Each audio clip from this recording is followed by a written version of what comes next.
Chapter 231. Jiang Yuan, follow them on the road.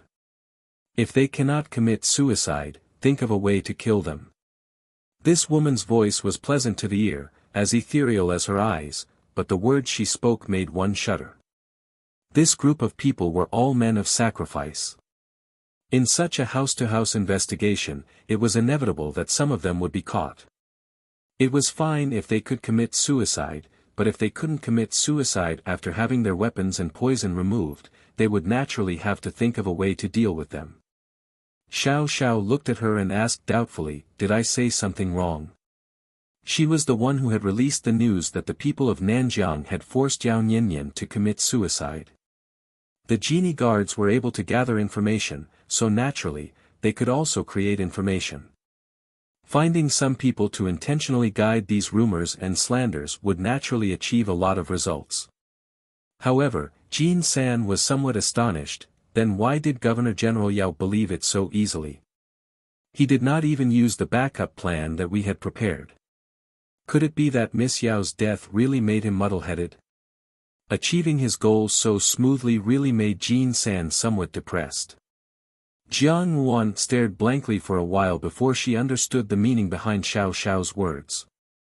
She said, "You did all this for pay, her." Jiang Yuan was speechless for a moment. Thinking that Jin San was still here, if she were to follow Xiao Xiao's words, it was possible that something awkward would happen again.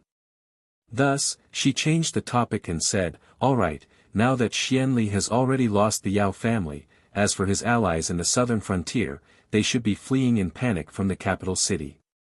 They should also experience the feeling of being detested by everyone. This time, Governor General Yao has received the imperial edict, and the capital magistrate does not dare to underestimate it.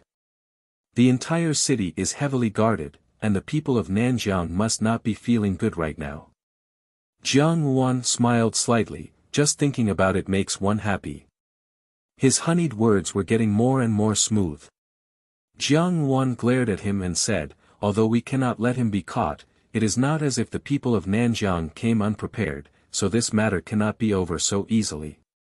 However, in this world, there is no such thing as turning around and leaving after scheming against someone. In any case, that Miss Yao was a rival in love, and I quite like her. At the very least, I must avenge her. This time, I must at least cause some trouble for the people of Nanjiang. Since Miss Yao was killed so miserably by them, why don't we also make them miserable?" Just as Jiang Yuan had said, these days, the capital city had practically conducted a house-to-house investigation. As long as there was even the slightest bit of suspicion, they would not let it go. In this way, the people of the southern Jiang who were scattered and hidden in the capital city felt an unprecedented pressure. All along, they had been in the dark while others were in the light.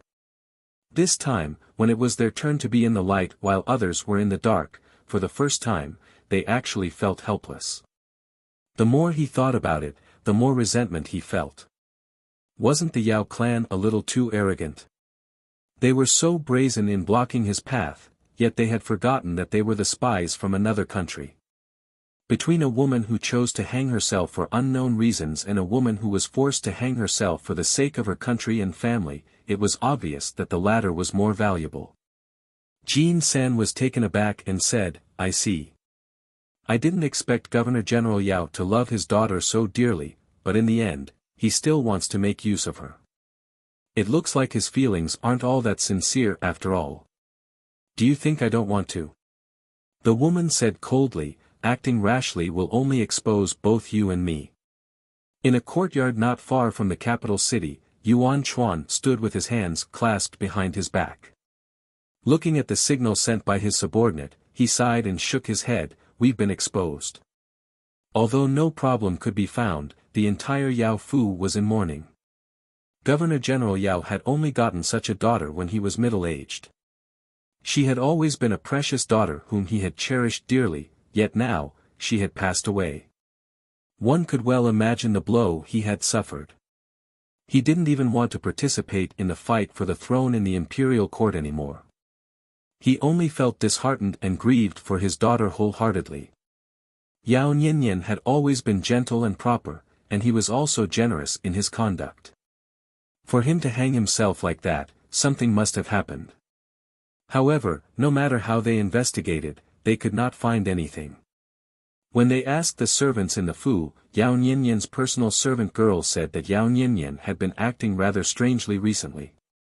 He was different from how he was in the past, and occasionally seemed to have something on his mind.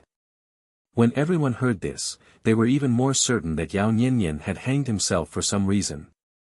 For a moment, the entire Yao Fu was in so much pain that they wished they were dead. However, Yuan Chuan and the others didn't expect that Xianli was also too busy to take care of himself at this moment. In the 8th Prince's Fu, Xianli looked at the letter in his hand. The corners of his mouth stiffened, and then his complexion became extremely ashen. His voice was neither light nor heavy, but it contained a deep anger as he said, "Why would the Yao family seek refuge with Xian Pei? What's going on?" "Insignificant skill," Xiao Xiao said disdainfully. "Xia Qin is much more brilliant than him." Xia Qin was a Jinling divine physician, so she naturally had a way to detoxify the poison. However, the Yao family has already buried Yao Nianyan's body, so we can't see the poison. "Xia Qin can't detoxify it," Xiao Xiao said. The Yao family's precious daughter had died, so it was only natural that she should be buried early. At this time, if Xia Qin were to jump about, who knew what other people would think? However, medical skills were particular about looking, listening, questioning, and feeling the pulse. Even the coroner had to first look at the corpse. Without seeing Yao Nianyan's corpse, Xia Qin was afraid that she wouldn't be able to resolve the Nanjiang people's methods. She had only asked people to spread the cause of Yao Nianyan's death, and had not exposed the relationship between Xianli and the Nanjiang people. However, now the Yao family had already expressed their support for Xian Pei. When Xian Pei wrote the letter, his tone also seemed somewhat surprised. Jiang Wan thought about it and could only think that it was Xiao Xiao who had done it. Only he could do such a thing that could kill two birds with one stone. The Yao family's young miss, Yao Nianyan, had hanged herself at the door of her own Fu.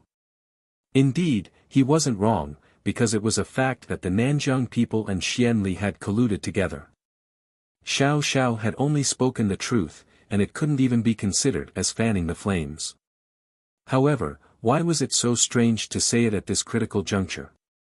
Why did it feel so shameless? Jiang Wan was silent. At first, she didn't think so, but now that she understood Xiao Xiao better, she could see that other than when he was ruthless and decisive like the wind when he destroyed his opponents, he sometimes made decisions that didn't let go of any opportunity. Before he destroyed his opponents, they must have spat out their last drop of oil. Yao Nianyan's death set off a great uproar in the capital city. No one knew what had happened to the originally noble and intelligent young lady of a noble family, but she just had to hang herself at the door of her own home.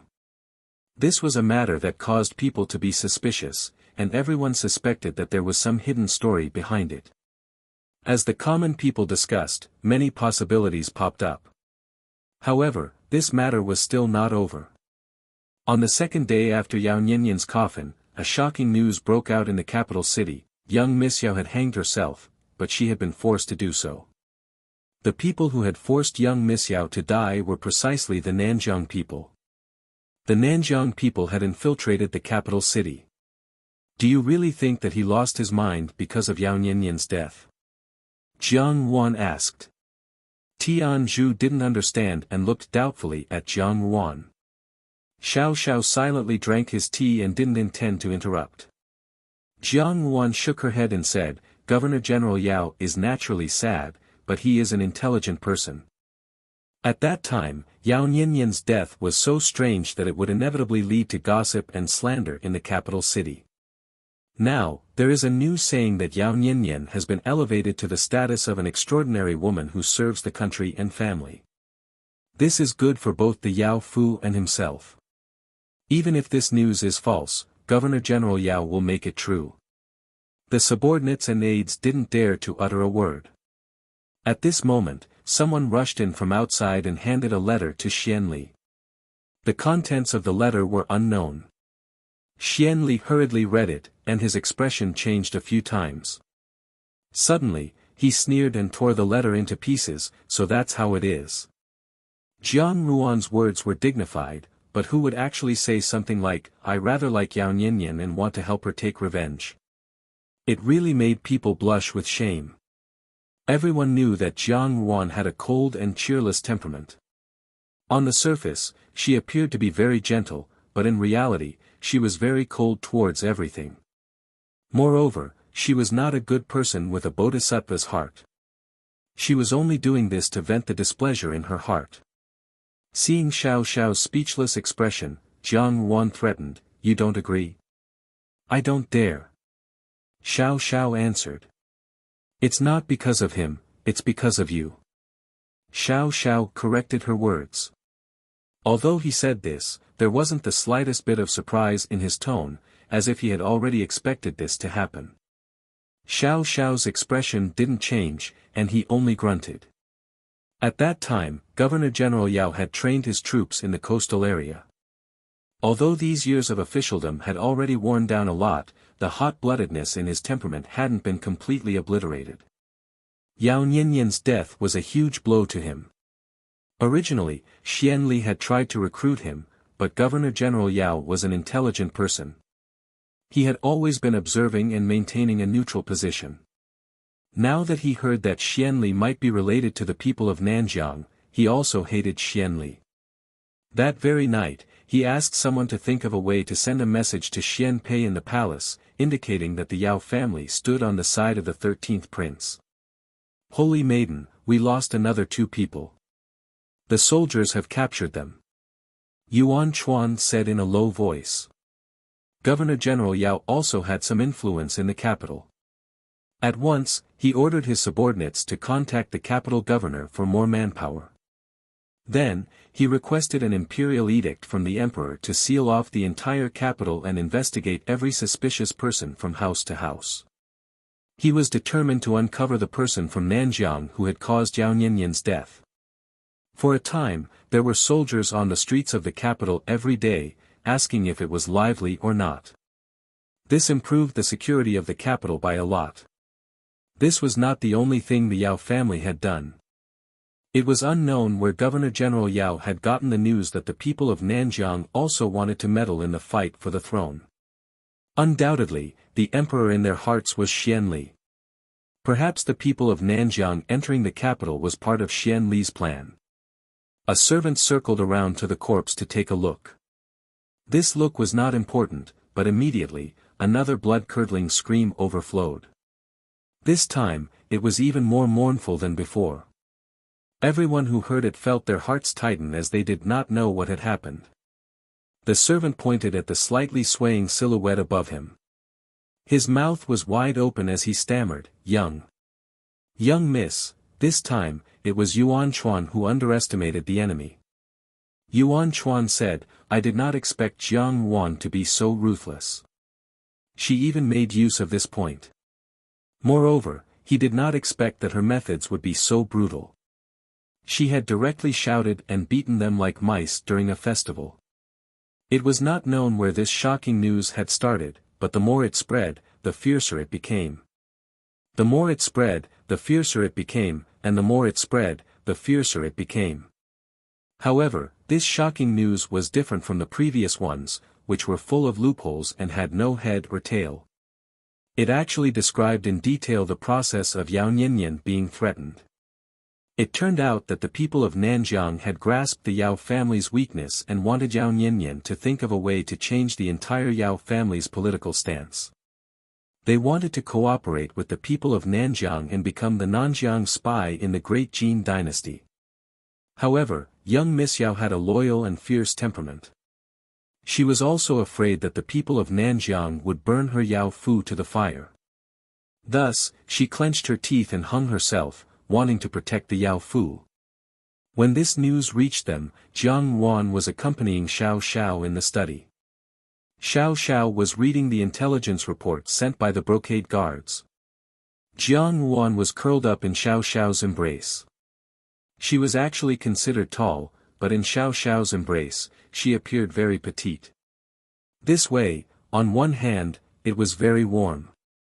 On the other hand, it was convenient for her to read the information recorded in the intelligence report with Xiao Xiao. Xiao Xiao did not obstruct her and allowed her to read. As Jiang Wan read, she suddenly said, Yao Nianyan is dead. Oh, perhaps the customs are different, Xiao Xiao said in a deadpan manner, the people of Nanjiang are open-minded. Seeing Jiang Wan glaring at him, Xiao Xiao changed his words, the Yao Fu is heavily guarded, for fear of alerting the enemy. Madam is so intelligent, she must have a way to deal with this. Xiao Xiao said helplessly, I can only succeed and withdraw. Finding Xian Li to extricate himself from this predicament seemed to be the best method at present. There should also be Xian Li's people in the capital magistrate. With so many people, it was impossible to rescue them one by one. At the very least, it could help them get out of their current predicament. Running around like headless flies was really too shameful. That's not it.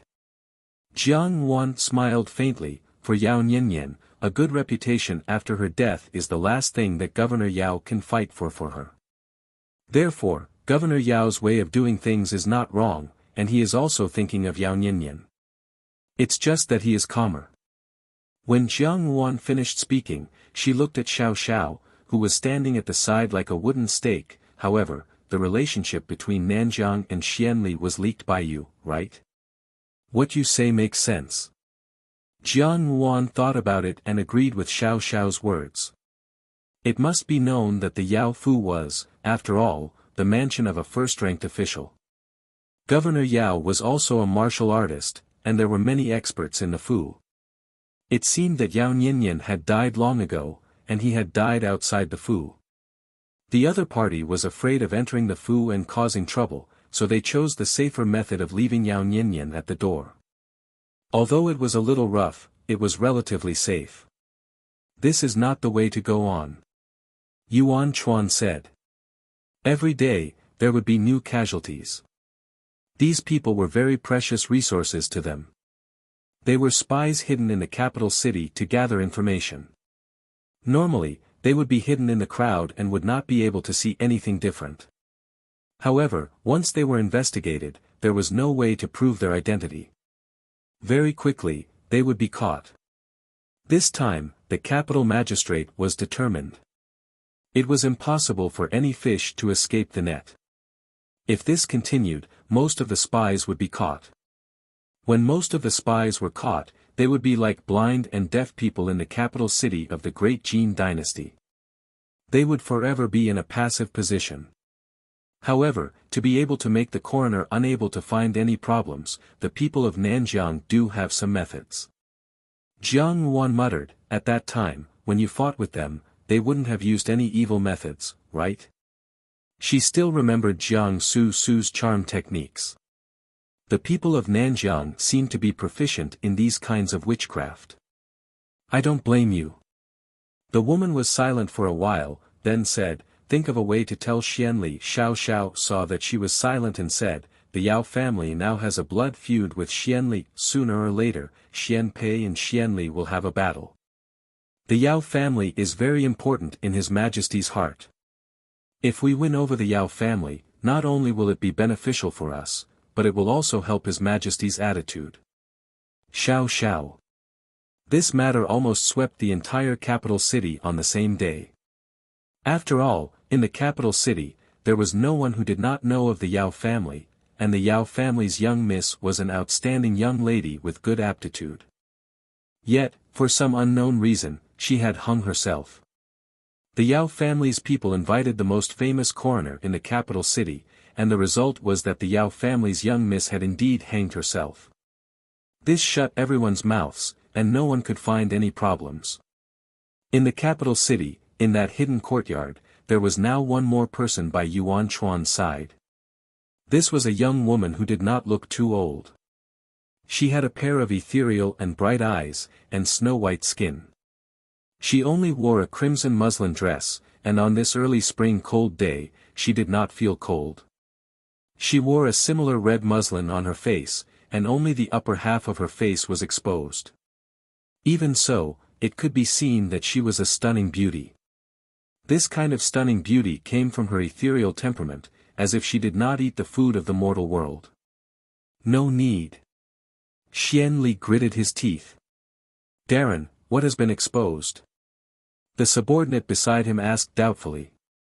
This subordinate was probably Yuan Chuan's confidant, so he asked boldly.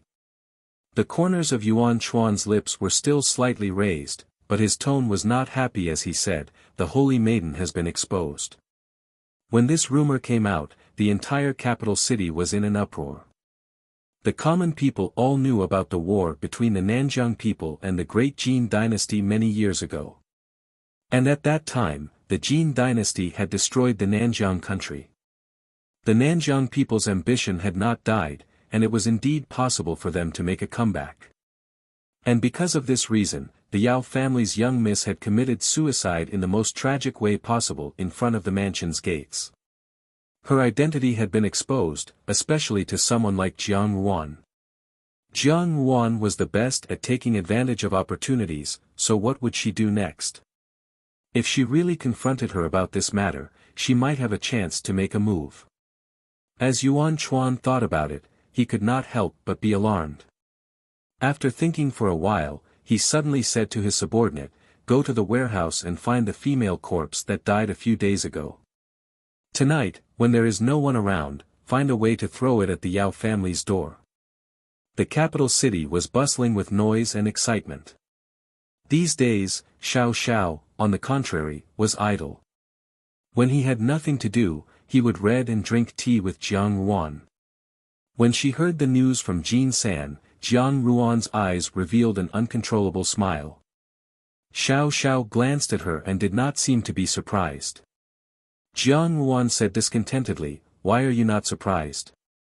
When the rest of the servants heard this, they were all dumbfounded.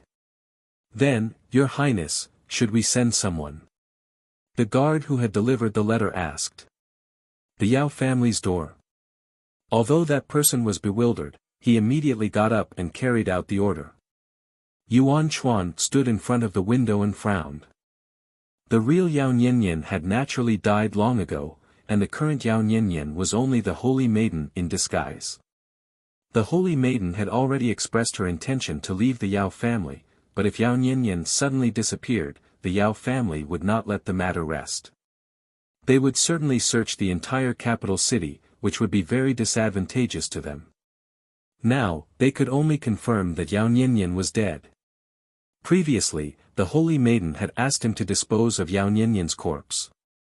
Yuan Chuan had been careful and only used a secret technique of the southern frontier to temporarily prevent the corpse from rotting.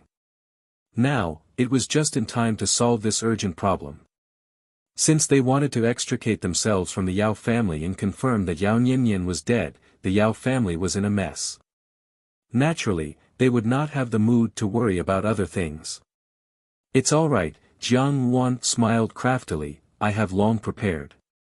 Governor General Yao was furious. Originally, because of his daughter's death, he finally had a place to vent it.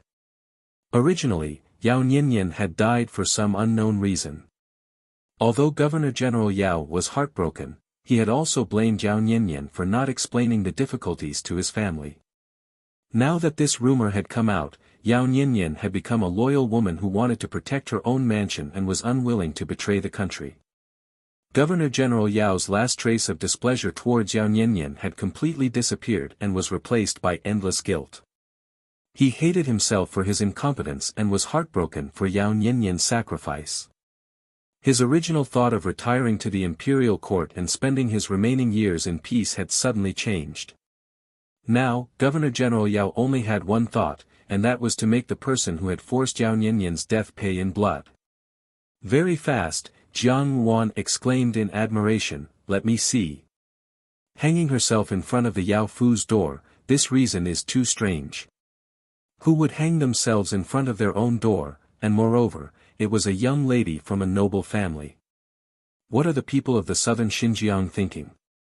If it was any other woman, even if she was determined to die, she would not want everyone to see her miserable appearance before her death. Especially hanging herself, that appearance was not very pleasing. Yao Niannian was the daughter of a noble family. If she really wanted to hang herself, she would have chosen a room with no one around. Why would she brazenly hang herself in front of her own house and let so many people see her ugly appearance after her death? Obviously, the people of the southern Xinjiang had not thought things through. His subordinate was shocked. They had privately known that the Holy Maiden was in the capital. Didn't they say that everything had gone smoothly? These days, Yuan Chuan had also acted according to plan step by step and was very appropriate. How could the Holy Maiden have been exposed? Not only was his subordinate shocked, but Yuan Chuan was wearing a mask so others could not see his expression clearly. Only he himself knew that when he heard the news, he was also quite surprised. The Holy Maiden had entered the capital in secret. At the beginning, even he did not know about it. Replacing Yao Niannian was also a good move. Everyone knew that the emperor had intended to betroth Yao Niannian to Xiao Xiao.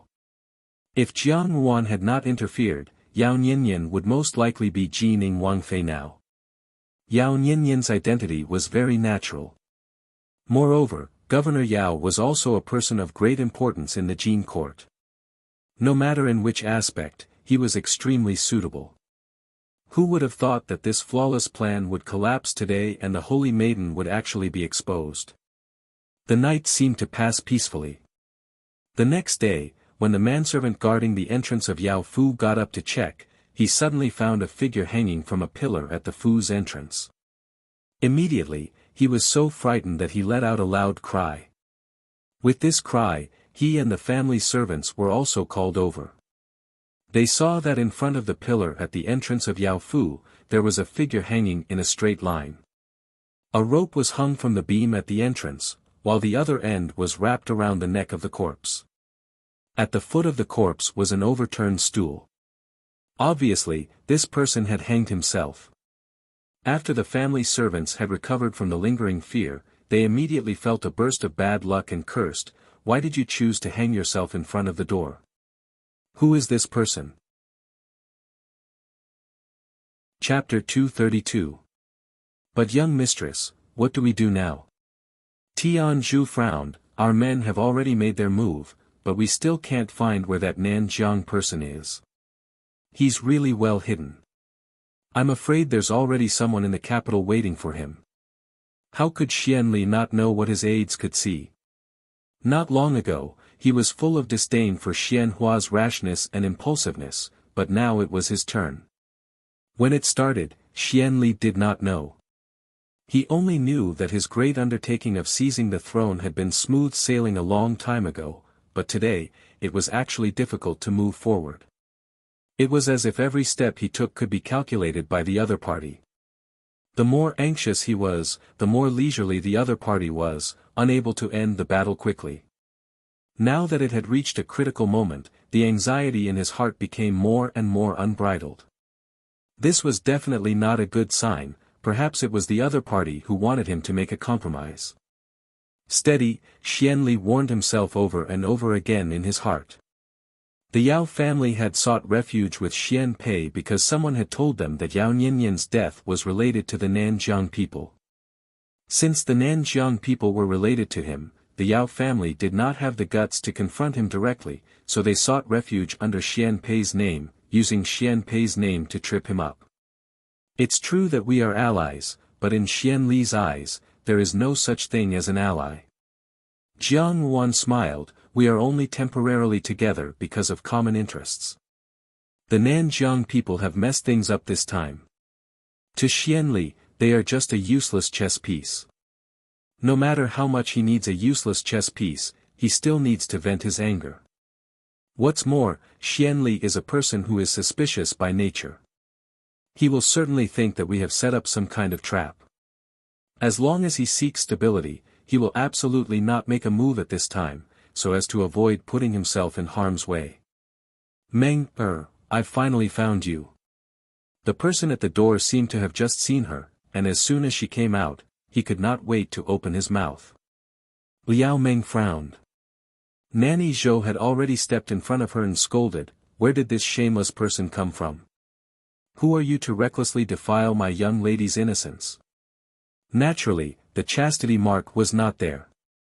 If someone were to examine her, they would only find out that she was not chaste, but Liao Meng was not thinking about this. If Chen Shi's silk handkerchief had already made her faintly think of a possibility, now the red mole on her back almost confirmed the terrifying conjecture in her heart. Jiang Wan. Liao Meng followed Nanny Zhou's gaze and looked out of the window. Indeed, there was no shadow of that person. She didn't know why Jean Eyre almost never set foot here these days. She found someone to secretly send a message to him, but she didn't receive a reply. Liao Meng smiled and said, "Mother, you don't have to worry.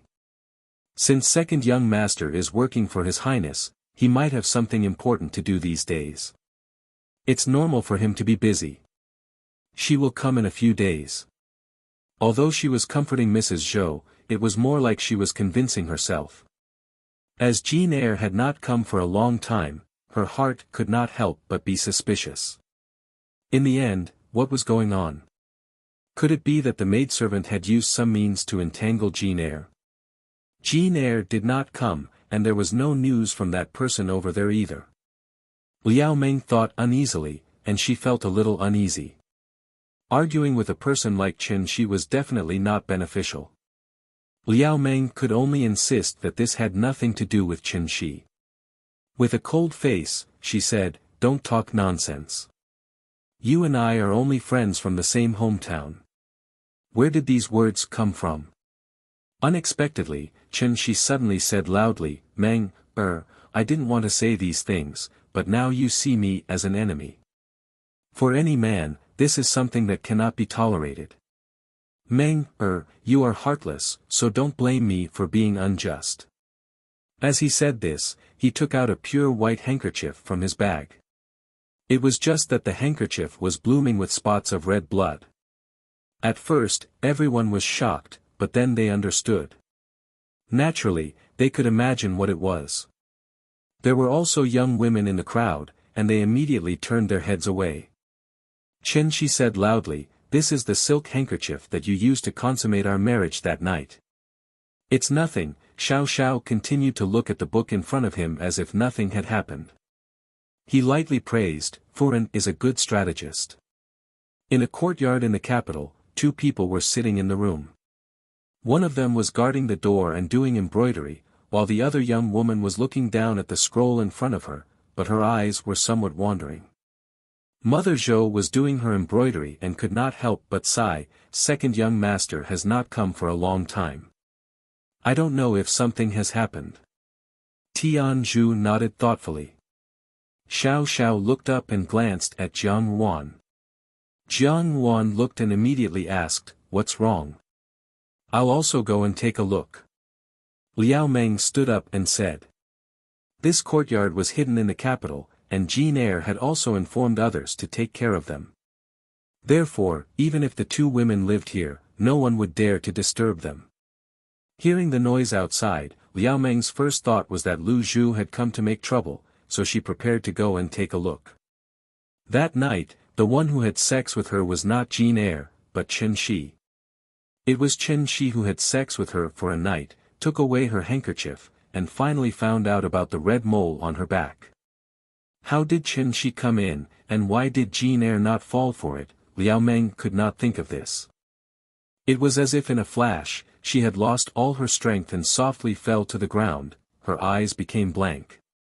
It was a middle-aged man, about 30 years old, with a dark and thin body, who seemed to have come from the countryside, with a bit of the ruffian air of a bandit. With one look, one could tell that he was not a good person.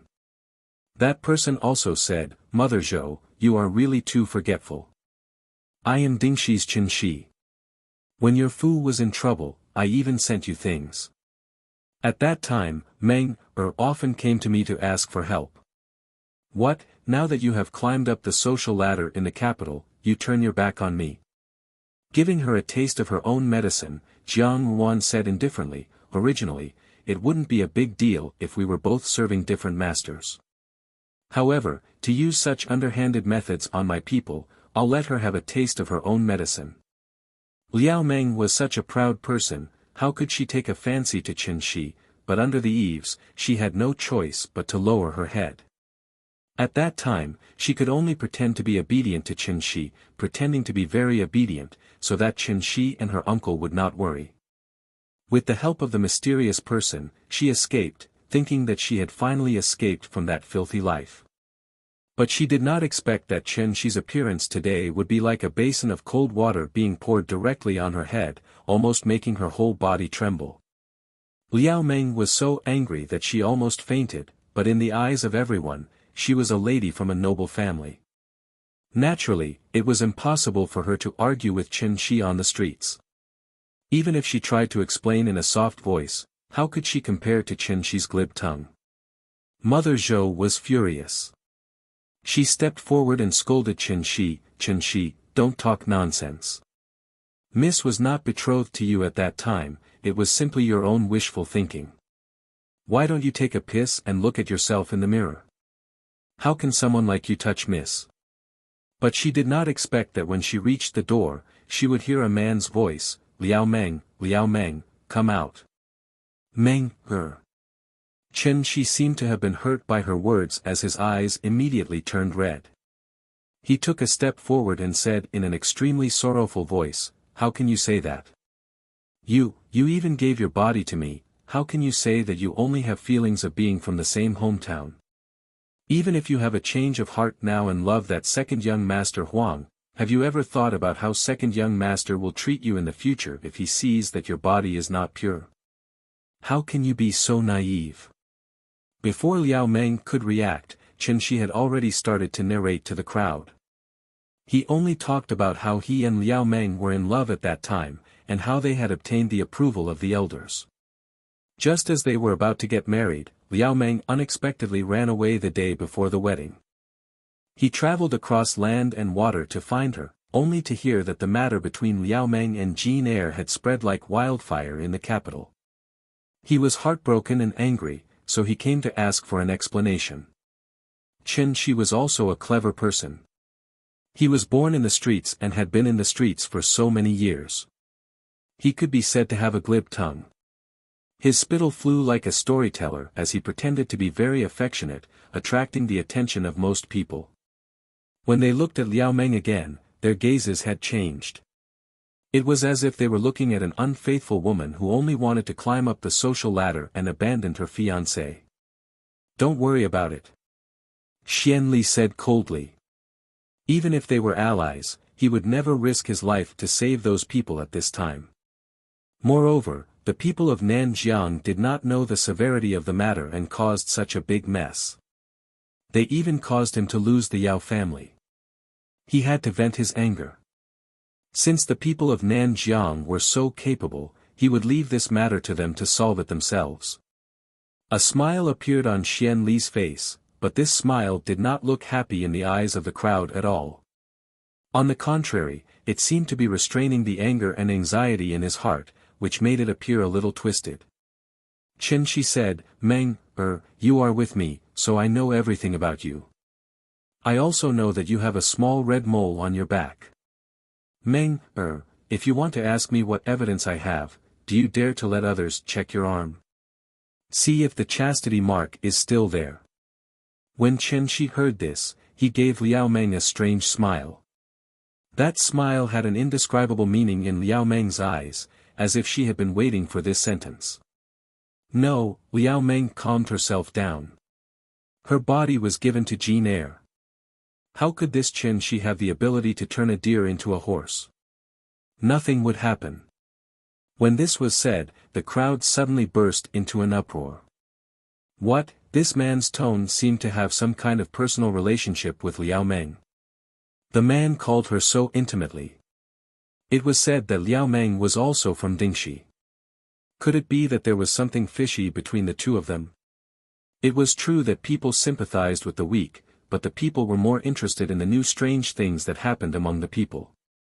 When they learned that this seemingly weak and well-mannered young lady might have some unknown story, they immediately became excited. Nanny Zhou wanted to vent her anger for Liao Meng, but what she said was inappropriate. She said that Chen Shi was not worthy of Liao Meng. In this way, it seemed to reflect Chen Shi's words that Liao Meng was a greedy and vain woman. Liao Meng had already realized it, but Nanny Zhou was unaware and continued to scold. Liao Meng was helpless and could only take a step forward and say, "Chen Shi, you are too much. There is no enmity between us. Why do you want to taint my innocence?" Nanny Zhou's vision turned black and she fainted. Liao Meng forcibly suppressed the anger in her heart. Who would have thought that he would take out a handkerchief in the middle of the street? But Chen Shi was a hooligan who did not care about face at all. It was natural for him to do this. Chen Shi did not finish his words. He unfolded the handkerchief so that the crowd could see more clearly. Under the little red marks, the embroidery of the flowers on the handkerchief was very clear. In the lower left corner, there was the word Meng. Chen Shi continued, "Meng, this handkerchief was given to me by you. It is your personal handkerchief. I have always been reluctant to throw it away." Liao Meng did not know who that person was. She only knew that after her parents passed away, her life was difficult. A mysterious person wrote a letter to her and showed her a bright path. This bright path was Jin Air. This was a good thing for Liao Meng. She almost did not hesitate to listen to that person's advice. That person did not say anything. He only said that he had the intention to help and did not want Liao Meng to pay any price. As long as Liao Meng got Jin Air in her hands, that servant girl would get lost. She had given up everything and traveled thousands of miles from Dingxi to the capital. She had sold her innocence, but she had never expected that it would be given to Chen Shi. Everything seemed to have returned to the beginning. She clearly knew one thing: she was finished. Why? She murmured. In Jinying Palace, Jiang Wan drank a mouthful of pickled yellow paste and said, Xian Li did not make a move. Xiao Xiao sat to one side and grunted. He did not raise his head and continued to read the book in front of him. He did not care, but Tian Zhu could not help but ask, how did young mistress know that he would not make a move? Since he is an ally, he must help. Nanny Zhou was so angry that her face turned red. A series of insults had already come out. Liao Meng stared blankly at Chen Shi, then suddenly snapped back to her senses. Looking at the eyes of the surrounding people pointing at her, she felt like she had been stripped naked and thrown onto the streets. But now, she couldn't retreat. Once she retreated, it would be equivalent to admitting defeat. Admitting defeat, she had given up everything. It was definitely not for the sake of losing. Liao Meng gritted her teeth and looked at Chen Shi. Suddenly, she said, Chen Shi, you must pay attention to evidence. You dared to tarnish my reputation, you must take out the evidence. Otherwise, I will definitely report you to the officials and punish you. That's right. A man's voice came from behind the crowd. Liao Meng followed the voice and looked over. Jin Air was standing not far away. That face that always had a cynical smile that made her feel moved, no longer had its usual smile. There was only an unfamiliar cruelty. The imperial bodyguard who had delivered the letter saw that Xianli had not issued the order for rescue. He hesitantly asked, Your Highness, over there, these words did not seem to be false. Immediately, everyone's eyes were filled with doubt. But Chen Shi was not in a hurry. As if he still had infinite sincere feelings for her, he said, Meng, no matter how you treat me, I only have you in my heart. How can you erase our past? During your most difficult days, I supported you together. How can you forget all those things? Young mistress is thinking of. Tian Zhu looked at him suspiciously and said, that Miss Liao, so Meng, come back with me. Chen Shi immediately put on an affectionate expression, I don't care about anything. Even if you are now in love with the second young master of the Huang family, as long as you come back with me, we can still live a good life. Isn't it good? If you are like this, when the second young master finds out the truth, won't he be very angry? No man can tolerate his wife not being chaste. Meng, are you still going to be stubborn? N. Hearing this, Xiao Xiao raised his head and thought for a moment. He looked at Jiang Wan and asked seriously, don't you have a plan? As long as he thought of this, Xian Li's heart was unspeakably depressed. This matter originally had nothing to do with him. Originally, he only wanted to use a borrowed knife to kill people. He only needed to watch from afar. In the end, he could just sit back and enjoy the fruits of others' work. He would not put himself in a dangerous situation. But he did not expect that the people of Nanjiang would fail. Not only did he not get anything good, he also lost himself. In Jining Palace, Xian Li could not help but grit his teeth. He already knew who had released the news, but he did not expect Xiao Xiao to use this method. Perhaps this was not Xiao Xiao's doing, but that woman. Jiang Wan smiled slightly. Since they have been in contact with your master for so many years, they are naturally not ordinary people. There is a lot of knowledge in hiding. But it is too far to tell you this. If we continue to waste time like this, they will definitely make the first move. As for making the first move, on the surface, it is to seize the opportunity, but in fact, the rhythm is already messed up. We also have other things to do right now. Liao Meng was startled, and then angrily walked out. Unable to hide her anger, she said, who is making such a ruckus here? She had almost become a celebrity in the capital. Everyone sympathized with her pitiful life experience, and she was bullied by a servant girl. As long as she frowned, there would naturally be people who would stand up for her. It was almost instinctive for people to sympathize with the weak. Perhaps Zhou Mama heard the uncertain tone in Liao Meng's mouth, and immediately sighed. When Liao Meng had used her innocence in exchange for Jean Eyre's unswerving loyalty, Zhou Mama felt that it was very inappropriate. Once it started, it was destined that there would be no way back. Moreover, using this method was always shameful. Only those concubines who wanted to climb the walls of the master's house would use such underhanded means. In any case, her own miss was a proper and well-bred young lady. Unexpectedly, she could even think of such a method. Zhou Mama was very shocked, but on the other hand, she felt sad for Liao Meng's situation. Even if the master behind the scenes has been caught, this little general will not let it go. Jiang Wan smiled slightly, those who bully my people, there is no reason to let them go. Among the emperor's several sons, Xian Li was undoubtedly the calmest. In everyone's eyes, he was almost a gentle and elegant good man. He did things without leaking anything. Such a calm person could always give people a convincing sense of security. Those who had sought refuge with Xian Li naturally valued this point. Only, it was unknown when Xian Li had unknowingly changed. Not showing his emotions seemed to be a thing of the past, and the people who followed Xian Li could sometimes even feel the uncontrollable anxiety in Xian Li's heart. This was not a good thing for a person who was planning for big things. Liao Meng's vision turned black, and she almost fainted. Just now, when she came out, she did not see clearly what the person looked like. When she saw who it was, she was scared out of her wits. At that time in Dingxi, when her parents passed away, she guarded the family wealth. Those jackals and wolfish relatives were eyeing her covetously. Her own uncle wanted to marry her off as soon as possible so that he could swallow their family's huge wealth. This Qin Shi was a bully in Dingxi, a street ruffian. Usually, he bullied people and took advantage of Liao Meng's beauty.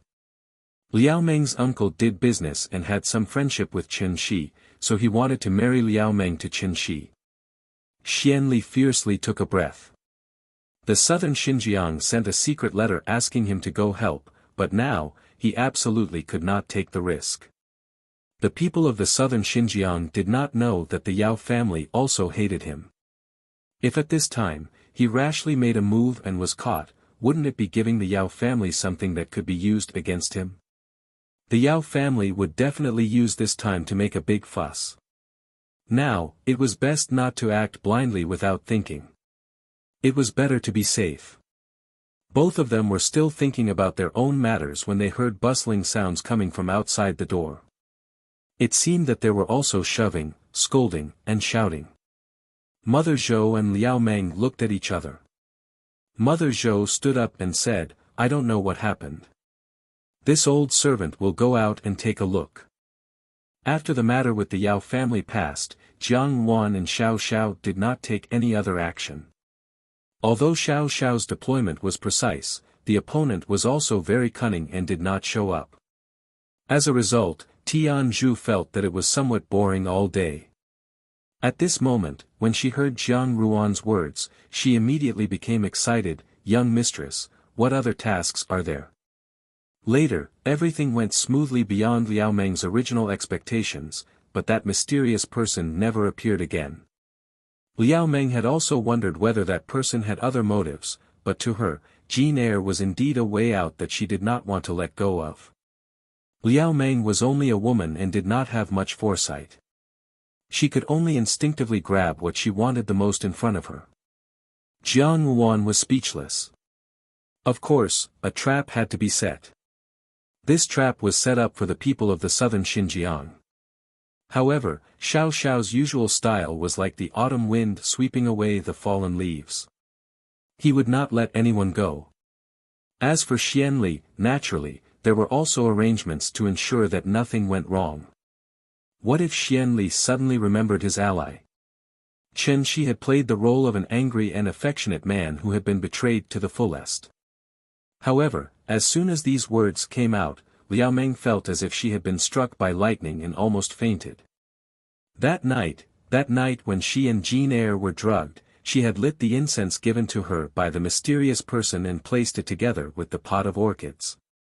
She had drugged Jin Air and used her own innocence as the price to tie that man to death. After that night, her handkerchief had disappeared. Thinking that there must have been blood on it and that it had been taken away by Jin Air, she did not ask further. But now, it had appeared in Chen Shi's hands. Liao Meng's mind was muddled, but she could not help but have an absurd thought. That thought was very frightening. As soon as Chen Shi finished speaking, there was a sudden uproar in the surroundings. There were many meanings in Chen Shi's words. That Liao Meng looked at a pure and innocent girl, but she had long since lost her virginity. TSK, this was really hard to tell. Chapter 233. However, Jin Air did not even look at her. He walked over to Chen Shi and took out something from his sleeve to hand to him. The people around them who were standing nearby could see it clearly at a glance. It was a marriage contract. Jin Air turned around and looked condescendingly at Liao Meng, who had collapsed on the ground. "Since you've already been engaged, the marriage contract has been changed, and the elders in your family have agreed to it. The engagement with me from back then is no longer valid. Besides, you..." He did not finish his sentence, but the meaning behind his words was clear. A woman with an impure body, how could she have the right to be someone else's wife? Those who were originally on Liao Meng's side and had a good impression of her now looked at her in a completely different light. A victim, a gentle and weak girl, had suddenly become a slutty and shameless woman. Thinking about it, the maidservant who had been by Jin Air's side had also been wrongly accused. Sure enough, it was hard to know a person's face but not their heart. After Jin Air handed the marriage contract to Chen Shi, he turned to leave. However, Liao Meng was unwilling to give up and hugged one of his legs. She did not know what had happened and why the person that night had become Chen Shi. However, she was certain that all of this was within Jin Air's grasp. For the past few days, she had schemed against Jin Air, but how could she not like such a distinguished and handsome man like Jin Air? Naturally, there was some sincerity in her heart. Now that her sincerity had been trampled to the point that it was worthless, Liao Meng could not accept it. She asked bitterly, "Why did you do this?" Did he not have any feelings for her at all? All those days, this man was gentle, considerate, and humorous. The two of them had a great time together, but now, it was all just an act. She did not believe it. She wanted to find out the reason. When Jean Eyre heard this, he turned around and glanced at her again. His gaze was so cold that Liao Meng felt a chill run down her spine. Right after, the man in front of her bent down and leaned over to whisper in her ear, "It's probably because of her." Her. Liao Meng was stunned for a moment, but then she quickly understood that the her he was referring to was Dewdrop. Was it for the dewdrops? Was all of this really just an act of his? The man's voice was different from his usual gentleness. There was a kind of sinister coldness in his voice, almost threatening her. There is nothing wrong with using all kinds of methods to protect yourself. However, you should not use these methods on her. Liao Meng closed her eyes. She too was born into a prestigious family. Even though her family had declined, she was still the young miss of a respectable family. She couldn't even compare to a servant girl. As for that Jean Eyre, he looked gentle and affectionate, but it was just an illusion. He had disguised himself so well, but she had actually thought that she was the Oriole behind him. This was really a complete joke. "Have you ever had feelings for me?" Liao Meng asked the last sentence with difficulty. "No." The answer was as expected. The man was as resolute and cruel as his expression. He turned around and strode away, never looking back again. She was overjoyed. He reached out a hand to grab Liao Meng and put on an affectionate expression. "Meng, it's all right. I still won't give up on you. Come, let's go home." Liao Meng struggled a few times but was unable to break free from Shi's grasp. Mother Zhou had not woken up yet and she was all alone. The people around her were looking at her like she was the plague. No one extended a helping hand. In their eyes, Liao Meng was now a notorious person. Under such circumstances, Shi effortlessly pulled Liao Meng away. In the end, he practically dragged her into a low and narrow room. The moment they entered the room, Shi's expression changed. He no longer had the affectionate expression from before. Without a word, he gave Liao Meng a slap and said, "Bitch." Liao Meng was slapped hard by Shi, but she could only blankly cover her swollen face. At this moment, she was in utter despair and could not see any way out. She had the marriage certificate and her chastity had been given to Shi. Even if she were to hold on to such a large family fortune, there was only one fate for her in this lifetime. And Shi was a person who held grudges. She had abandoned him to escape to Beijing and even tried to hook up with Jean Eyre. To Shi, this was an intolerable betrayal. He would definitely treat her even more harshly. Liao Meng was right. After Shi gave her a hard slap, he suddenly sneered, "Bitch, if you want a man so much, then I'll let you have a good time right now." He tore off Liao Meng's outer garment and pounced on her. There was an intense sound in the room. Shi's attack was filled with hatred. There was almost no connection between them. The intimacy that was like a violent storm made Liao Meng feel unbearable pain. She clenched her teeth tightly to prevent herself from crying, but the tears in the corners of her eyes slowly flowed down her cheeks. Shi would bring her back to Dingxi, so she could only be with Shi for the rest of her life. And with Shi's current estrangement from her, he would definitely not have an easy time in the future. Her uncle and aunt would take away all of the Liao family's assets. In the end, she would still end up with nothing and everything would return to square one. No, it might even be worse than square one. At least in the past, there was still some hope. But now, there was only a deep sense of despair. On the bustling street, Jean San and Jean Eyre were walking side by side. Jean San looked at Jean Eyre and said, "You're really ruthless. Don't you always have a lot of pity for women?" Jean Eyre had always pursued the reputation of being a gentleman among flowers. When dealing with women, he would always leave some leeway. But this leeway was only within an acceptable range. For example, if he wanted to kill a woman, he would do his best to make her suffer less before she died so that she could die a quick death. The members of the embroidered uniform guards were indifferent and cruel to life. No matter how different their personalities were, this would never change. Xiao Xiao had already reached the point of perfection.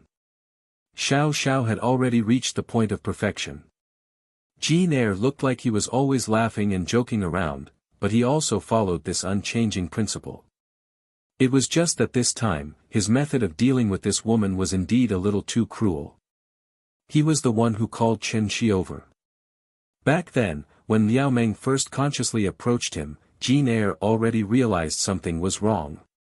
He personally investigated and got the people he knew in Dingxi to start investigating Liao Meng's matter. The embroidered uniform guards were naturally efficient in their work. Very soon, they received news of Liao Meng, and Chen Shi naturally appeared in Jean Eyre's sight. He got someone to bring Chen Shi over. The knockout incense that Liao Meng ignited that night had the effect of making people unconscious, but she had underestimated Jean Eyre. Moreover, Liao Meng was currently in the capital. Liao Meng's guess was right. That night, Chen Shi and Liao Meng had indeed fallen out. Jean Eyre had never felt that there was anything wrong with this, nor did he feel any guilt. As for guilt, he only felt it towards Lu Zhu, but he did not know how to explain it. Jean San could tell what he was thinking. He sighed and said, "Go back and explain it properly. Lu Zhu isn't an unreasonable person. You're doing this for the sake of the entire imperial household and also because you're worried about her safety. She'll forgive you one day." After hesitating for a moment, Jean San added, "But lying to a woman isn't something that can be easily forgiven, so you'd better be prepared." There was no need for Jean San to explain this principle. Jean Eyre already knew it himself. After all, he had been doing missions in brothels for so many years, so he naturally understood women. Liao Meng had lost to Jean Eyre because she had underestimated Jean Eyre's ability in matters of romance. If it wasn't as a last resort, Jean Eyre would not be willing to lie to Lu Zhu. However, this matter was of great importance. Not even the closest person to the brocade guard could know about the mission they were carrying out. This was because the brocade guard had persisted in using such strict methods for so many years. Sometimes, a mistake in a smile could cost them their lives. Jean Eyre did not tell Lu Zhu because he was responsible for the brocade guard. However, being alone in Shanghai like this, he had never felt so uncomfortable before. That day when he hit Lu Zhu, he tossed and turned restlessly in bed. After the argument with Lu Zhu, the conflict in his heart caused his hesitation and the unsightly expression on his face. It was not an act, but a lucky hit that had fooled Liao Meng. Jean Eyre felt a headache coming on as he thought about how to explain it to Lu Zhu. At Jinying Prince's residence, someone had already sent the news back. Lian Xiao naturally clapped her hands in delight. She laughed and said, "Indeed, evil people will be tortured by evil people." This Liao Meng was still saying that she was some noble young mistress, but she actually resorted to such underhanded methods. Recommending oneself to the bed is something that only the concubines and Tongfang of the Fu would do. How could an unmarried young mistress do such a thing? TSK, it's really laughable. But now, it's all right. Finally, her fake face has been torn off and people can see her true colors. How satisfying. Jiang Yuan did not speak. Her gaze fell on Lu Zhu, who had her head lowered and was in a daze. At this point, there was no longer any reason to hide it from Lu Zhu. Jiang Yuan told Lu Zhu the whole story. How to deal with it was Lu Zhu and Jean Eyre's business. However, looking at Lu Zhu's blank expression, Jiang Yuan could not help but feel a headache coming on. She said, "Lu Zhu, what do you think of this matter?" Lu Zhu did not expect Jiang Yuan to suddenly ask her. She was stunned and could not help but be speechless. Lian Xiao also stopped talking and looked at Lu Zhu. Yes, now that the truth was out, nothing had happened between Jean Eyre and Liao Meng. Everything was just a play to deal with the people of the southern Xinjiang. Therefore, no matter how much Lu Zhu hated Jean Eyre, there was no reason. Now, what choice would Lu Zhu make? I don't know. Lu Zhu murmured. This news was too shocking for her. She did not expect that everything was just a hoax. In that case, the sadness she had felt at the beginning was all fake. At this moment, she did not know what to do. She did not know how to face Jin Air. She could only subconsciously speak the voice in her heart. Jiang Wan sighed. This matter was not urgent. She thought that Lu Zhu would probably need some time to accept this matter. As she was thinking, she saw Yi Feng hurriedly walk in and call out, "Young madam." Xiao Xiao had already gone out. At this moment, she did not know where he was. Looking at Yi Feng's appearance, he seemed to have an urgent matter. Jiang Wan asked, "What happened?" Now that Xiao Xiao was not around, Jiang Wan could handle the matters of the embroidered uniform guard. Jiang Wan also had a sense of propriety. If she could not handle it herself, she would not rush to solve it. She would just put it aside and wait for Xiao Xiao to return. Yi Feng did not hesitate and only said, "The fake Yao Nianyan has been rescued. Have you found the person?" Jiang Wan asked with a frown. No, but the people guarding the west of the city saw someone enter a house. They were suspicious and rushed in. When they discovered that the house was empty, they went in to search. There were traces of someone living inside. It should be the leader of the Nanjiang people. Yi Feng answered. According to what you said, it should be their reinforcements. At this moment, there is no news of Xianli taking action. Naturally, this person is not him. The other officials in the Jin court do not have this ability. Jiang Wan muttered, in this case, it can only be the Nanjiang people themselves. To be able to escape under such a tight net, they are obviously very familiar with the terrain of the capital. I think that person is most likely a spy from the Nanjiang who has long been inside the capital. He must have hidden for many years to be able to rescue someone from under their noses. To be able to hide for so long without being discovered, for the Nanjiang people, this person may be a very good treasure. To be able to analyze so much based on just one incident, Yi Feng could not help but be startled. Then, he said in admiration, "Young madam is right. There was a brother who saw a person in the west of the city. At that time, he was in a hurry and did not take it to heart. Later, after thinking about it, he actually looked like the same person." Who? Jiang Fu's de Yinyang, Yi Shuang. Yi Feng said.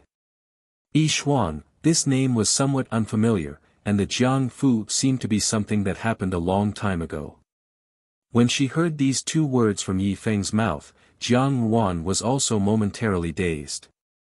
However, she quickly understood. Yi Shuang. In her mind, the De Yinyang who did not like to speak and was always invisible in the Fu came to mind. For so many years, this De Yinyang had always occupied a seemingly unimportant position in the minister's Fu, yet she still stood there. From the time when the Jiang siblings had been banished, and when Zhao Mei had died, she had been there. Now that the Jiang Fu no longer existed, she was still able to escape unscathed. This was an inconceivable matter. Jiang Wan had once suspected her, but after the Jiang Fu fell, she had never seen her shadow again. Now, she had appeared in front of her, but in such a way.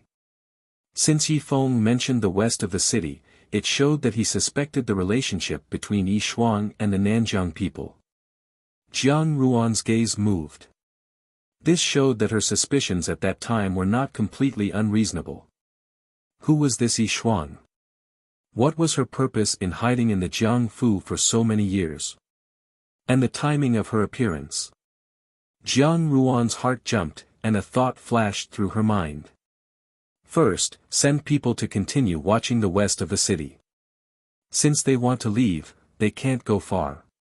That fake Yao Nianyan must have an important position among the Nanjiang people, otherwise he would not have entered a household like the Yao family to work. It is very likely that he is the leader of the Nanjiang people, and the person who rescued Yao Nianyan, since she has such ability, is not an ordinary person. To make a move under such a public target, she obviously has no fear of us. In this world, there is no such thing as conceit, so I thought that she must have made preparations. If she is Yi Shuang, with her temperament of hiding in the minister's fu for so many years, making a move at this moment can only mean that they have already made preparations. Now, it is time for the real move, and it will probably come soon. But Tianzhu asked doubtfully, hasn't this situation already been solved? The fake Yao Nianyan's identity had been exposed, and the matter of Lu Zhu and Jean Eyre could be explained. Jiang Wan and Xiao Xiao not only did not have a grudge against each other, but also cooperated quite well. This had already forced the Nanjiang people to cover their heads and flee like rats. How could they still make a move? Confronting us is not their goal. Jiang Ruan's tone was indiscernible, but there was a rare solemnity on her face. In other words, this is not her goal. These Nanjiang people are clearly divided into two factions. Although I do not know why, one faction is targeting me, and the other faction, she muttered to herself, is targeting that position. Now that Yao Nianyan, who is targeting me, has failed, the Nanjiang people will only follow the orders of the other faction, and what that faction wants to do is nothing more than to wait for an opportunity. Now, that opportunity has come. Opportunity? Tianzhu was still somewhat puzzled, but Yi Feng seemed to understand something from her words, and his expression changed slightly. Jiang Wan ignored him, turned around, and walked towards the study. Yi Feng, if there is anything special in the court recently, come in and tell me about it. That night, when Xiao Xiao returned, it was already very late. Normally, Jiang Wan would have long gone to bed, but today, the lights in the room were still on. After returning to the room, Xiao Xiao was slightly stunned, then walked to her side and softly scolded, "Why are you still not sleeping?" "Waiting for you, I have something to tell you." Jiang Ruan raised her head. Xiao Xiao was startled again. Jiang Ruan's complexion actually showed a bit of exhaustion. This was very rare for her. Xiao Xiao did not leave, but took the opportunity to sit beside her and asked, "What happened?" Jiang Ruan told Xiao Xiao about what Yi Feng had told her. After listening, Xiao Xiao frowned and thought for a moment, then said, "I know." "No, this is not what I want to say." Jiang Ruan pulled his sleeve and looked at him. "Xiao Xiao, this is a bit strange, but I have a kind of intuition. I suspect that Yi Shuang is Qi Man." After saying this, Jiang Ruan also felt relieved in her heart. She did not know why she had this thought. Since her rebirth, Jiang Ruan had always had a special feeling towards De Yinyang, Yi Shuang.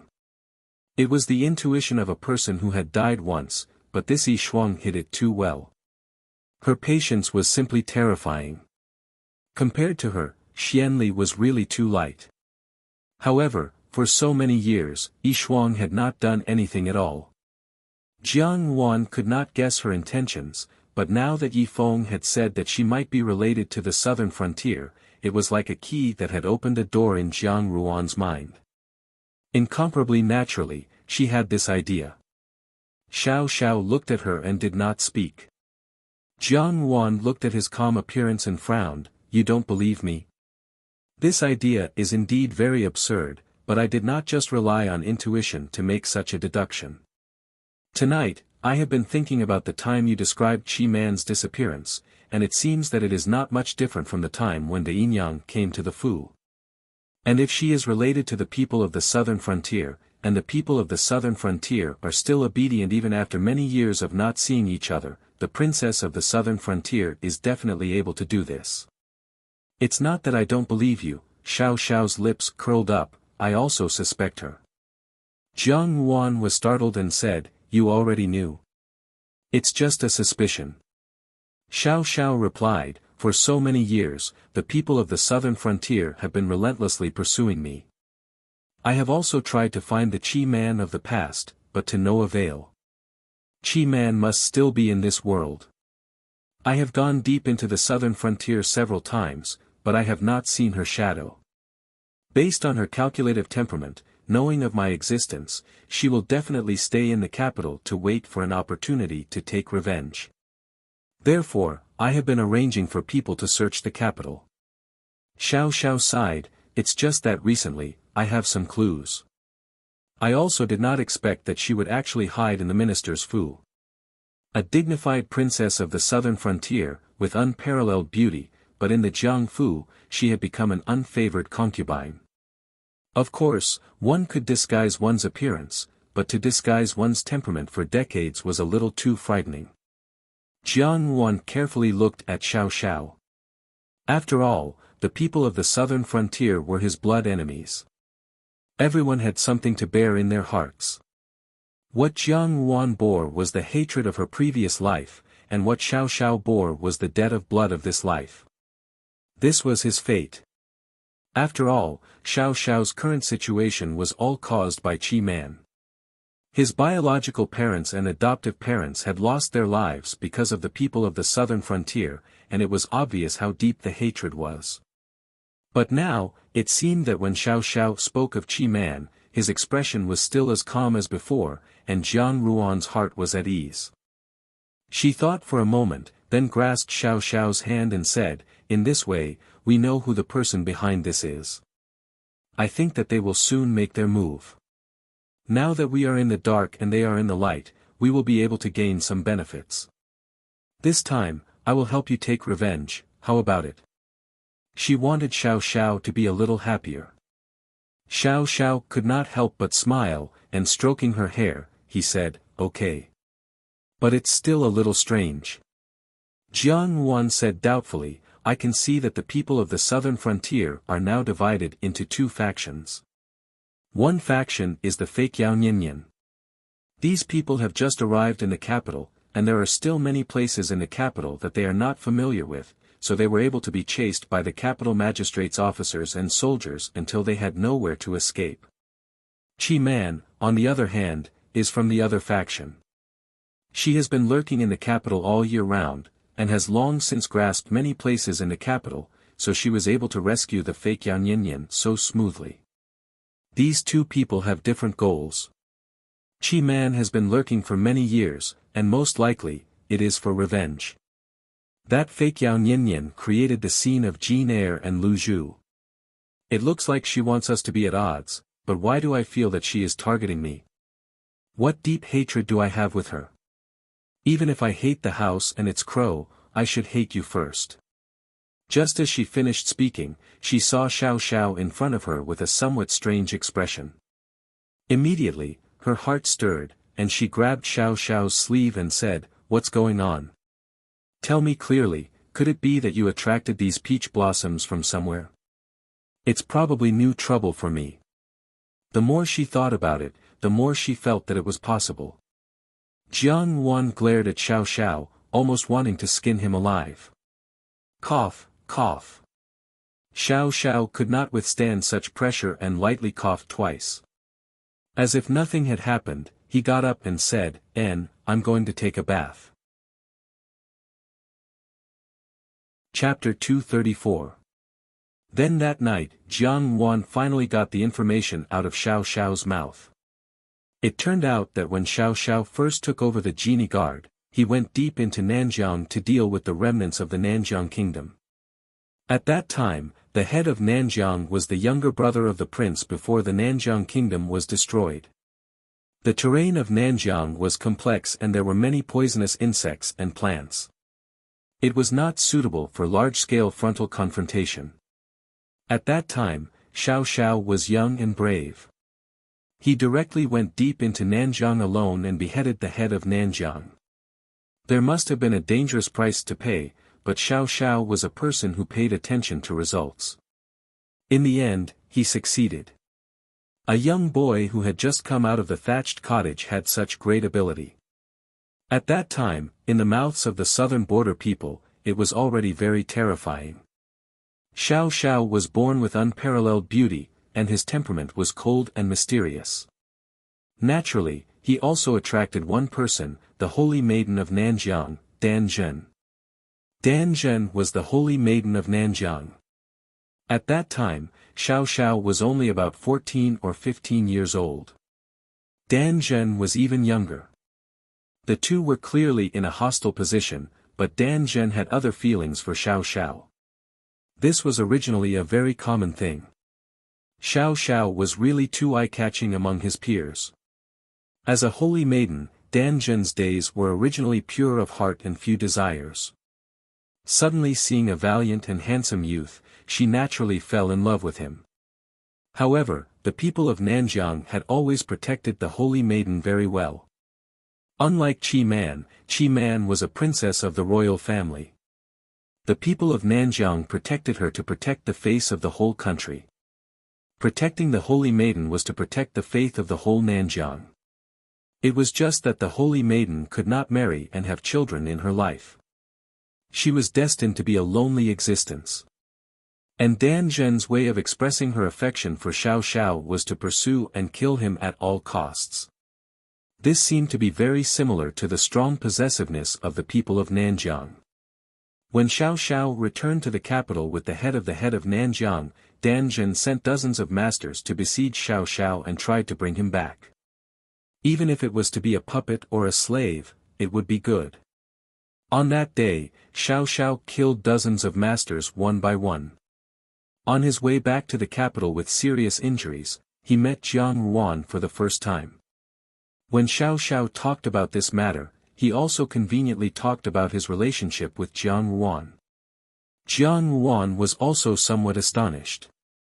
Earlier on, Xiao Xiao had said that he would repay her kindness, but in fact, she had not taken it to heart.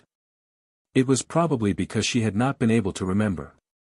But now, from Xiao Xiao's words, she had learned about the past, and Jiang Ruan herself was deeply moved. But in the end, after going around in circles, he ended up back in front of Dan Zhen. Jiang Ruan glared at him. Originally, although Yao Ninian had not expressed any special feelings towards Xiao Xiao, because of the emperor's intentions, he had always been regarded as a rival in love. Moreover, when she had first met the real Yao Ninian, Jiang Ruan had sensed the great waves in that woman's heart. She might not necessarily have no feelings for Xiao Xiao. Now that Yao Ninian was dead, there was a Dan Zhen. Looking back, it had been many years. Thinking about how Xiao Xiao had been coveted by a woman for so many years, Jiang Ruan's mood was indeed not very pleasant. She said, "You really are a disaster that attracts bees and butterflies." Xiao Xiao was slightly startled, his expression somewhat helpless. How could he be blamed for this? He had been cold-hearted and had not been aware of Dan Zhen's intentions. Later on, even if he had been aware of Dan Zhen's intentions, it was nothing in his eyes. Perhaps life was very wonderful. Xiao Xiao himself had not expected that there would be a day where he would have the heart to protect a woman forever. Xiao Xiao himself had not thought of it, and Dan Zhen could not have thought of it even more so. The jealousy in a woman's heart had always been very frightening. If Xiao Xiao had been cold to everyone, perhaps Dan Zhen would not have met with a rebuff from Xiao Xiao. But one day, a woman had appeared and obtained Xiao Xiao's doting, and Dan Zhen had discovered that Xiao Xiao was not someone who only knew how to treat people coldly. No wonder she had always called me Hong and Junju. Not waiting for Xiao Xiao to answer, Jiang Ruan continued to speak, so it was because she minded my identity as a Wangfei. From this, it could be seen that this person was not someone who was good at forbearance, at least when it came to feelings. Although she was also very good at using people's hearts, such as that day when she used dewdrops and Jean Eyre to achieve her goal, it was still extremely difficult for her to grasp her own emotions. Perhaps this was related to her own status. A high and aloof saint maiden, the people around her were all obedient to her, so how could she have encountered any setbacks? Jiang Ruan analyzed. In the process of the game, an opponent who was forbearance was obviously more terrifying. Jiang Ruan and Xian Pei were people who were forbearance because of the lessons of blood and tears from their previous lives. Moreover, when they were young, they had experienced the pain of being neglected. Xian Li's forbearance was also very good, especially for a person who was favored by the heavens. This was also the case for Dan Zhen. As a woman, being unable to control her own emotions was her biggest weakness. In comparison, that Qi Man was much more terrifying. Qi Man was the princess of Nanjiang country. Naturally, she had lived a life of golden branches and jade leaves. However, she had concealed her identity, changed her appearance, and hid in the minister's fu. She had become an unfavored first Yinyang. This was not an easy thing to do, especially after so many years without any flaws. Moreover, her flawless defense was her biggest flaw. Even Jiang Wan could not help but feel somewhat apprehensive on this point. She was carefully thinking about Qi Man's matter. However, Xiao Xiao saw that she had been frowning and did not speak. He thought that Jiang Wan was worried about Dan Zhen. No matter how steady Xiao Xiao usually was, he was always somewhat helpless when facing Jiang Wan. He was not as good at making people happy as Jin Er. Seeing that Jiang Wan was unhappy, he felt somewhat nervous. After thinking for a while, he reached out and pressed Jiang Ruan's shoulder, saying, "How about killing her?" Jiang Wan. This was too fast. She had not even said anything. If Dan Zhen knew what Xiao Xiao had said at this moment, she would probably go crazy with jealousy. She did not speak, so Xiao Xiao took it as a tacit agreement. Immediately, without saying anything, he moved closer and pinched her chin. Jiang Wan was startled. She did not expect that when she did this, Xiao Xiao would kiss her. Housekeeper Lin had said that women were always soft-hearted. If good words could not be coaxed, then he could only kiss her. The harder he kissed, the better it would be. Xiao Xiao's strong offensive directly blocked Jiang Ruan's words. Seeing this, the initiator was very satisfied. Indeed, housekeeper Lin did not lie. This method was really not bad. In an unremarkable courtyard in the capital, at this moment, there did not seem to be anything different. Servants were carefully sweeping outside the courtyard and doing embroidery. It looked as if the life of some small wealthy families was comfortable. However, if there was a master here, and if he observed carefully, he would find that these servants did not seem to be so simple. There were 3 people in the room. The woman sitting on the high seat looked somewhat haggard. Her appearance was also ordinary. However, even if it was an ordinary appearance, at this moment, she looked somewhat different. This person was none other than the minister's first concubine, Yi Shuang, or rather, the former princess of Nanjiang country, Qi Man. If there were people from the minister's fu who saw Qi Man at this moment, they would certainly be shocked. Her appearance was still the same as before, but her temperament was as if she had become a different person. She had an ordinary appearance, but the expression on her face seemed to be seductive. Every move was charming, but there was a trace of indescribable coldness in the charm. She was like a different person from the former Yi Shuang who did not like to talk much. "Aunt, what should we do next?" The woman sitting on the lower right side of Qi Man asked. This woman's voice was obviously younger. Her pair of eyes, which were exposed outside the veil, were extremely intelligent. Just one glance seemed to be able to drip water. She was dressed in red, and there was a kind of mysterious beauty all over her body. However, this beauty made people feel that she was much more dangerous. "Don't be anxious," Qi Man said slowly. "Aunt is right, but Aunt is used to being patient. She has been staying in the capital of the great Jin dynasty for more than 10 years. I am afraid that she has forgotten the identity of the princess of Nanjiang country. However, now that we have come back for revenge, how can we be chased like rats on the street? Where will the face of my Nanjiang country be?" These words seemed to be nothing, but it was not difficult to detect the sarcasm in them when listening carefully. Qi Man did not speak, but Yuan Chuan, the masked man sitting on the lower right side of Dan Zhen, could not help it. He glanced at Qi Man uneasily and said slowly, "Princess, do you have a plan?" What did Nanjiang country think of Qi Man? Although the great Jin dynasty was their enemy and the culprit who destroyed Nanjiang country, everything was caused by Qi Man. If she did not provoke Crown Prince Hongxi, or if she did not kill Xiang Xiaoyuan so ruthlessly, how could Nanjiang country end up like this? At the beginning, the emperor of the Great Jin dynasty ordered the destruction of Nanjiang. Of course, it was to expand the territory, but the more important reason was to avenge Crown Prince Hongxi. It was not an exaggeration to say that Qi Man was a scourge to Nanjiang country. People in Nanjiang country had a lot of complaints about her. However, for so many years, Qi Man had disappeared, so naturally, there was nothing to say. Dan Zhen was Qi Man's niece. If it were not for Qi Man, she would still enjoy the treatment of the royal family. But now that Nanjiang country had been destroyed, she could only be a holy girl who would never marry. Although her status was high, her life was monotonous. Dan Zhen also resented Qi Man. More importantly, now that they were in the capital city, it was equivalent to having two masters in Nanjiang country. How should the subordinates be dispatched and who was the boss? There must be a struggle. In terms of seniority, Qi Man was naturally the current master of the southern border. But for so many years, the people under her had all listened to Dan Zhen's orders. If they just gave it to Qi Man, how could Dan Zhen be willing in his heart? Yuan Chuan could see clearly that Qi Man was unfathomable, but Dan Zhen would never admit defeat. But at this critical moment, it was not the time to have internal strife. So he spoke to ease the secret sharpness between them and asked about Qi Man's deployment.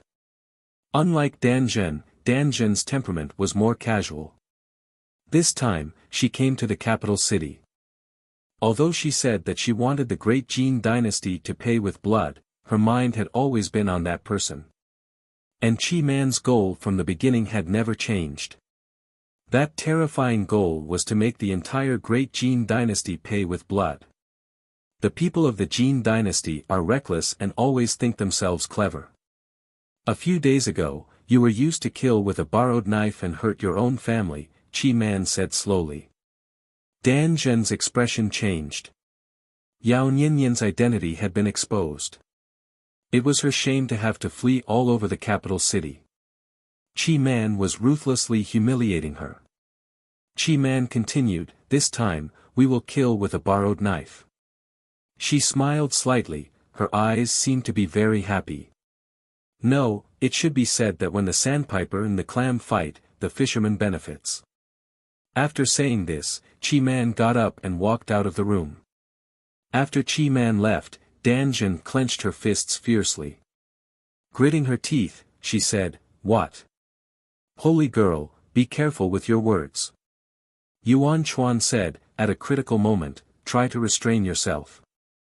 He said it briefly, believing that Dan Zhen could understand. Dan Zhen snorted coldly.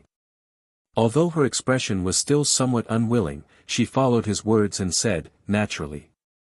At the same time, in the 8th Prince's Fu, Xianli was quietly playing with the thumb ring on his thumb.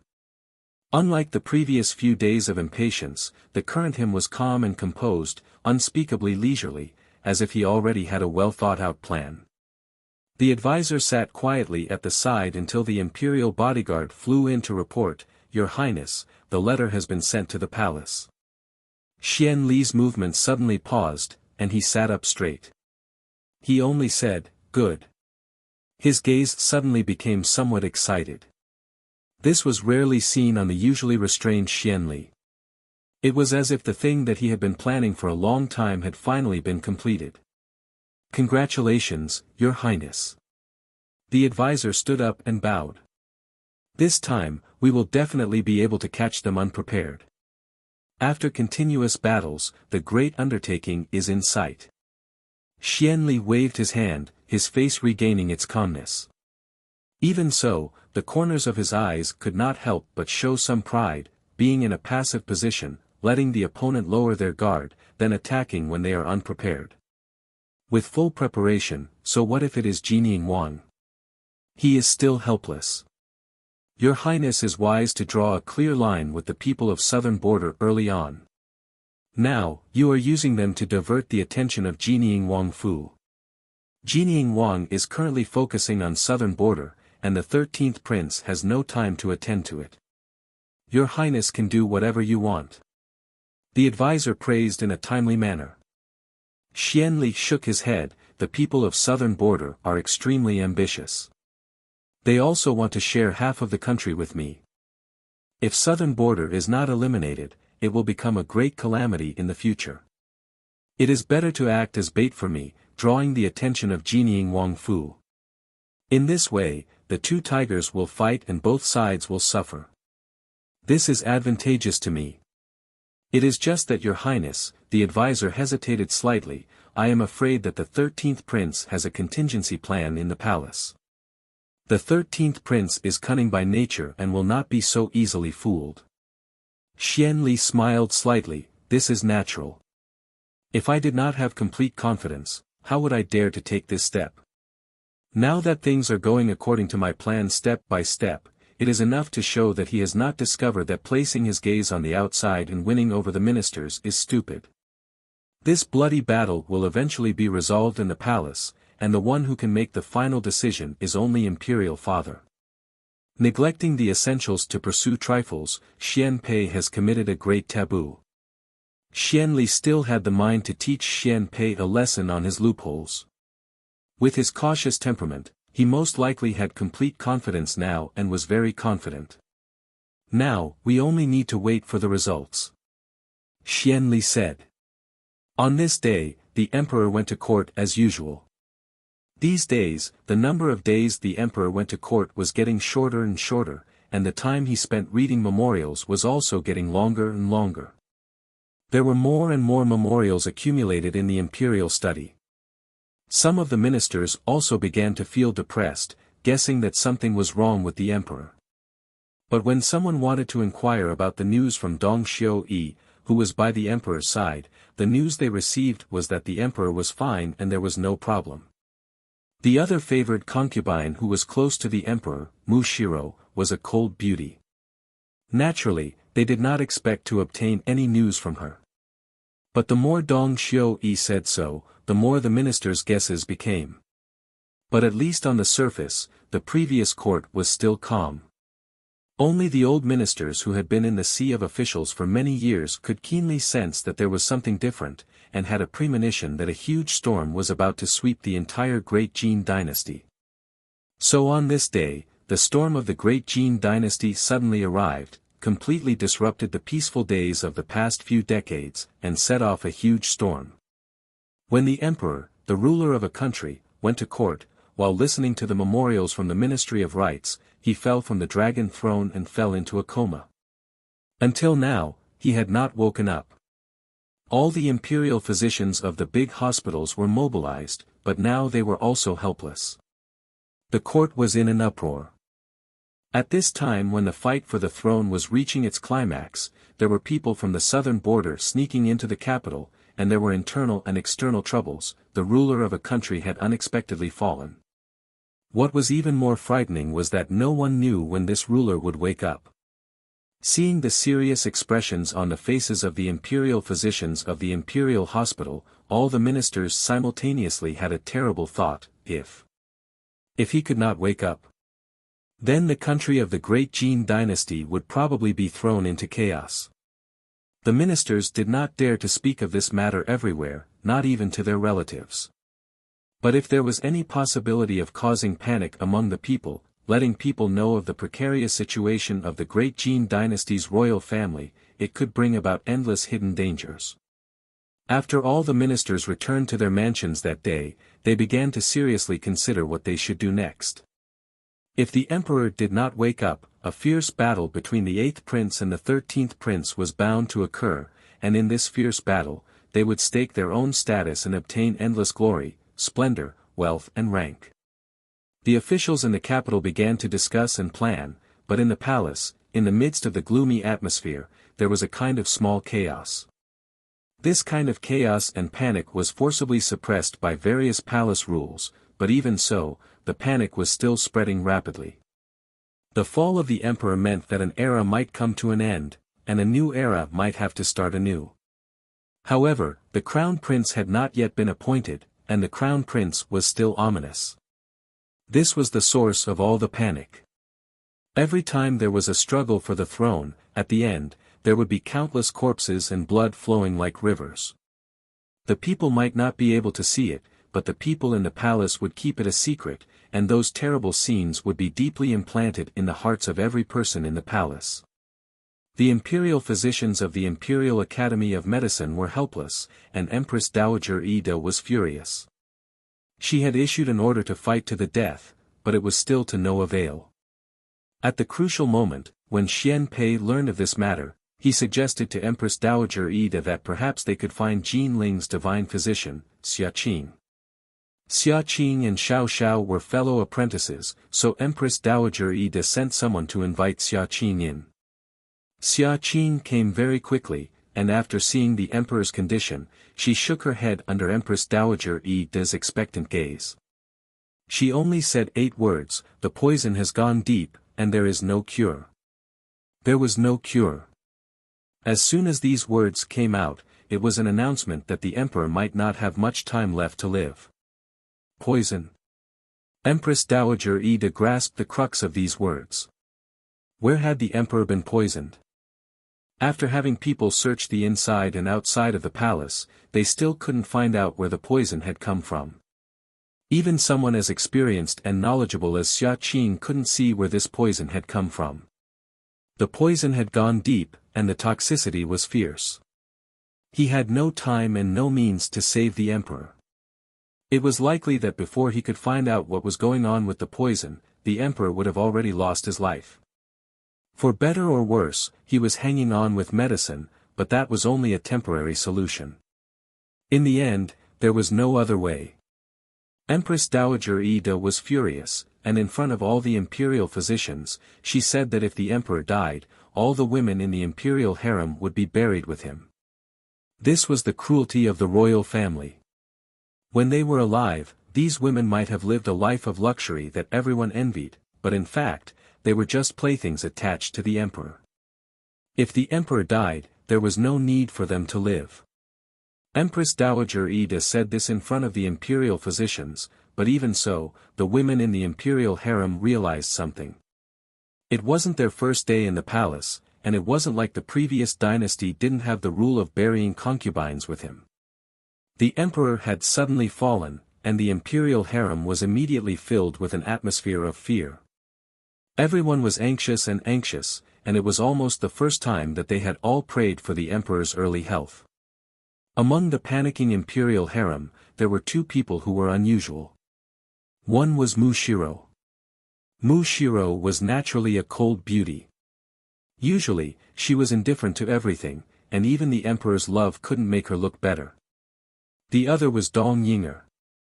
After entering the palace, Dong Yinger's mood was gentle and steady, and she was a little too mature. These 2 people weren't as panicked as the others, so it was understandable. However, how long could the current tranquility be concealed? Everyone knew that a storm was brewing. At this time, in the southern court, Xian Pei was sitting in front of a table, practicing his calligraphy stroke by stroke. Even at this time, he still had the mood to practice calligraphy. If others saw this, they would definitely be very surprised. But what was surprising was not so. Judging from the person's words, Xian Pei's calligraphy was very steady. Obviously, he wasn't affected by the emperor's fall at all. He was as calm as ever, as calm as if he had already expected this to happen. "Your Highness, the 8th prince is now ready to make a move," Mingyu said. "This is a trap he set up. Now that the battle has started, he will definitely start attacking. How will your Highness solve this?" The emperor's poison was planted by Xian Li. This was something that Xian Pei knew very well. With his understanding of his elder brother from his previous life, he could say that he understood Xian Li more than the emperor. This gentle and indifferent elder brother's heart was so cruel. He calmly used this move to kill his father. The emperor's fall was caught off guard, but this poison had been planted a long time ago. Xian Li thought that he had grasped the initiative this way. Before the emperor had clearly chosen a crown prince, perhaps this was Xian Li's strategy to win in the chaos. But for Xian Pei, letting nature take its course was also his strategy. Xian Li was ruthless, but Xian Pei's heart wasn't soft either. For example, in this life, he watched helplessly as the emperor was poisoned by Xian Li. Chapter 235. Mingyu had followed Xian Pei for a long time, and was originally from the Brocade Guard. Naturally, she could roughly guess some things in her heart. Admittedly, Xian Li's move was sudden. With his control of the situation, it might have looked like he had the upper hand. But Mingyu knew, in reality, that was not the case. Perhaps this handsome young man in front of her had seen through Xian Li's intentions a long time ago. Although this seemed somewhat inconceivable and she did not know why, Mingyu knew that Xian Pei had been planning to deal with Xian Li for a very long time. From the time when everyone looked down on him and thought that he was just a useless prince, but it was this useless prince who laid out a good move. When Xian Li ordered people to poison the emperor, Xian Pei knew long ago. But he did not say anything or do anything. It was as though he did not know of the matter and did not do anything to stop it. Dealing with changes by remaining unchanged, killing with a borrowed knife, confusing the other, Xian Pei's actions were foolproof. Every person who fought for the throne had to step on the blood of the previous emperor. Blood relations and flesh and blood were not important. If Xian Pei wanted to fight with Xian Li for the position, he first had to take down the present emperor. Xian Li acted. Xian Pei did not do anything wrong. This was also using Xian Li's hand to achieve his goal. More importantly, Xian Li would think that Xian Pei did not know anything.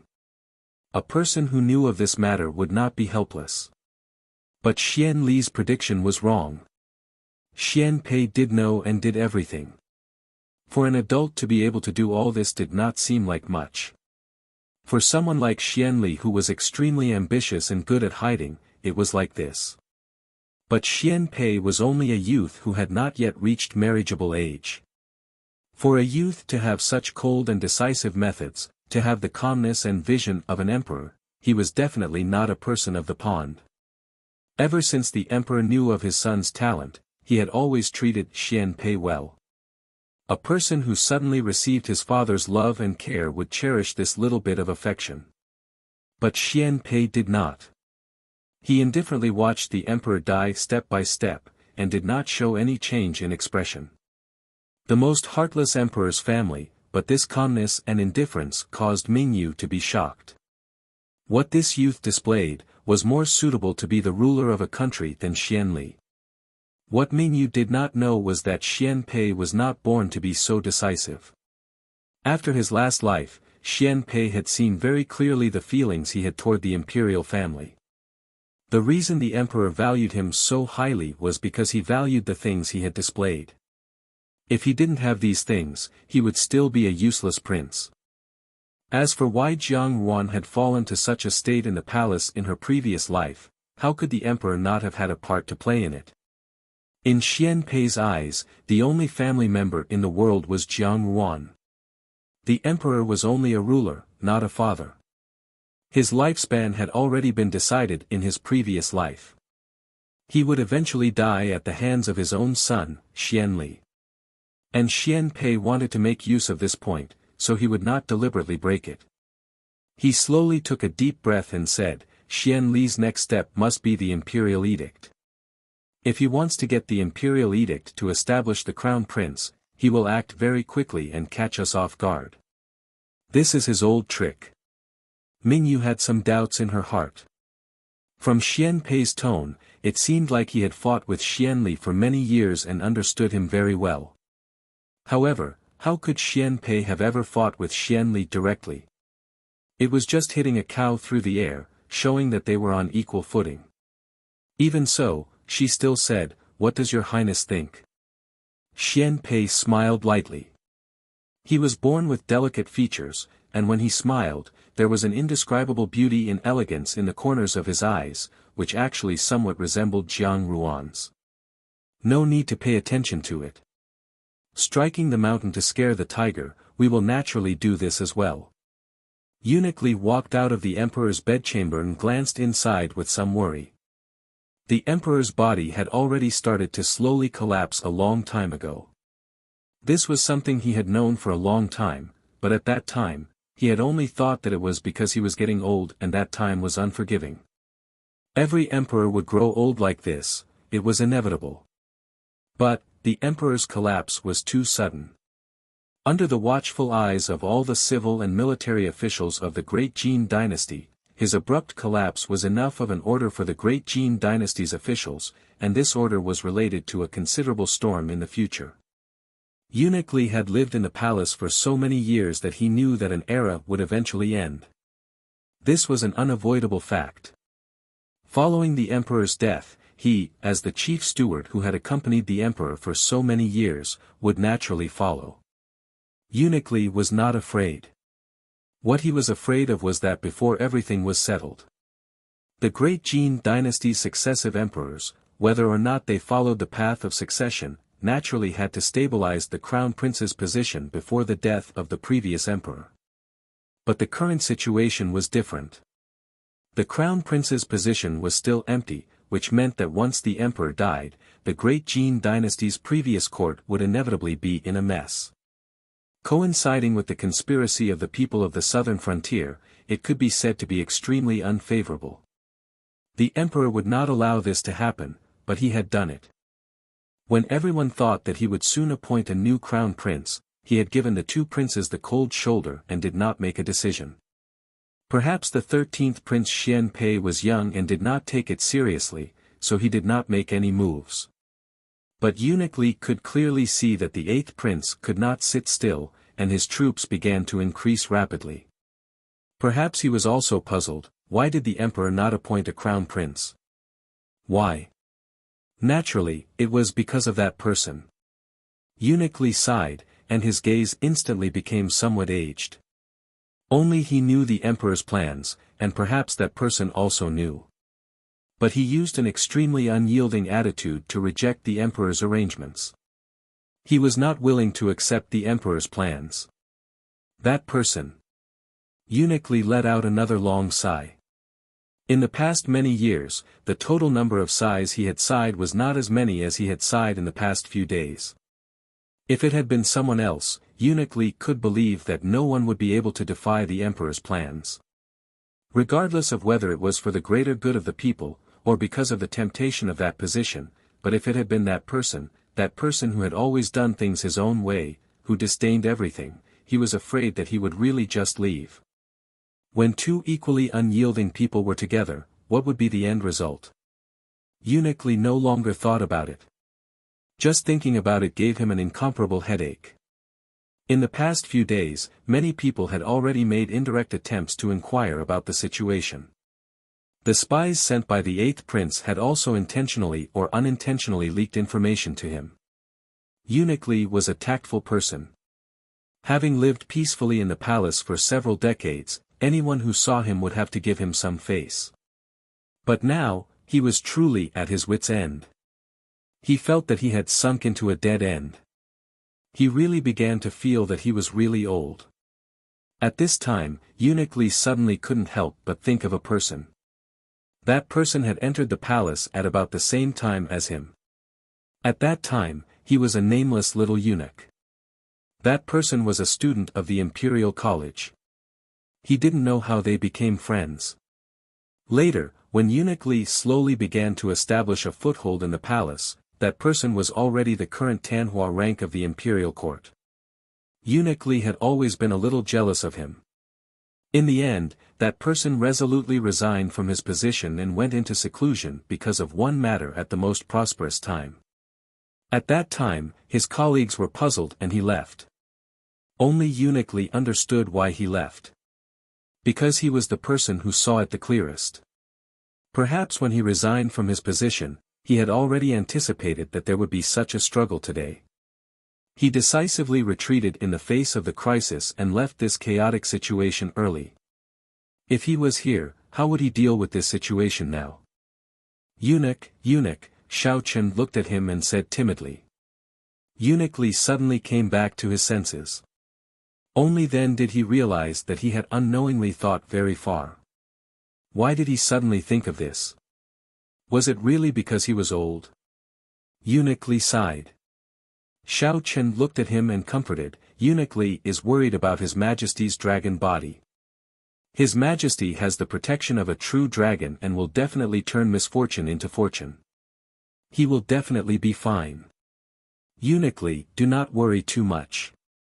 Xiao Chen had been single-handedly promoted by Eunuch Li. It was common knowledge that eunuchs did not have children, but not all eunuchs were willing to accept this fate. Eunuch Li had always treated Xiao Chen very well. Once, when Xiao Chen made a mistake, he said a few words in passing and saved his life. Xiao Chen recognized Eunuch Li as his adoptive father. Now, seeing that Eunuch Li was not his usual self, he naturally had to express his concern. Ah! Eunuch Li sighed and looked at the young man in front of him. How long could he stay in this position? But the young man in front of him had always been very rash and naive. If he had not protected him, he did not know how many times he would have died in this palace. After he left, who could help this boy turn misfortune into fortune? Eunuch Li felt a little melancholy. He looked at Xiao Chen and said, "It's best if you don't come out these days. If it's possible, I will inform the other side. You should temporarily leave the palace and hide. Just say that you are returning to your hometown to attend a funeral or something. You should not stay in the palace." Why? Xiao Chen asked curiously. Adoptive father, His Majesty's dragon body is not well. After all, he has nothing to do with us servants. Why does he have to leave the palace? Don't ask so many questions. Eunuch Li glared at him. The way to survive in the palace was that the more one knew, the earlier one would die. This was something that was known long ago. Yet, this child did not know anything and kept bumping into things. Adoptive father, what do you think the situation in the palace will be like next? Will His 8th Highness and His 13th Highness start fighting?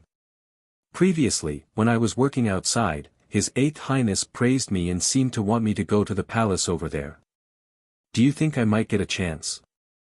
Xiao Chen did not hide his happiness at all.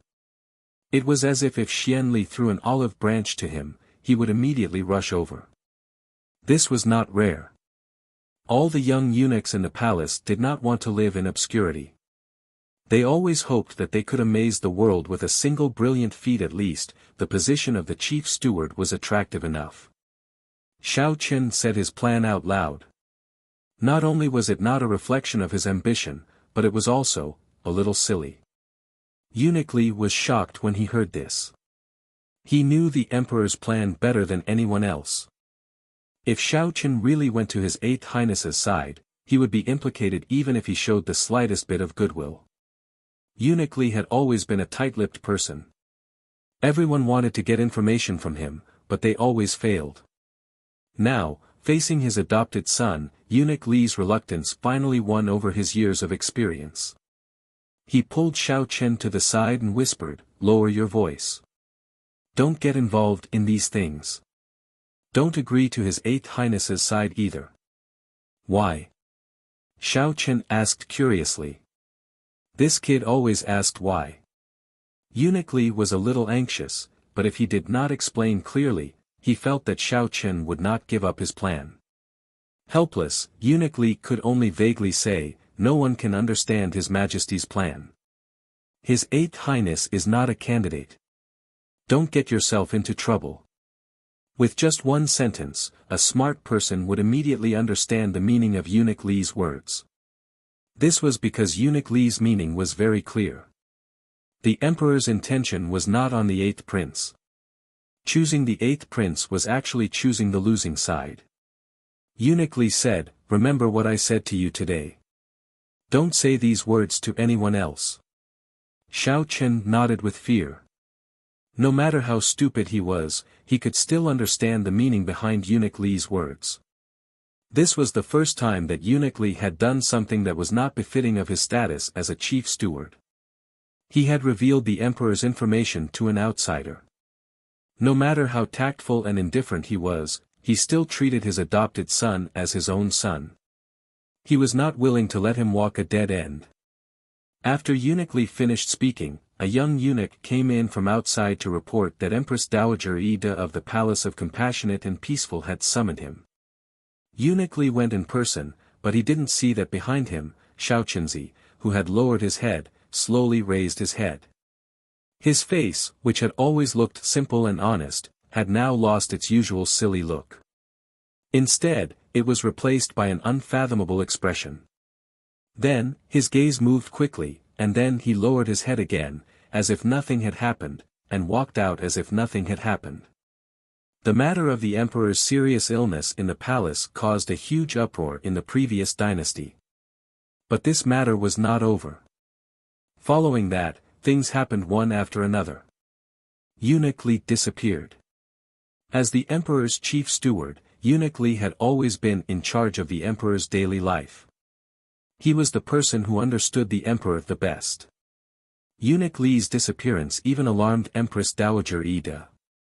The guards on night duty said that they did not see anyone go out at night, so Eunuch Li must still be in the palace. After almost the entire palace was turned upside down, someone finally found Eunuch Li's corpse in the dry well behind Jingyang Palace. There were no other traces on the corpse, and even a suicide note was found on Eunuch Li's body. Eunuch Li had committed suicide by jumping into the well. How could a chief eunuch commit suicide by jumping into the well? Eunuch Li's suicide note only expressed that he was sorry to the emperor for not being able to accompany the emperor until the end.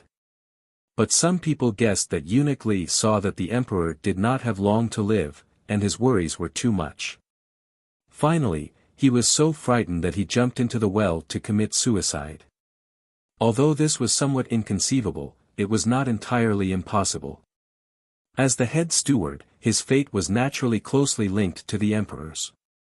The coroner had already checked and found that Eunuch Li had indeed committed suicide by jumping into the well. Of all times, it had happened when the emperor was gravely ill. If this was not the case, then what else could it be? Most importantly, apart from this, no one could find any other reason that could have caused the head steward to commit suicide.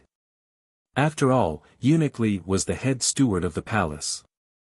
Even if he did not have any meritorious services, he had worked hard for the emperor for so many years. However, Eunuch Li no longer had any relatives by his side. Instead, it was a little eunuch who volunteered and said that he was Eunuch Li's adopted son and was willing to handle the funeral for Eunuch Li. Such a sentimental little eunuch was praised by the higher-ups.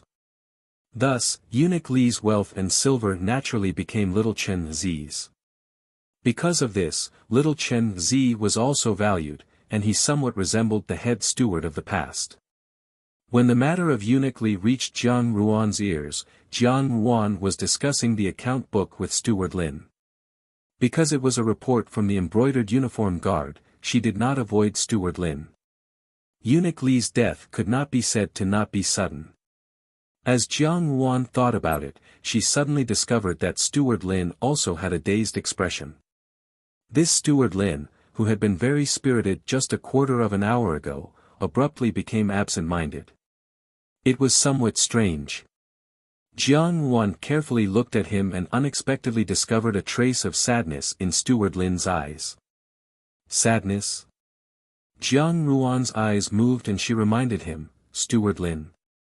Steward Lin abruptly returned to his senses, as if he had just realized that he was absent-minded.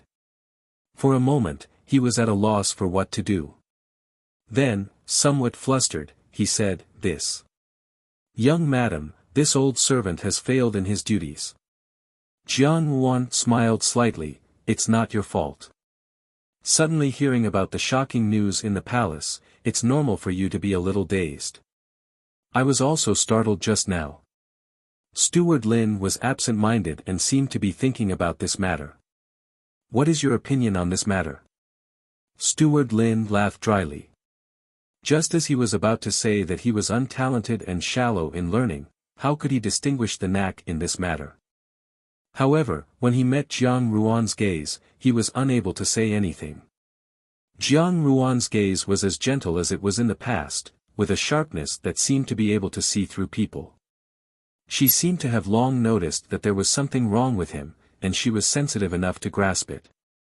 Now, she had merely asked about it. In terms of guessing people's hearts, no one was more outstanding than the princess of the Wangfu. Steward Lin straightened his expression and put away the awkward expression from before. In an instant it was as if he had become a different person. He said, Eunuch Li has been in this position for many years and has seen great winds and waves. He would certainly not commit suicide because of a temporary matter. He left behind a will, but it was all about irrelevant matters. It was really full of flaws. This old servant boldly guesses that Eunuch Li did not commit suicide, but was murdered by someone who disguised it as a suicide. When he said this, although his tone was restrained, he could not help but reveal a trace of anger. Jiang Wan nodded and said softly, "That's right." Then, in Steward Lin's opinion, who killed him? Since Eunuch Li had reached the position of the head steward, his mind was smooth and sly. Ordinary people would naturally not be able to deceive him. Only those who were close to him would be able to make a move. Since this person was able to make Eunuch Li completely defenseless, it must be someone who had been with him day and night, and had already gained his complete trust. There is no doubt that Eunuch Li died at the hands of his own people. Chapter 236. After housekeeper Lin finished speaking, Jiang Wan was expressionless, but behind her, Lian Xiao and Lu Zhu were somewhat surprised.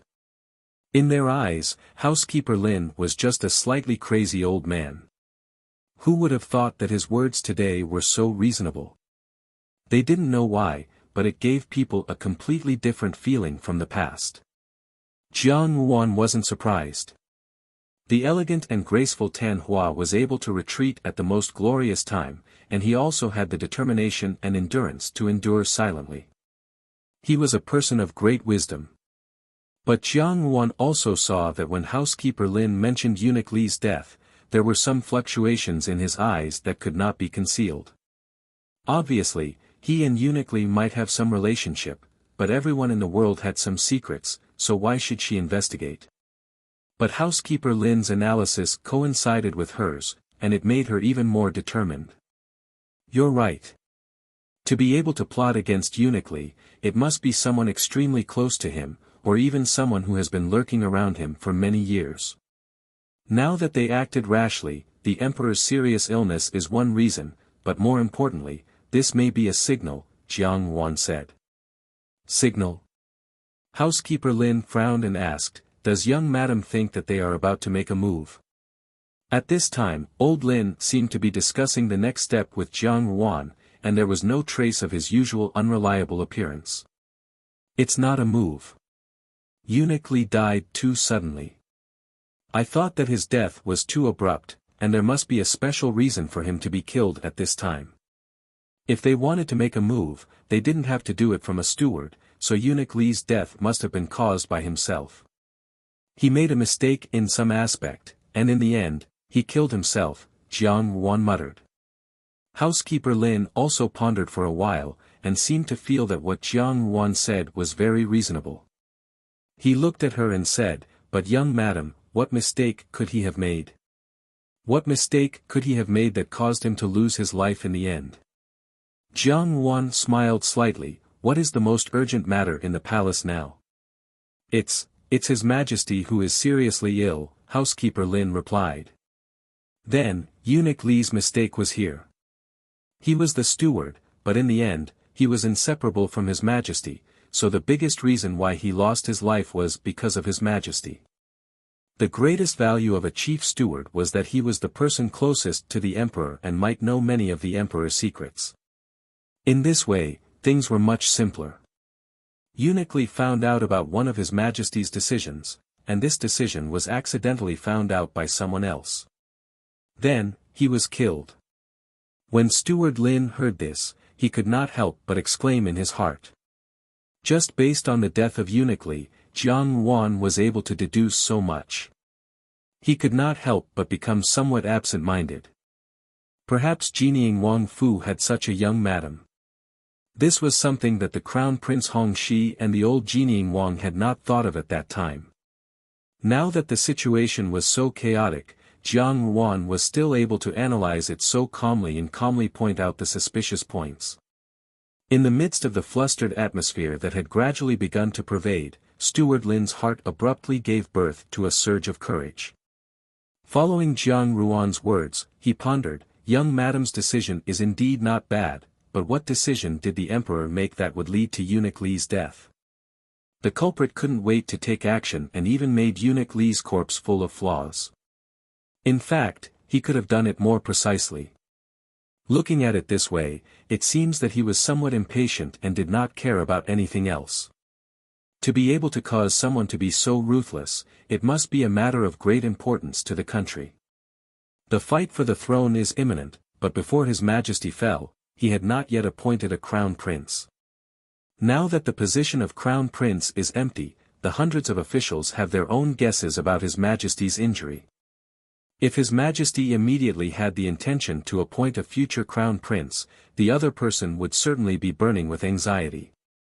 Eunuch Lin most likely revealed His Majesty's intentions, and the other person, who is not fated to be the crown prince, was driven to desperate action. Jiang Ruan said, and the emperor would definitely not appoint Xianli as the crown prince, so the person behind this can only be Xianli. Steward Lin wanted to say that the 13th Prince Xian Pei could also be the culprit, but when he saw Jiang Ruan's expression, he paused. There was not a trace of hesitation on Jiang Ruan's face. Just like her tone, she had absolute trust in Xian Pei from the beginning. Steward Lin knew that Jiang Ruan and Xian Pei had a good relationship, but he had always found it strange that Jiang Ruan, who did not seem to care about anyone, would have such trust in Xian Pei. This was really somewhat strange. However, Jiang Ruan's foresight had always been good, especially in terms of foresight. Almost everything she said would be correct. Naturally, Steward Lin did not have any doubts and responded, in this way, under the current circumstances, the 8th prince will take advantage of His Majesty's intention to reverse the situation, regicide, change fate. Jiang Ruan said coldly. Killing the emperor before he could show his intention, or making it impossible for him to show his intention, and then pretending to have an imperial edict, this was an opportunity. At present, it seemed that this was Xian Li's only way out. Steward Lin was obviously also shocked by these words that Jiang Ruan spat out, and for a moment, he did not speak. The fight for the throne had always been a reign of terror, and it would never be completed under peaceful and happy circumstances. However, just by listening to Jiang Ruan's words, he could already feel a ferocious aura assaulting him. Perhaps in the coming days, undercurrents would be turbulent in the capital, and every step would be filled with trepidation. Jiang Ruan smiled and said, however, at present, it is still not that bad. Steward Lin, you can leave first. I still have some things to do. I will come back later, and I will explain this matter to Xiao Xiao. There will always be a way to deal with it. Steward Lin did not speak and silently retreated. Now, Xiao Xiao was not the only one supporting Jinying Wang Fu. Now, Jinying Wang Fu also had an additional young madam. Leave it to them, Steward Lin thought. After Steward Lin left, the smile in front of Jiang Ruan disappeared. Her expression slowly became solemn, and it seemed that she was not as confident as before. Lian Xiao and Lu Zhu looked at her and were startled. Lian Xiao hesitantly asked, "Young madam, is there something wrong?" "Wrong?" Jiang Ruan looked down. "Naturally, it is not right." Seeing this, Tianzhu also asked, "Since the 8th prince's plan has been seen through, as long as we do not let him succeed, why is young madam so worried?" Although the 8th prince's temperament is patient, he really thinks himself clever and is not a truly intelligent person. The young master has not returned yet, so this matter will certainly not be so bad. Before Jiang Ruan was Jinying Wang Fei, she had dared to confront Xianli. After such a long time, Tianzhu and the others were used to Jiang Ruan's appearance of strategizing. When such a worried expression appeared on Jiang Ruan's face, Tianzhu felt somewhat uneasy. The smartest person is naturally not Xianli, Jiang Wan sneered, and her smile seemed somewhat cold. The emperor is the smartest person. She did not continue speaking. Tianzhu and the others looked at each other, not knowing how to respond. At night, when Xiao Xiao returned, it was naturally late at night. Jiang Wan was sitting on the edge of the bed, leaning against the blanket, flipping through a book. However, she was flipping so absent-mindedly that she did not even hear Xiao Xiao's approaching footsteps. Xiao Xiao paused and walked until he was in front of her. After thinking for a while, he stretched out his hand and patted her forehead, saying, "Why are you still reading? I was waiting for you to come back." Jiang Wan casually threw the book to one side. Xiao Xiao had just returned from outside, and his body was still slightly damp from the cold dew of the night. Under the lamplight, his face was incomparably handsome, almost like a cold immortal who had walked out of those simple and unadorned scrolls. Regardless of the time, this person was always so bright and fresh. Even if he did not like to be gorgeous and always wore the coldest colors, it could not take away even the slightest bit of his brilliance. It was as if as long as he stood there, he could not help but attract the attention of others. Jiang Wan sighed softly. Xiao Xiao sensitively sensed that something was wrong with her, so he did not immediately bathe. Instead, he sat beside Jiang Wan and asked with concern, "What's wrong?" "You." Jiang Wan hesitated for a moment before asking, "Do you want to be the emperor?" Xiao Xiao was slightly startled, as if he had not expected her to suddenly ask this. For a moment, he was somewhat startled. Then, he frowned and asked, "Who did you see today?" When Jiang Wan saw his appearance, she laughed. "The person you are worried about is currently in the palace, injured and unable to get up." "How could he meet me?" "You're probably worrying too much."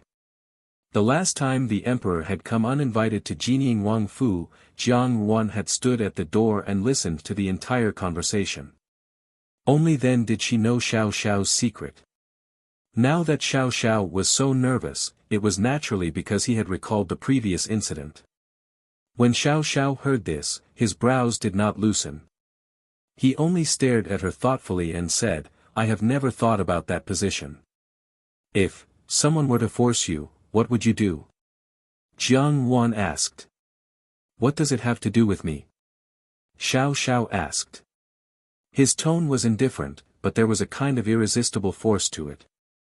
If someone was to force him, what did it have to do with him? In this world, if he liked it, he would do it. If he didn't like it, he would not do it. No one had ever been able to force him. Jiang Wan took a deep breath and suddenly said, "Now that the emperor is unconscious, Xianli rashly made a move, it can only mean one thing. The emperor has the intention to appoint a successor. Perhaps the matter of the successor had already been decided long ago, and Xianli suddenly heard about it, so he wanted to cut off all the clues." Jiang Wan stared into Xiao Xiao's eyes. "Xianli probably thinks that the other party is but you and I both know that's not the case. The person he wants to give up this position has never been his own son." A storm suddenly arose in the court, and the fight for the throne was imminent. How many ministers had personally taken sides, but only Jiang Wan and Xiao Xiao knew that that person, the emperor, had never thought of handing over the country to Xianli and Xian Pei. The person he wanted to sit on this position had always been Xiao Xiao. He had secretly paid attention to Xiao Xiao for so many years, and protected him for so many years.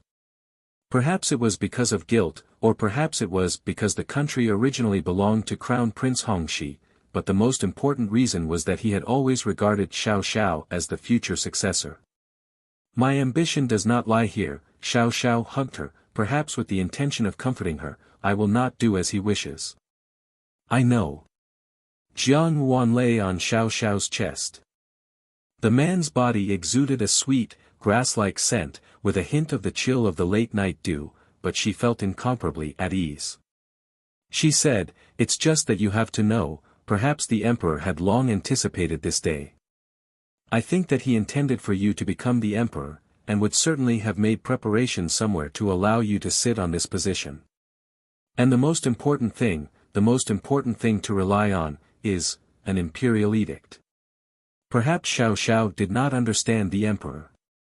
The embroidered uniform guards were spread throughout the world, and they had the most brilliant intelligence. However, Xiao Xiao was an assassin, and the leader of the embroidered uniform guards, but he was not a person who was good at guessing people's hearts.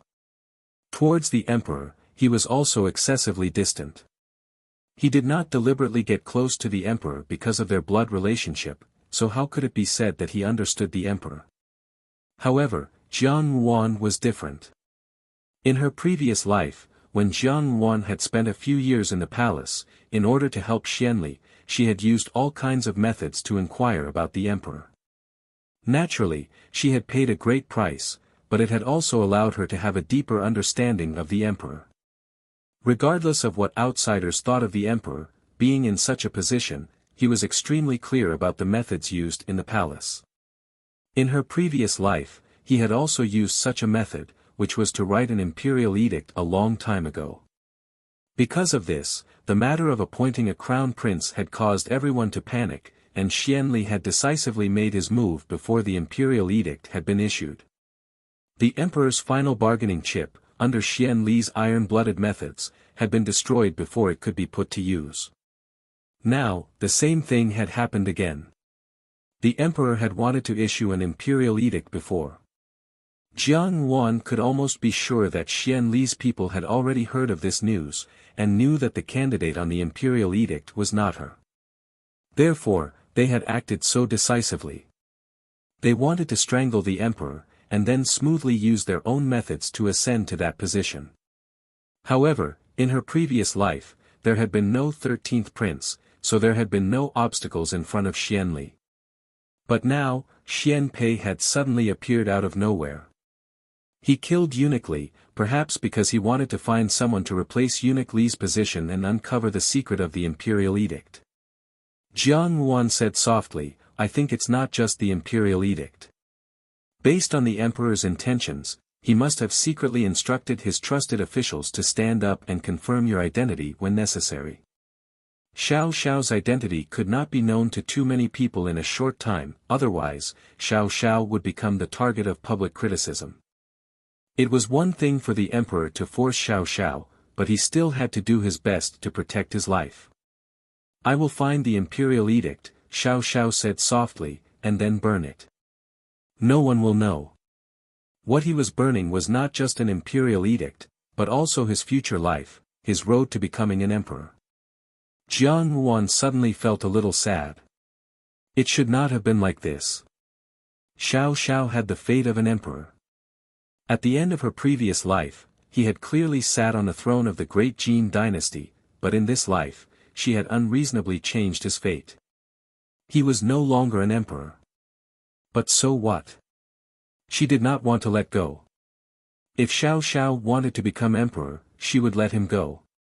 If he did not want to, then even if she had to risk her life, she would not let those people succeed.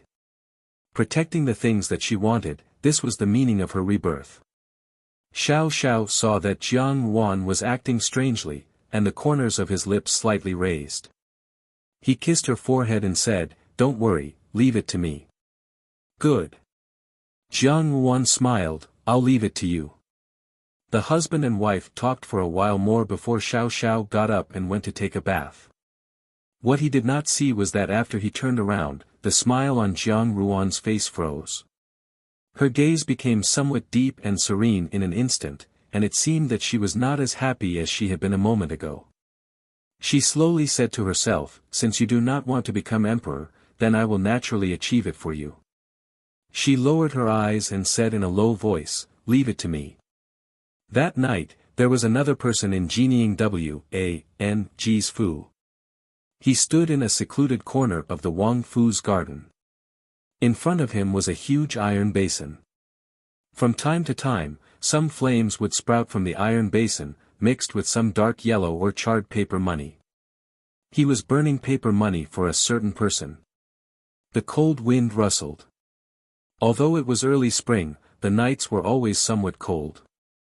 However, this person only wore a thin long gown, just like the green gown worn by the most ordinary students in the academy. At this moment, he was sitting on the ground. Beside the iron basin, there was a pot of wine and 2 wine cups, but there was only one person.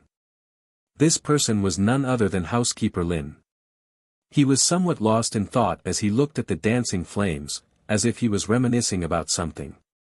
Suddenly, he smiled and said, "Old Li, I say, you are too stupid.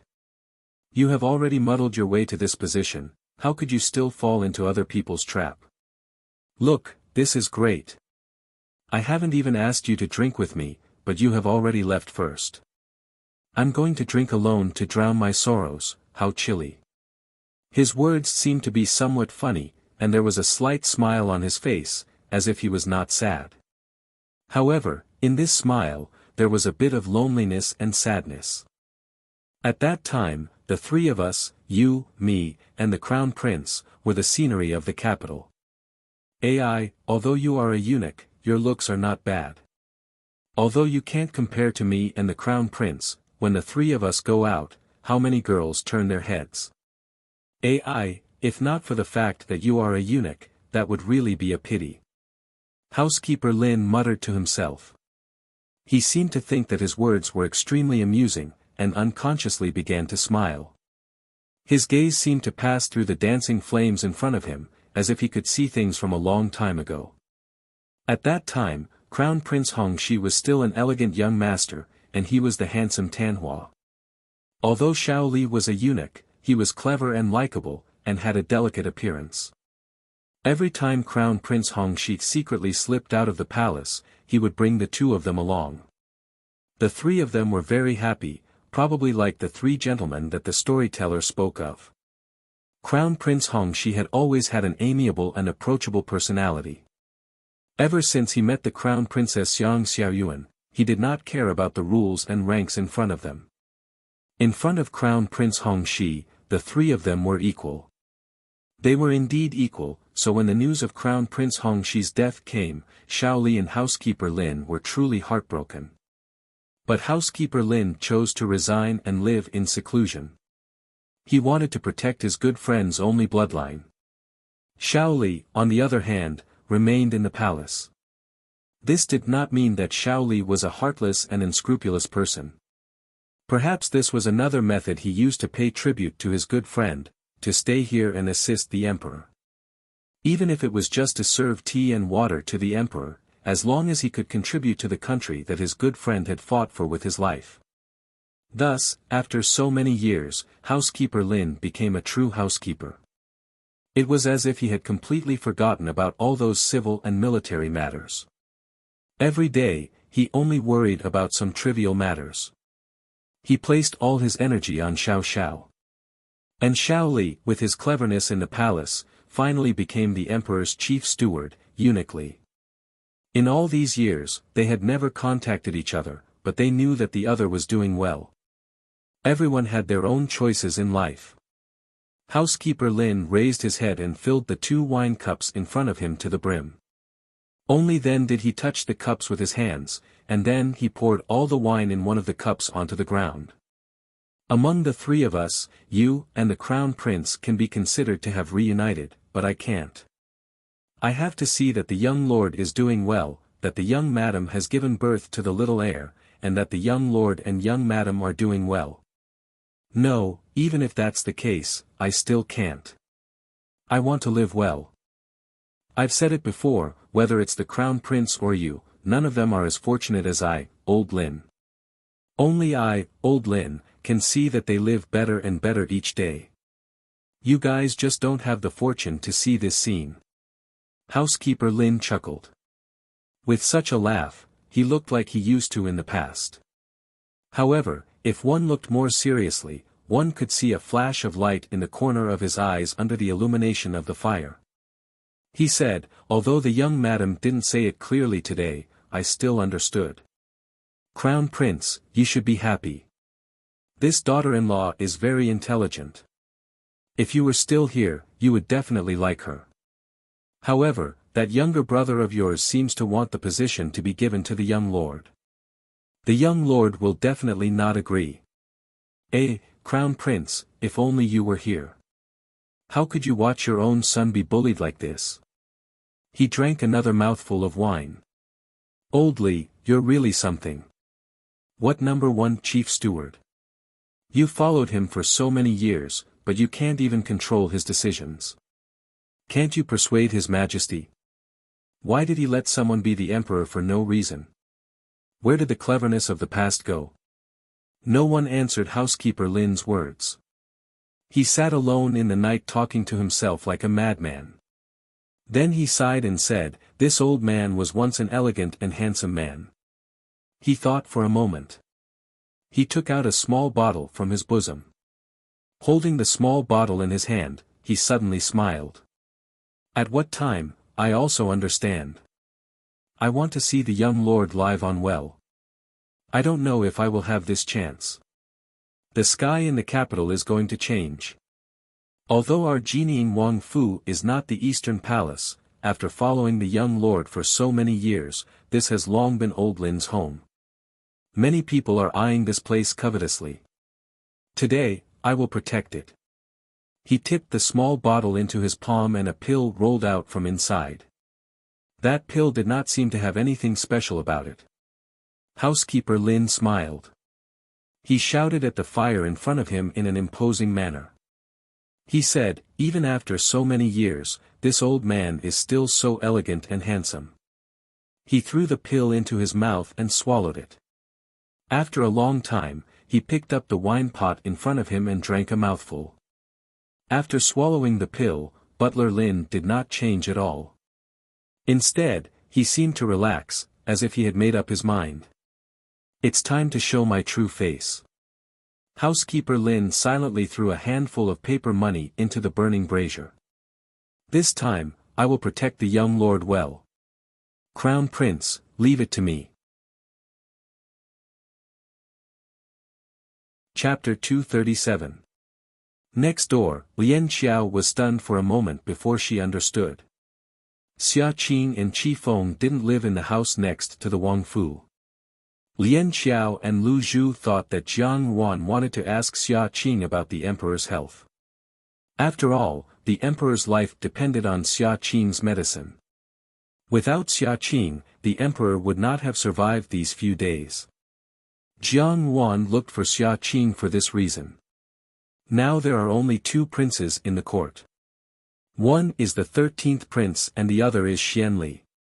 Since I don't want Xianli to get that position, I must be in alliance with the 13th prince.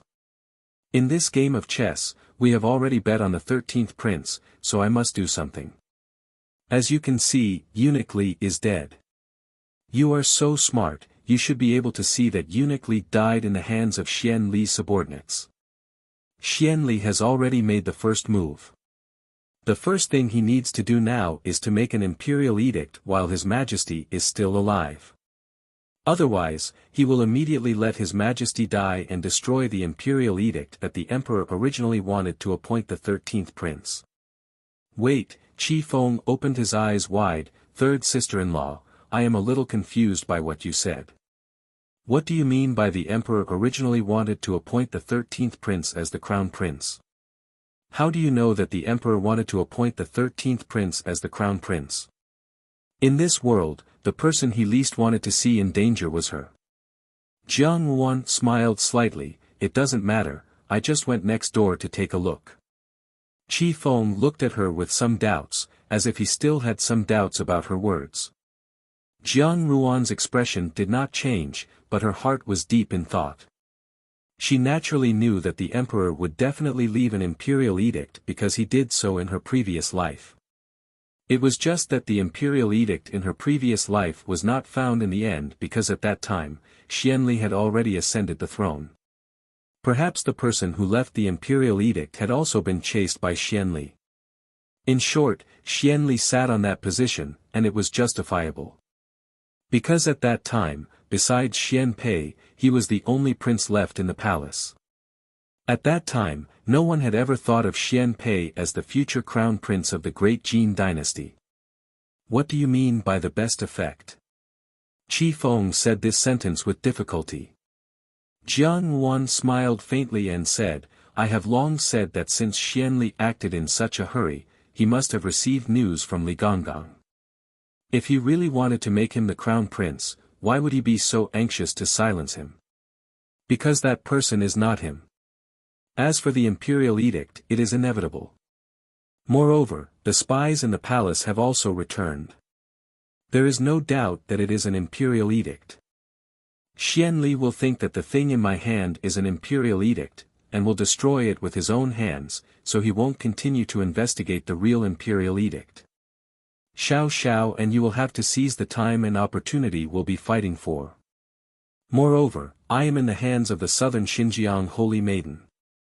The Southern Xinjiang Holy Maiden will want to torture me, but Xianli must properly support me. Because with his scheming mind, he must use me in exchange for greater benefits. He wants to use me to make a deal with Xiao Xiao, and it is best to obtain the support of Jining Wangfu. Jiang Ruan's gaze was deep and her tone was calm, as if these things that concerned her life would not happen to her. She said, in this way, there will be differences between Xianli and the people of southern Xinjiang.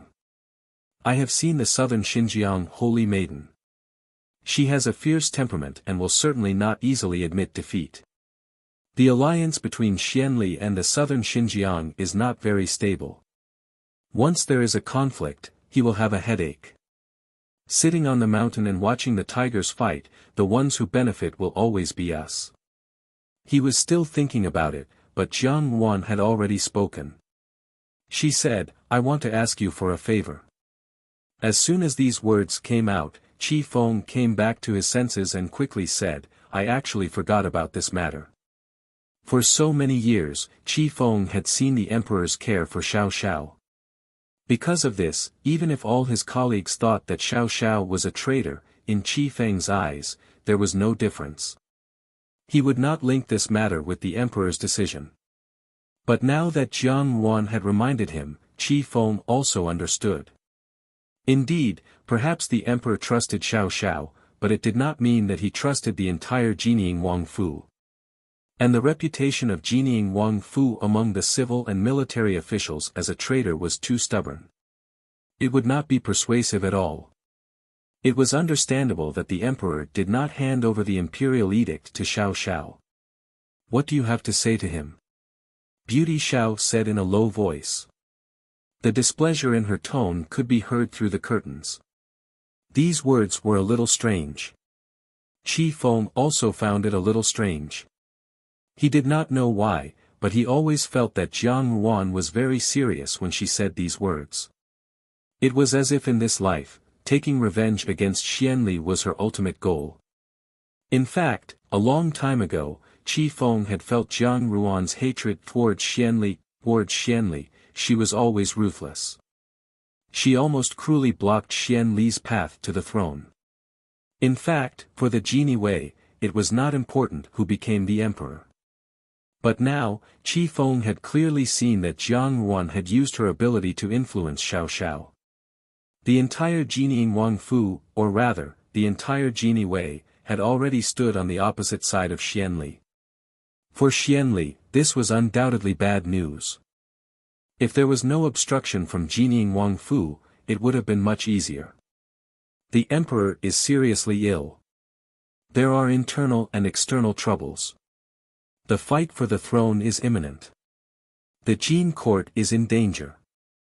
Qi Feng said, but this has nothing to do with third sister-in-law. Early the next morning, Xiao Xiao went out. Jiang Wan washed up and changed her clothes.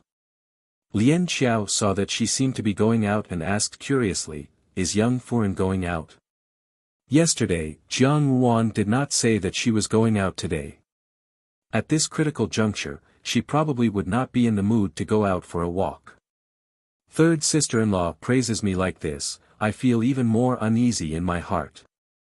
Qi Feng smiled and changed the topic, but today, third sister-in-law did not come to see me to drink tea. Did something happen?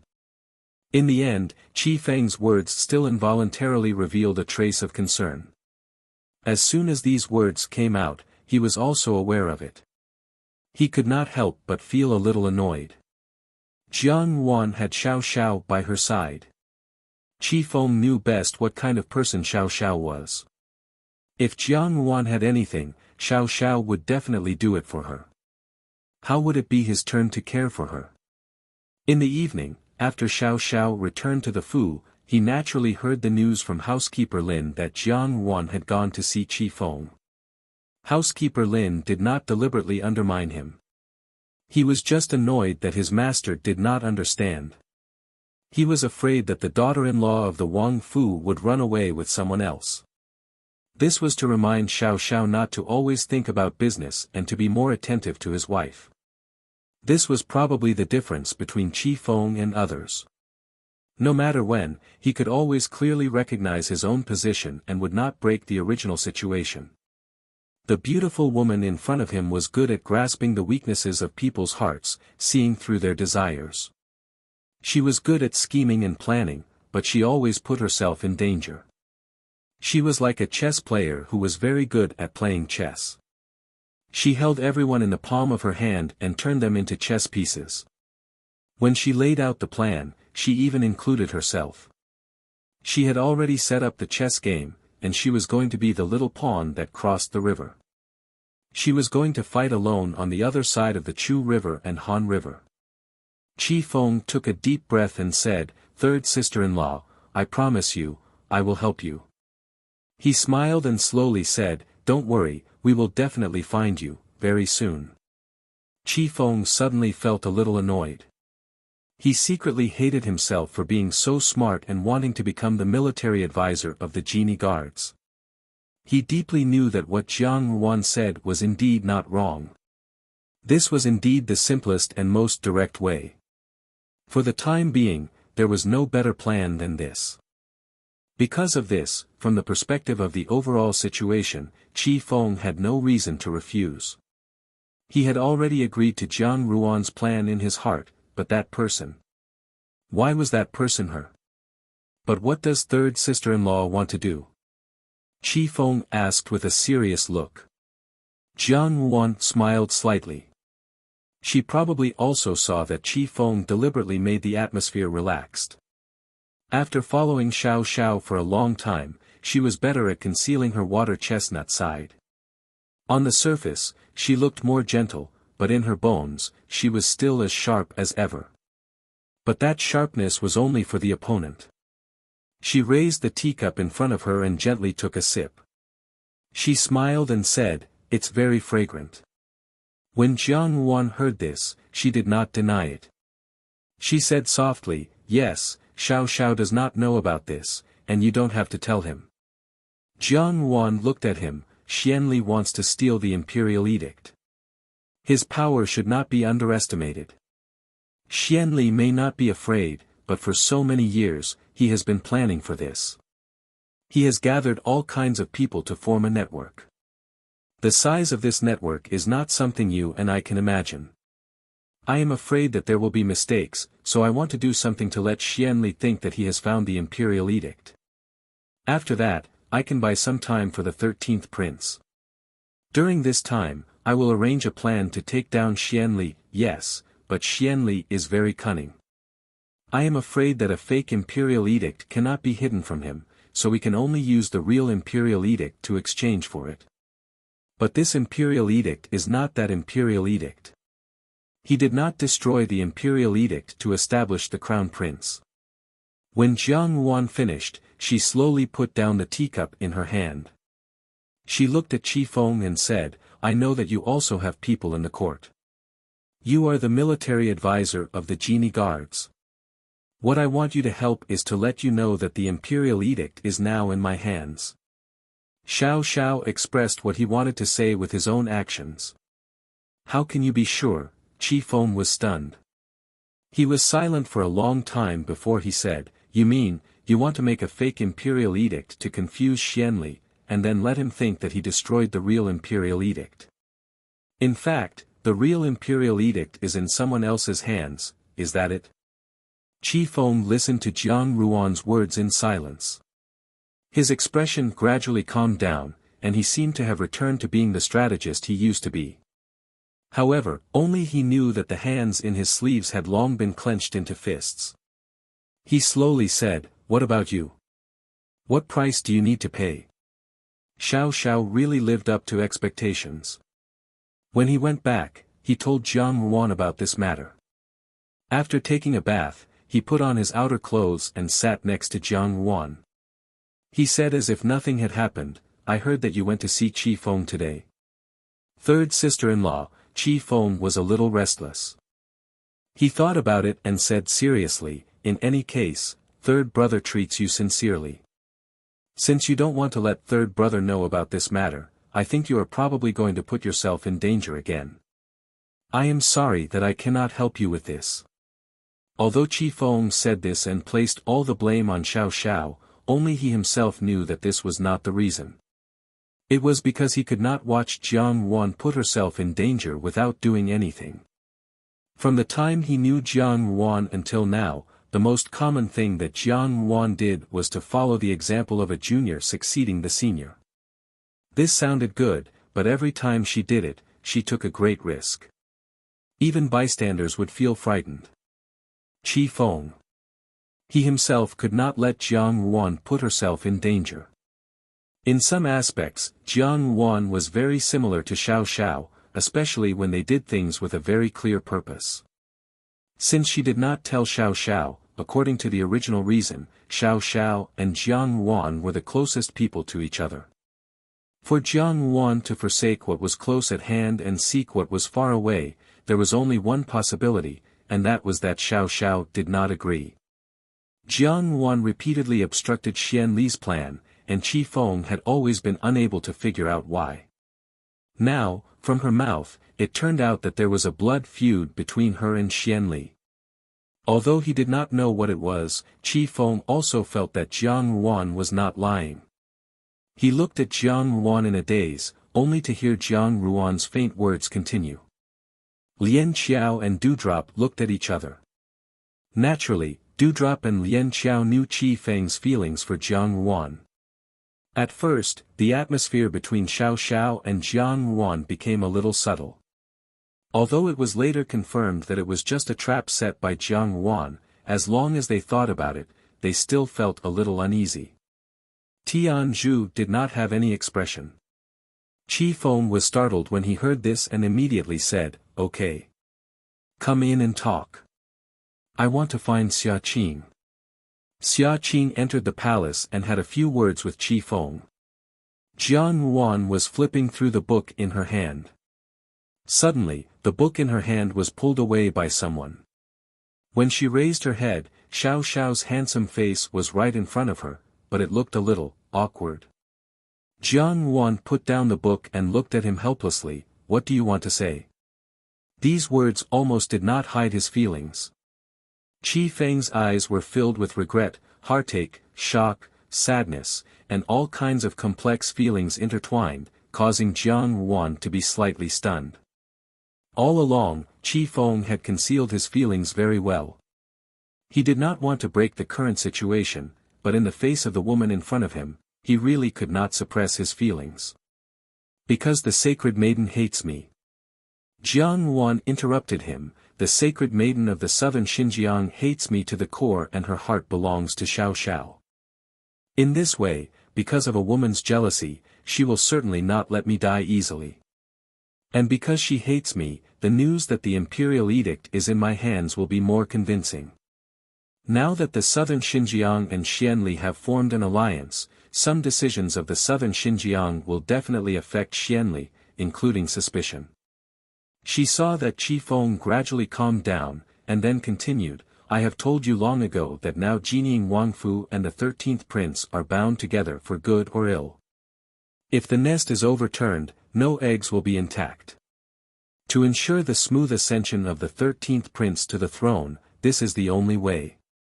Xiao Xiao's purpose is in the southern Xinjiang. Although he can intervene in the affairs of the court, it is not as convenient as Xianli. Only this plan, with me as bait, can achieve the best effect." She used to be reckless in doing things, so after her rebirth, she especially cherished her life. Although she had risked her life many times, in fact, those were all after countless demonstrations and planning, so she could deeply understand the outcome. But this time was different. Although she and Qi Feng spoke with confidence, in fact, people's hearts were always changeable. In a life-and-death situation, no one could predict what would happen next. Qi Feng was not stupid. Jiang Yuan specifically came to him for help, so something must have happened. If Qi Feng could do it, Xiao Xiao could definitely do it. Since Xiao Xiao could do it, why did Jiang Yuan need Qi Feng's help? There was only one possibility, that was, Jiang Yuan did not tell Xiao Xiao what she wanted to do. Why did she not tell Xiao Xiao? Qi Feng's heart moved, and then he blurted out, "You want to hide it from third brother?" Third brother does not agree. As if she had already expected Qi Feng's reaction, Jiang Yuan just sighed softly and said, "Qi Feng, do you know what the situation is now?" Jiang Yuan withdrew her thoughts and looked at Qi Feng. The imperial edict left by the emperor must be in the hands of a minister, and Xianli will use all means to kill that minister and destroy the imperial edict. Who knew that when Lu Zhu and the others followed Jiang Yuan to the next room, Xia Qing was not in the room. Qi Feng smiled and said, "Xia Wu has entered the palace. Why is third sister-in-law looking for him?" Qi Feng was startled. Jiang Yuan continued, "How could the emperor hand over something like an imperial edict to Xiao Xiao? In this world, the ruler is the most suspicious. If you do this, even if you tell others that the imperial edict is real, the civil and military officials will not believe it. They will only think that the imperial edict is fake." Qi Feng was startled. Jiang Yuan frowned and said, "They will not kill me." But she still had to do this, not for anything else, but for Pei Er and Xiao Xiao. Xiao Xiao was not willing to be the master of the great Jin dynasty, but the emperor still had a backup plan. Rather than saying that this time she was fighting with Xianli, it was better to say that she was playing a game with the emperor. She seemed to be incomparably brave as she pressed forward, but in reality, it was also because Xiao Xiao was behind her. Because of that person, she relied and trusted him wholeheartedly. Thinking up to this point, Jiang Yuan could not help but smile. That smile was extremely faint, and it quickly disappeared from her face. Qi Feng was startled and stared at her without blinking.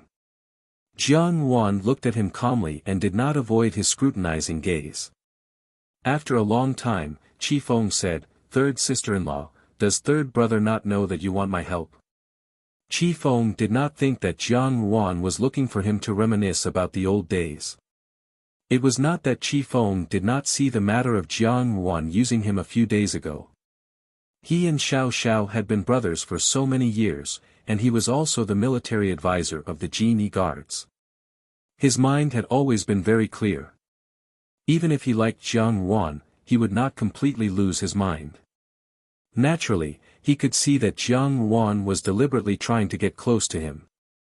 Qi Feng could not tell what he was thinking, but because of this, he did not have any dissatisfaction with Jiang Yuan, nor would he have any estrangement with Xiao Xiao.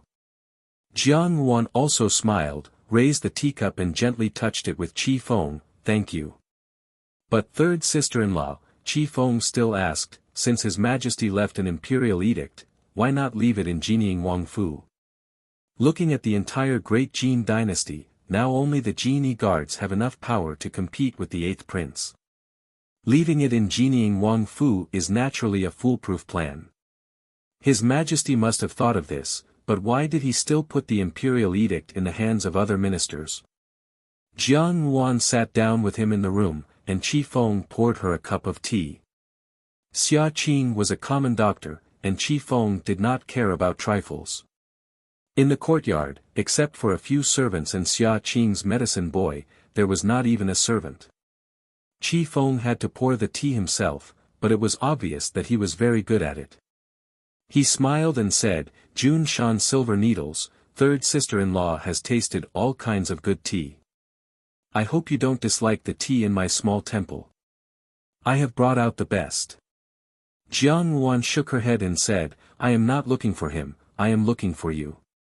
Jiang Wan ignored the deep meaning in Qi Feng's eyes and said lightly, "What I have to do is just to put on a show. There is no problem with me. Qi Feng, your task is more difficult. Compared with me, the burden of this matter actually falls on you.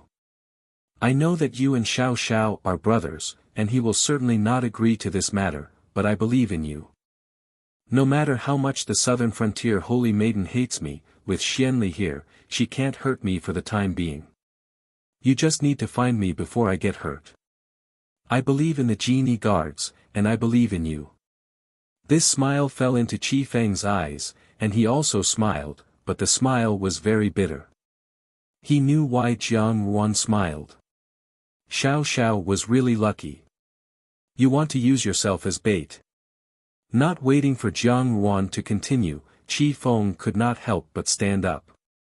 He seemed to realize that his performance was too emotional, but he still could not hold back and cried out, "This can't be, it's too dangerous.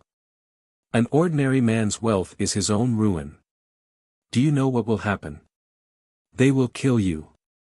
"No, this actually has something to do with me," Jiang Ruan suddenly said. Qi Feng was startled, only to hear Jiang Ruan's faint voice, "From the day you met me, I think you have already seen that there is an irreconcilable hatred between me and Xianli.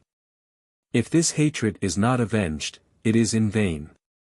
When Xiao Xiao was not there, you saw that I kept Xianli in check and balance. It was not all for genieing Wangfu. In fact, it was just because of a private grudge. This is a long story, and I will not tell you in detail. You only need to know that Xianli and I are enemies in this life. Naturally, we will not rest until one of us dies." Qi Feng spoke unhurriedly, but clearly. In the shortest time, he had already figured out the key points. Jiang Wan was slightly startled by the question. Why did the emperor not hand over the imperial edict to genieing Wangfu? Naturally, it was because Xiao Xiao did not want to sit in that position. If the imperial edict was really handed over to Xiao Xiao, she was afraid that before Xianli could do anything, Xiao Xiao would destroy the imperial edict himself. The emperor's imperial edict was not written for Xian Pei at all. It was written for Xiao Xiao. Qi Feng did not know Xiao Xiao's background, so he did not know the reason behind it. He only saw that this matter was not appropriate. Jiang Wan could not tell him this reason, so she just smiled and said, "Have you forgotten what kind of reputation genieing Wangfu has?" Chapter 238. Xian Pei's eyes became hot and tears almost fell, but he knew that he could not cry. He was now an adult, so he could not be as ignorant as he was in his previous life and make Jiang Wan worry. He clenched his teeth and forced his tears back.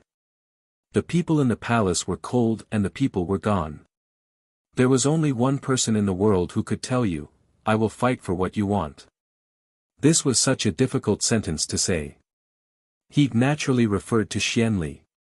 Both mother and son were well aware of this. Xian Pei raised his eyebrows and beamed with joy. How would he dare to find trouble with me? He was originally a cowardly tortoise, and now he can't wait to close himself off. At this critical juncture, he will not make any mistakes. Even if I spit on him now, he will say that he is a brother and will not punish me. Jiang Wan smiled. "All right, now I want to ask you, where is the imperial edict, and who is the person you placed by the emperor's side?" There were two imperial edicts, one with Xian Pei's name and the other with Xiao Xiao's. If Xiao Xiao really did not accept the edict, he would let Xian Pei ascend to the throne to ensure that nothing went wrong. But Xian Pei's imperial edict would not appear unless it was absolutely necessary. "This is a long story," Jiang Wan interrupted him. "If you really want to know the reason, go find Xiao Xiao yourself. If he agrees, I will tell you." Xiao Xiao's past was not a light topic. Jiang Wan felt that it was somewhat inappropriate to tell Xiao Xiao like this. If Xiao Xiao was willing, then they could talk. Jiang Wan withdrew her thoughts and looked at the youth in front of her. "Do you want to be the emperor?" Xiao Xiao hesitated. Jiang Wan was so insistent, and he had always followed her wishes, so he did not say more. He only gave a few more instructions to Tianzhu. Jiang Wan smiled and stood in front of Xiao Xiao. Xiao Xiao also had to go out today. The matters in the brocade guard were more complicated, and he also had to analyze the secret deployment of the southern border. Early in the morning, he had to go to the Tianji battalion. Jiang Wan looked at him and took the initiative to help him tidy up the wrinkles on his sleeves. Jiang Wan. Now the emperor wanted to repeat the same trick, but he did not expect that this time, everything would be different. Xian Pei had already grown into someone who could contend with Xian Li, and Xiao Xiao didn't want this position at all. I see. Jiang Wan murmured. At this point, she finally understood all of the emperor's plans. The emperor was indeed not as incompetent as he appeared on the surface, or perhaps the incompetence on the surface was just an act. Perhaps he had already discovered that Xian Li had poisoned him earlier, and now he was just beating him at his own game. I'm going to the palace. Jiang Wan smiled, leave the account book on the table. I'll continue watching it later. Cough, cough, Jiang Wan abruptly regained her composure. She felt somewhat angry that she had been momentarily dazzled by Xiao Xiao's beauty. Regarding Xiao Xiao's sudden action, she did not know what to say.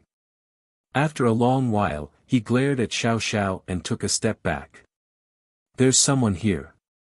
In this world, if you want something, then take it. If you can't get it, then fight for it. But Jiang Wan looked at him, the things that you want, I will fight for you. Mushiro. Jiang Wan was a little surprised. Mushiro was a famous cold beauty in the palace. Jiang Wan had also suspected Mushiro's identity. A beautiful woman who was excessively cold and could still obtain the emperor's favor, she must have some tricks up her sleeve. How could she be that simple?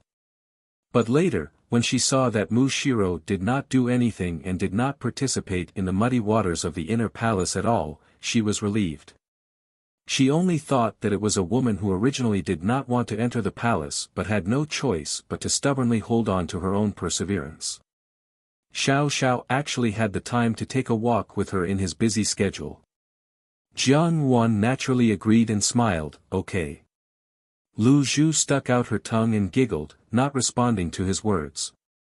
Jiang Wan, on the other hand, carefully looked at housekeeper Lin. Sure enough, housekeeper Lin looked much younger today. Although this change was not much, it still gave people a feeling of brightening.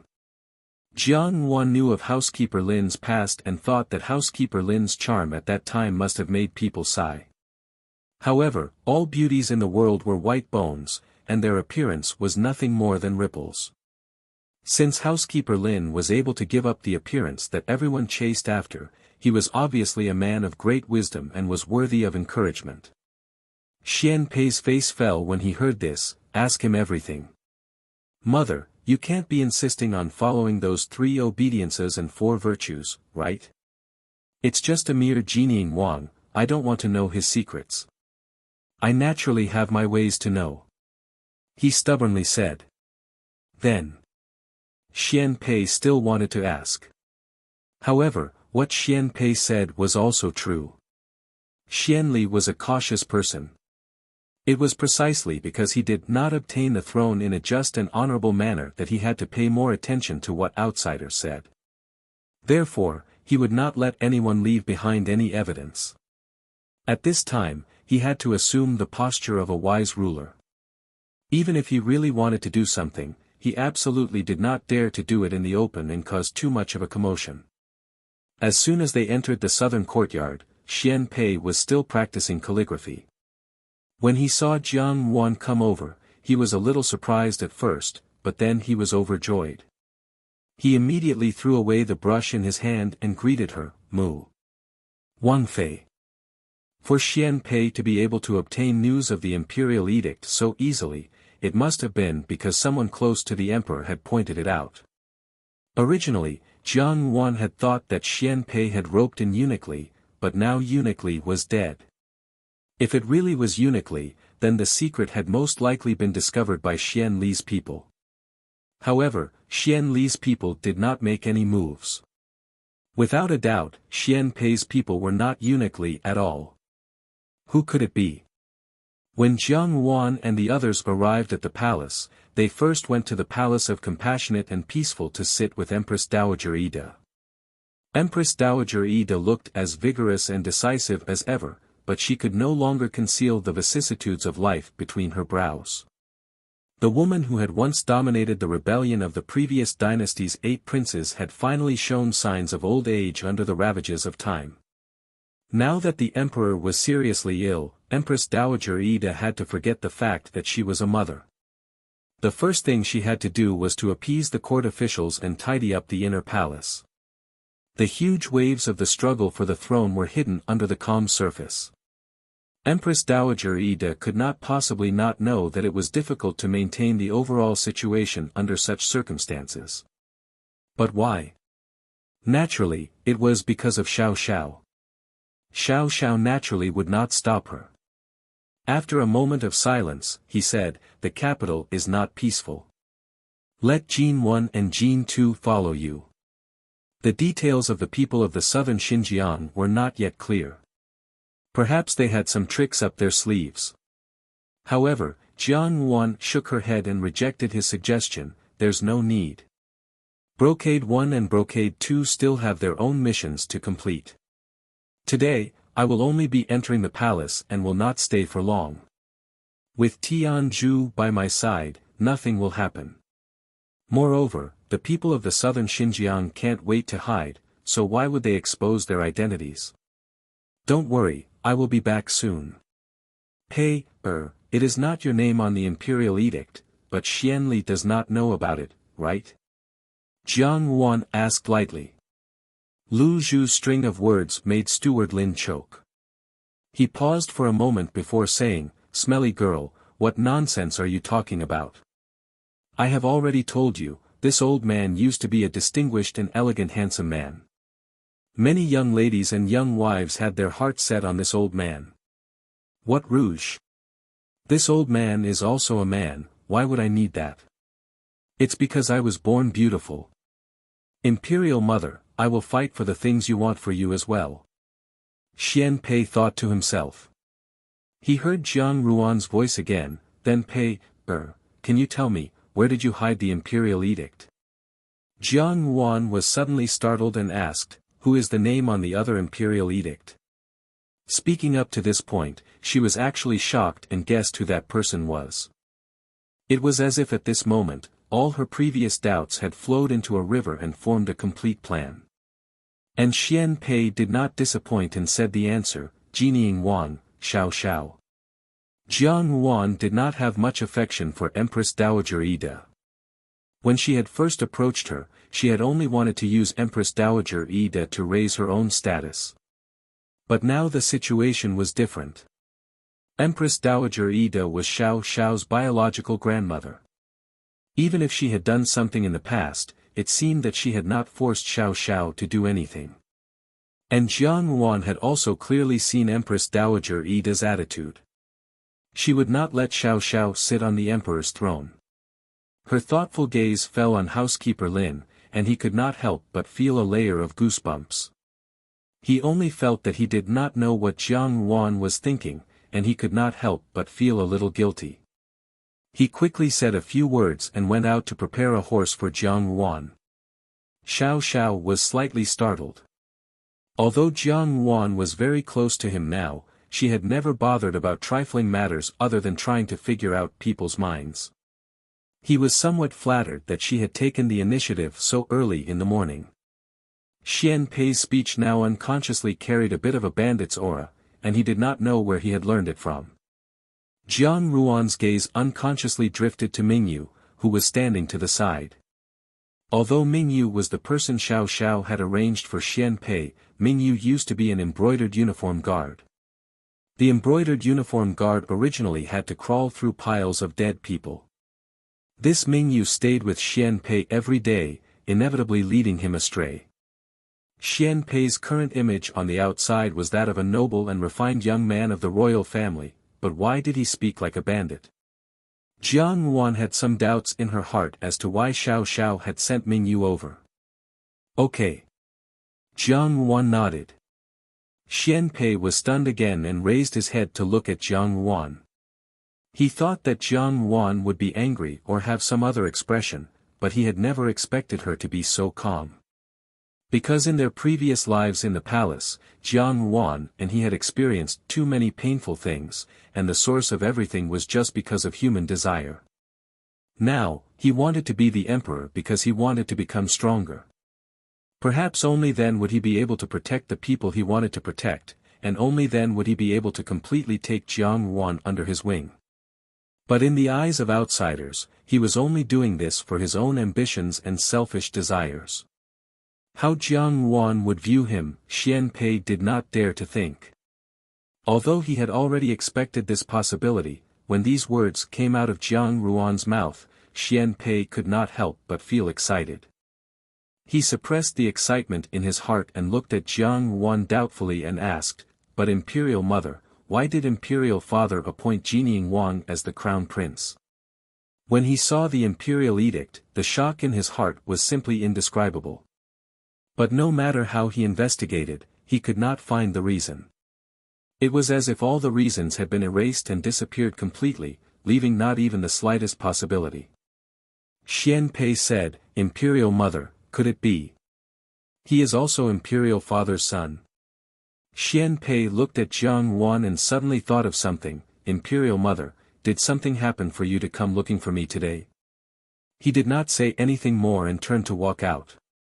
Lian Qiao smiled and said, "Son-in-law and young madam's relationship is really good.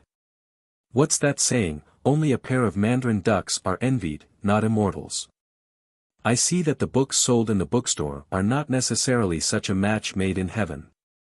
It's just that it depends on your plans. Your arrangements in the court have always been tight, and they have always been offensive. But these days, they have slowed down. After all, it can't be that Xianli made you change your mind. I know that you are a child with ideas. Once you have decided on something in your heart, you will continue to do it. I think that in this life, from the beginning, your goal has been that position." Jiang Yuan paused before continuing, "And a few days ago, Xian Li's subordinates killed Eunuch Li. No matter how I think about it, it was because of the Imperial Edict. But if the Imperial Edict was to appoint you as the Crown Prince, why would you be so restless?" Xian Pei was startled and looked at Jiang Yuan, somewhat at a loss. With just one look, he knew that he could no longer hide the news he wanted to hide. He said unhappily, "How did Imperial Mother know?" Just as he was thinking, housekeeper Lin walked in with a pile of account books in his hand. Seeing that Jiang Yuan and the others were about to leave, he was startled and asked, "Is young madam leaving the Fu?" Jiang Yuan and Empress Dowager Ida spoke for a while before they arrived at Xian Pei's palace. Now, the entire court knew that Jiang Yuan and Xian Pei had deep feelings for each other. How could a half-grown brother and sister have any feelings for each other? Everyone could only see that Jiang Yuan was representing Jining Wang Fu and standing on Xian Pei's side. Today, when she entered the palace to go to Nanyuan, there were bound to be many eyes watching her in the dark. Jiang Yuan knew that this was exactly what she wanted to achieve.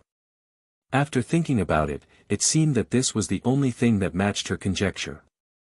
The Xian family's empire could not be seized by outsiders, and the emperor had appointed Xiao Xiao. It could only be said that Xiao Xiao was also of royal blood. But how did Xiao Xiao become the emperor's illegitimate child? Could it be that Jining Wang Fei and the emperor? Xian Pei was thinking a little too far. Unexpectedly, Jiang Yuan patted his head. She had probably guessed what Xian Pei was thinking. She was both angry and amused as she said, "It's not what you think, don't let your imagination run wild." Xian Pei looked at Jiang Yuan's gaze. In his previous life, Jiang Yuan had always looked at him tenderly. Her gaze was unhesitatingly protective and loving. Now, the woman in front of him had been reborn in this life and was no longer as weak as before. She treated others warmly and coldly, but only when facing him, was she as gentle as ever. Even though at this moment, this gentleness still contained a bit of sternness, Xian Pei knew that he could not lie to Jiang Yuan. There were many eyes and ears in the palace. To say these words in such a dignified manner was really too daring. But Jiang Yuan was not worried. This was because Xian Pei was no longer the stupid and ignorant Xian Pei of his previous life. The defense of this Nan Yuan could be said to be watertight. After Jiang Yuan finished speaking, she stared closely at Xian Pei's eyes. The Tianzhu people, who were already very perceptive, turned their heads away at the same time and seemed to be snickering. Jiang Yuan was helpless, but Xiao Xiao touched her head and said, "Come back early.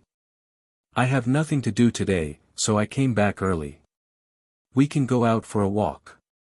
But Jiang Yuan only casually replied with a "yes," and did not even say a word of denial. Xian Pei looked at her in confusion and said, "Imperial Mother, aren't you angry?"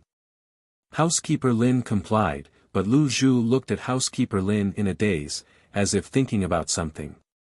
After a moment, she suddenly clapped her hands and laughed, "I was just wondering why you looked different today. Housekeeper Lin seems to be much younger, even the wrinkles on your face are lighter, and you seem to be whiter. Did Housekeeper Lin put on rouge?" As Lu Zhu spoke, she wanted to pinch Housekeeper Lin's face. "Which shop did you buy this rouge from? It's so good. Oh, by the way, could it be that Housekeeper Lin has taken a fancy to some older sister? Is that why you dressed up like this? Hey, if you like her, how about I speak on your behalf? You." He paused and did not say anything. Jiang Yuan herself was not short, but in front of Xiao Xiao, she seemed exceptionally petite. She raised her head and had to slightly tiptoe to reach Xiao Xiao's collar. Xiao Xiao lowered his eyes to look at her. She appeared to be extremely serious, so Xiao Xiao's expression gradually softened, and his gaze overflowed with a gentleness that even he himself was not aware of. "It's Mu Shiro." Xian Pei said, "The imperial edict is with her. Imperial father trusts her and hid the imperial edict by her side so that it would not arouse suspicion." Now, Xian Pei was saying that Mu Shiro was his person. Jiang Yuan smiled slightly. Everyone in Xian Pei's palace hall was on their side, but it was really somewhat of an eyesore. Xian Pei waved his hand to let everyone leave. Jiang Yuan also let Lian Qiao and the others stand guard outside the door, while she sat down with Xian Pei. No wonder in her previous life, Xian Li also wanted to poison people. At that time, Xian Li clearly had no one in the court who could block his position, but the emperor still did not reveal any intention of making him the crown prince. The reason was none other than Xiao Xiao. And Xian Li had sensed the emperor's intentions and knew that the emperor had no intention of making him the crown prince.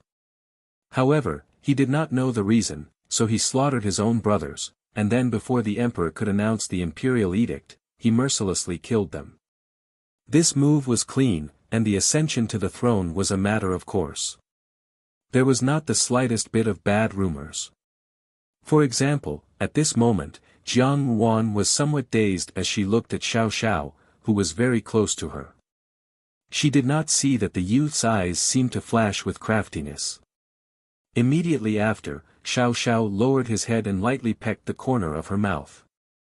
The next morning, Jiang Yuan woke up very early. Seeing her like this, Xiao Xiao asked in puzzlement, "Why don't you sleep more?" Xian Pei was slightly startled, then he immediately lowered his head and clenched his teeth, "Imperial Mother. I want to be the emperor." Xian Pei was somewhat happy. He had also not seen Jiang Yuan for a long time. Now that he saw Jiang Yuan, he was naturally very happy and asked without thinking, "Imperial Mother, why didn't you come to see me? Recently, the palace has been very lively, and every day there is something interesting to watch. I thought that Imperial Mother would definitely take the opportunity to see me, but in the end, after waiting for so long, there was no one." On the other hand, that Jinying Wang would occasionally enter the palace uninvited. My Nan Yuan is not a place where people can casually step into. Towards the end, there was already a hint of anger in her tone, obviously extremely dissatisfied with Xiao Xiao. Xian Pei and Xiao Xiao were really a pair of enemies. Jiang Wan also did not know why Xian Pei would be so picky towards Xiao Xiao, but she only thought that he had the temperament of a child, so she smiled and said, "Rashly entering the palace will only bring you trouble. After His Majesty's serious illness, presumably you are not living well. He did not find trouble with you, right? You don't have to worry." Jiang Wan stroked his head. Xiao Xiao has no intention of becoming the emperor. This position still belongs to you. I will help you, and Jining Wang Fu will also stand behind you. This was a promise. Xian Pei was silent for a while before he said, "Imperial Mother, I am sorry, I did not deliberately hide it from you, but I do not know what to do." His heart was somewhat complicated. Xiao Xiao was the emperor, and Jiang Wan was bound to be the empress. This was naturally also very good, but Xian Pei's heart gave birth to a trace of unwillingness. He could not say why, but the thing that he had worked so hard for so long, in the end, had to be handed over to someone else.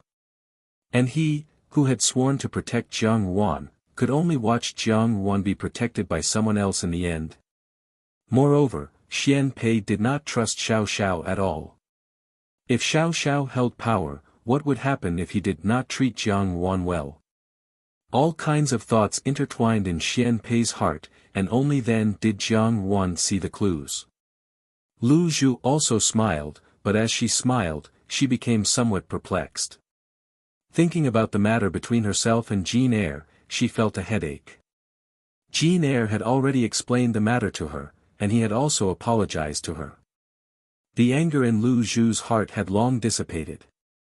She was not an unreasonable person. For Lu Zhu, Jiang Wan would always be the first, and she had absolute loyalty to her master. Therefore, since Jean Eyre was doing this for the entire Jining Wang Fu, and also for Jiang Wan, she naturally had no complaints. Lu Zhu was broad-minded and had never been entangled in this matter. It was just that Jean Eyre, her gaze was somewhat gloomy. It was as if she could not get over the hurdle in her heart, as if there was always a barrier between them, and she was unwilling to say it out loud. However, what he did not expect was that the emperor did not want to appoint any of his sons as the future heir apparent. His gaze had always been on Xiao Xiao. Therefore, after Xianli ascended the throne, Xiao Xiao returned to the palace, and the prepared ministers took out the imperial edict. Xiao Xiao removed the traitor, proved his identity, and unified the country. That's right, but Imperial Mother was only half right. Xian Pei said in a low voice, Imperial Father's imperial edict did indeed clearly state that I would be appointed as the crown prince, but... Xian Pei clenched his teeth, he issued 2 imperial edicts. Jiang Wan tidied herself up, and as soon as she raised her head, she saw Xiao Xiao's gaze fixated on her. This youth's eyes were naturally good, and they were extremely deep and bright. His gaze was like ice, and his countenance was usually very indifferent. However, when he looked at someone carefully, he felt that he was so beautiful that it made people dizzy. It was as if all the romance in the world was reflected in his eyes, which were as gentle as the autumn waters. Beauty bewitched people. Even though this person was the person who slept by her side, there were times when Jiang Wan would become absent-minded.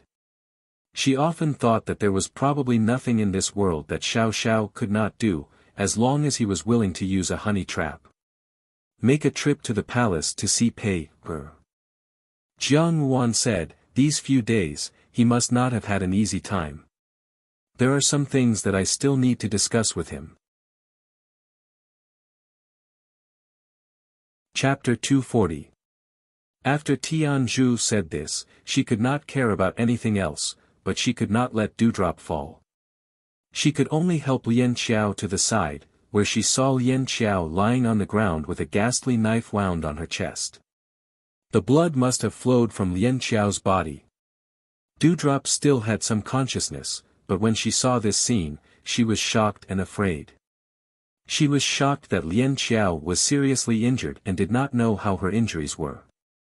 She was afraid that Jiang Ruan had disappeared. She wanted to call out Jiang Ruan's name weakly, but was stopped by Tian Zhu, who said, "Don't shout, we have fallen into a trap." Dewdrop was not stupid. After thinking about it, she understood. These assassins in the crowd suddenly shouted to kill the unarmed people. Could it be that it was just a diversion, and the main purpose was to kidnap Jiang Ruan? Thinking of this, Dewdrop felt a lingering fear. She had lost a lot of blood, and at this moment, her face was even paler. She said, "Young madam is in danger. Tian Zhu, what should we do?" Tian Zhu looked around. The surrounding people were still fleeing in all directions. She suddenly noticed something. She saw that the few small wooden boxes that Empress Dowager Ida had given her at the back of the carriage had all disappeared. She suddenly realized something and said in a low voice, "So young madam did it on purpose." "What did you say?" Dewdrop's voice became softer and softer. Seeing this, Tian Zhu could no longer care about anything else. At this moment, one was unconscious and the other was seriously injured. Although Jiang Ruan was also very nervous, if something happened to Dewdrop and Lien Qiao, it would be a waste of Jiang Ruan's painstaking efforts. Since Jiang Ruan could think of this situation, she must have a way to deal with it. After following Jiang Ruan for so long, Tian Zhu more or less understood Jiang Ruan's temperament. She immediately took out a signal firework from her bosom. It was just that it was still early, so the firework was not obvious enough. However, it was enough for the nearby brocade guards to see it and come over to help. Housekeeper Lin was in the Fu calculating the household's expenses for this month. Thinking that the new year had just passed, the Fu seemed to have not purchased any new things. Even if there was a turbulent undercurrent in the capital of the Great Jin dynasty, the things that should be purchased could not be missing. Steward Lin was still pondering when he suddenly heard a panicked voice, "Steward Lin, bad news." Butler Lin raised his head and saw that it was one of the servants in the gatehouse. He reprimanded him, "Why are you so flustered? I've already told you that we're a prince's residence, so we need to have the bearing of a prince's residence. Don't be like a petty family, making a fuss and ruining the young master's reputation." "Oh no, Butler Lin. Young madam had been kidnapped. Lien Qiao and Sister Lu Zhu are both injured. Sister Tian Zhu just came back and is looking everywhere for young divine Dr. Xiao." The waiter finally ran up to him and spilled everything without stopping. Only after he finished did he let out a long sigh of relief. Before she could react, she saw Steward Lin, who was sitting at the table and stroking his beard, suddenly jump up from his seat. His voice almost resounded through the entire Wang Fu, "What? Where is it? Bring me there quickly." The news that Jiang Ruan had been kidnapped and that Lien Qiao and Lu Zhu were seriously injured and unconscious had spread throughout the entire Jining Wang Fu in a short period of time. Today's chaos on the streets had come suddenly. They had thought that it was a sudden attack by thugs, but they had not expected that the real target was actually Jiang Ruan. Those people were ferocious, who knew what they would do to Jiang Ruan. Xiao Xiao had yet to return, but Yi Feng had already sent a signal to the genie guards, who were hiding in various places in the capital, to track down Jiang Ruan's whereabouts. However, at present, the capital's governor had also just arrived. When he learned of the matter of Jiang Ruan being kidnapped, he was naturally quite frightened. As a local public security officer, a thug had actually injured someone right under his nose. What was even more excessive was that this thug had even kidnapped Jining Wangfei. What kind of status did Jiang Ruan have? Not to mention the fact that Jining Wang Fu was supporting her from behind, even the General Fu, who was protective of their own people, was not someone he could afford to offend. Naturally, he did not hesitate to immediately send people to investigate. In this way, the capital became even more chaotic. The common people were also panic-stricken, and the streets were in a mess. Jiang Xing was in the Grand Council dealing with official business when he heard his subordinate soldier come forward and report, "General Jiang, the front line just received an urgent order." He was somewhat hesitant and his tone suddenly paused. Everyone knew that this young general was the most protective of his own people. Before Jiang Yuan was married, he had already been extremely protective of her. If he were to hear this news later, how scary would it be? Jiang Xing glanced at him and said in a low tone, "What's the matter?" The longer he stayed in the Grand Council, the more imposing and domineering Jiang Xing carried as a general of a country, the more he became. His former scholarly elegance had now been honed to become more resolute, and he gave off a feeling of power without being angry. When the soldier heard this, his body trembled and he immediately said, "Today at dusk, Jining Princess was kidnapped by thugs on the streets of the western part of the city. Until now, her whereabouts are unknown." As soon as he finished speaking, he saw the calm and resolute young general stand up abruptly. His expression changed greatly in an instant, and his voice trembled imperceptibly. "What did you say?" The soldier was still hesitating whether or not to repeat what he had just said to Jiang Xing when he felt a gust of wind on his face. Jiang Xing had already walked out of the camp in 2 or 3 steps. Ignoring the startled gazes of the new recruits who were training behind him, he leapt onto his horse and spurred it away. The soldier stared blankly at him, and a new recruit at the side came over and asked curiously, "What's wrong with the general? Why are you in such a hurry?" "The general's younger sister has been kidnapped," the soldier answered. At the same time, in the southern courtyard of the palace, Xian Pei stood in front of the window. He did not know why, but since Jiang Yuan had left, his heart had not calmed down. Instead, it seemed to have become even more uneasy, as if something was about to happen. The morning sun stood quietly behind him, and Xian Pei tugged at the lapel of his clothes with some irritation. Even the slightly cool wind blowing against his face could not soothe the irritation in his heart. Why was this so? Usually, as long as he saw Jiang Yuan once, he would be very happy for many days in a row. Because of this, he could also calm his heart. But recently, he did not know why, but he kept feeling a little strange. Instead, he was becoming more and more irritable. After thinking about it, he probably still felt that Jiang Yuan's words and actions today were also somewhat wrong. Xian Pei thought hard. Today, Jiang Yuan had uncharacteristically instructed him on what to do. She said that before making a decision, he should discuss it with Xiao Xiao. But why did she not discuss it with her? If she was here, why did she want him to get along with Xiao Xiao? Xian Pei sensitively felt that there was something wrong here. Could it be that Jiang Yuan already knew what decision he would make next? She was not here, so she let Xiao Xiao do it for her. Why was she not here? The imperial edict was now in Jiang Yuan's hands. Jiang Yuan said that Jining Wang Fu was the best place to protect the imperial edict, and that it was enough to attract all of Xian Li's attention. Of course, it was good to attract Xian Li's attention. But now, the imperial edict was still in Jiang Yuan's hands. Xian Pei's eyes suddenly widened, and almost immediately, he thought of the crucial point. Wrong, there was something wrong here. He and Jiang Yuan had been mother and son for 2 lifetimes. Although they were not related by blood, they generally had some mental connection. Almost in the blink of an eye, Xian Pei thought of Jiang Yuan's plan. He slapped the window eaves and shouted in a low voice, "Oh no!"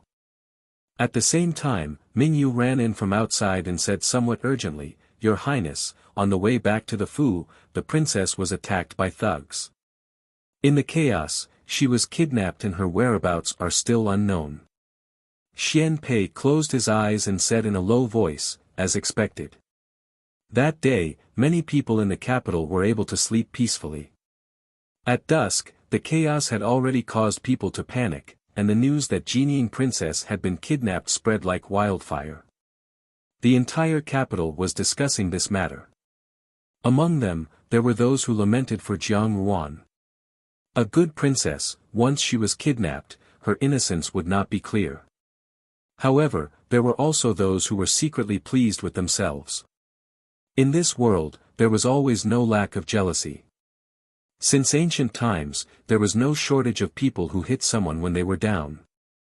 The lights in Jinying Wangfu were brightly lit throughout the night. The servants did not dare to breathe too loudly. Everyone had a solemn and worried expression on their faces. Their young madam had been kidnapped and they did not know what was going on. For the servants, this was also a kind of torment. However, no matter how tormented they were, it could not be compared to the torment of their own master. The lights in the study were the same as in the past.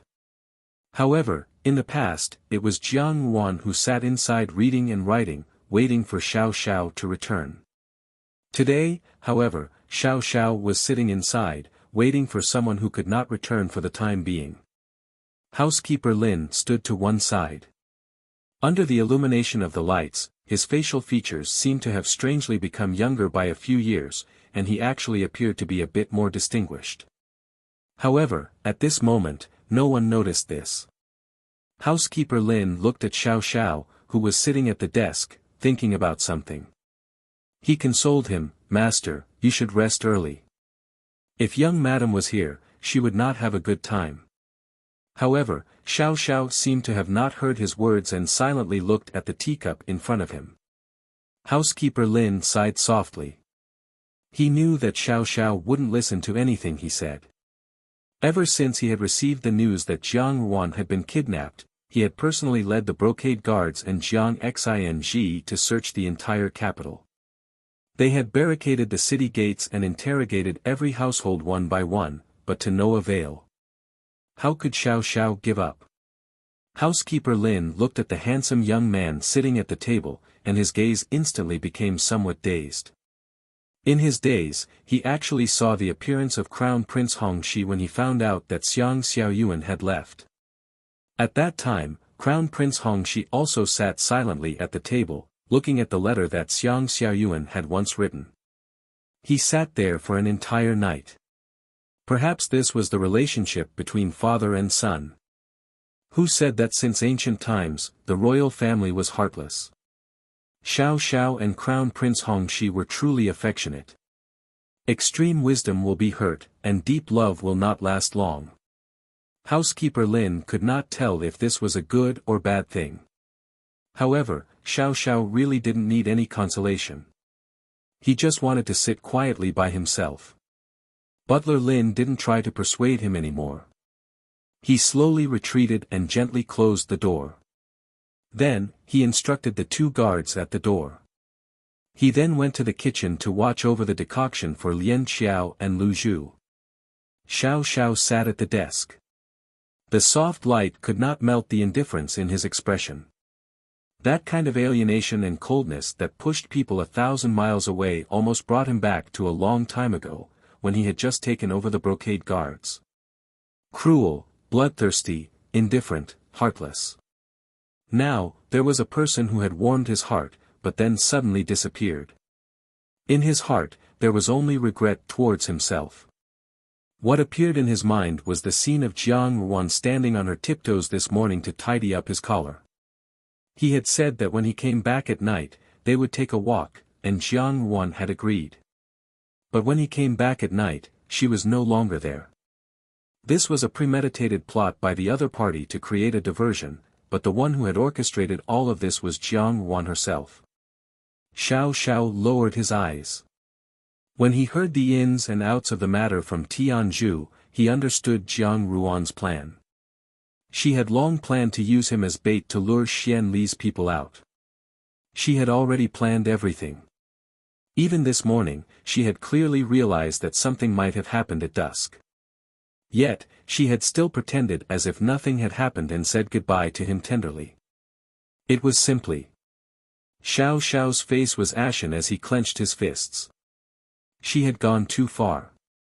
Nonsense. She was too reckless. She did not have the self-awareness of being a wife. She did not put her husband in her eyes at all. Many thoughts flashed through Xiao Xiao's mind in an instant, but in the end, what remained was heartache and guilt. He felt heartache that she always had to put herself in danger for these things. He felt guilty that as her husband, he did not even realize these things. He had promised to protect her for a lifetime, but he still did not do it. He closed his eyes, and his long eyelashes formed a beautiful shadow. As they trembled slightly, he actually looked a little tired. At this moment, the door was suddenly pushed open. He suddenly opened his eyes, and his gaze was like a sword as he looked at the door, but he saw Chi Feng walking in. "What's the matter?" He sat up straight. He was not in a good mood today. His tone was inevitably a little harsh to Chi Feng. Chi Feng did not care about his expression. Because of his special relationship with Xiao Xiao, the guards at the door did not stop him. He walked in and sat down opposite Xiao Xiao's desk. He poured himself a cup of tea, and then met Xiao Xiao's cold eyes. He said calmly, "I am here to talk to you about third sister-in-law." Xiao Xiao's expression changed, and his eyes suddenly shot sharply at him. He said coldly, "You already knew?" "Yes." After Chi Feng said this, he felt that Xiao Xiao's eyes were even more unkind, as if he wanted to swallow him alive. As a senior in the same sect, it was not that he had never seen Xiao Xiao's terrible appearance. But even when it came to killing, Xiao Xiao was always cold and unwilling to show a trace of emotion. But now, he did not hide his displeasure towards him, which suddenly made Chi Feng feel great pressure. He smiled bitterly and said, "In fact, before this, third sister-in-law came to me once to discuss this matter." Xiao Xiao did not speak and just looked at him coldly. Chi Feng continued to say, "Third sister-in-law has long wanted to use this matter to draw out the movements of Xianli and the southern border. But her most important purpose is for the 13th prince in the palace. Only in this way, Xianli will put all his attention on her. He thought that with the fake imperial edict, he will relax the surveillance of the 13th prince in the palace. In this way, the 13th prince will be much safer and also by some time." After a pause, Chi Feng continued, "I have asked third sister-in-law that the fake imperial edict is too risky. If it is discovered, it will be a big crime. But third sister-in-law said that she has the real imperial edict, but it is not that one. I don't know what is wrong. Third sister-in-law seems to be unwilling to tell me more, but from her solemn appearance, there should be no problem. Although this plan is risky, it is indeed the best way. In this way, things will be simplified. Xianli has unknowingly fallen into the trap." Xiao Xiao was slightly startled, not because of the discussion between Jiang Wan and Chi Feng, but because of the key point in Chi Feng's words. Chi Feng said that the fake imperial edict that Jiang Wan found was not fake. To hide from Xianli's people, a simple fake imperial edict was indeed impossible, but Jiang Wan did not tell Chi Feng the reason. If she really discussed this matter with Chi Feng to this point, naturally there was nothing to hide. Unless the matter was of great importance, it really could not be told to Chi Feng. As for what it was, Xiao Xiao already had the answer in his heart, his life. In this way, the contents of the imperial edict were also clear. It must be the imperial edict that made him the heir apparent. The emperor had always wanted him to sit in that position. Xiao Xiao knew that he had always clearly expressed that he had no desire for the throne. The emperor was a stubborn person and had not given up for so many years. However, Xiao Xiao did not expect that the emperor would not hesitate to use his own life to force him to succeed the throne, and even hid an imperial edict. This imperial edict was a hot potato for Xiao Xiao. Once it was discovered, his life would be exposed, which was the last thing he wanted to see. To stay away from the royal family and the undercurrents of the court, this was what the old Jinying Wang had always hoped that he could do. Even if the old Jinying Wang and he were not biological father and son, Xiao Xiao had never forgotten this advice.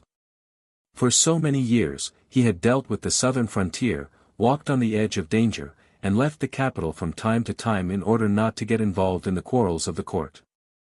He liked to kill, but did not like sinister arrows in the dark.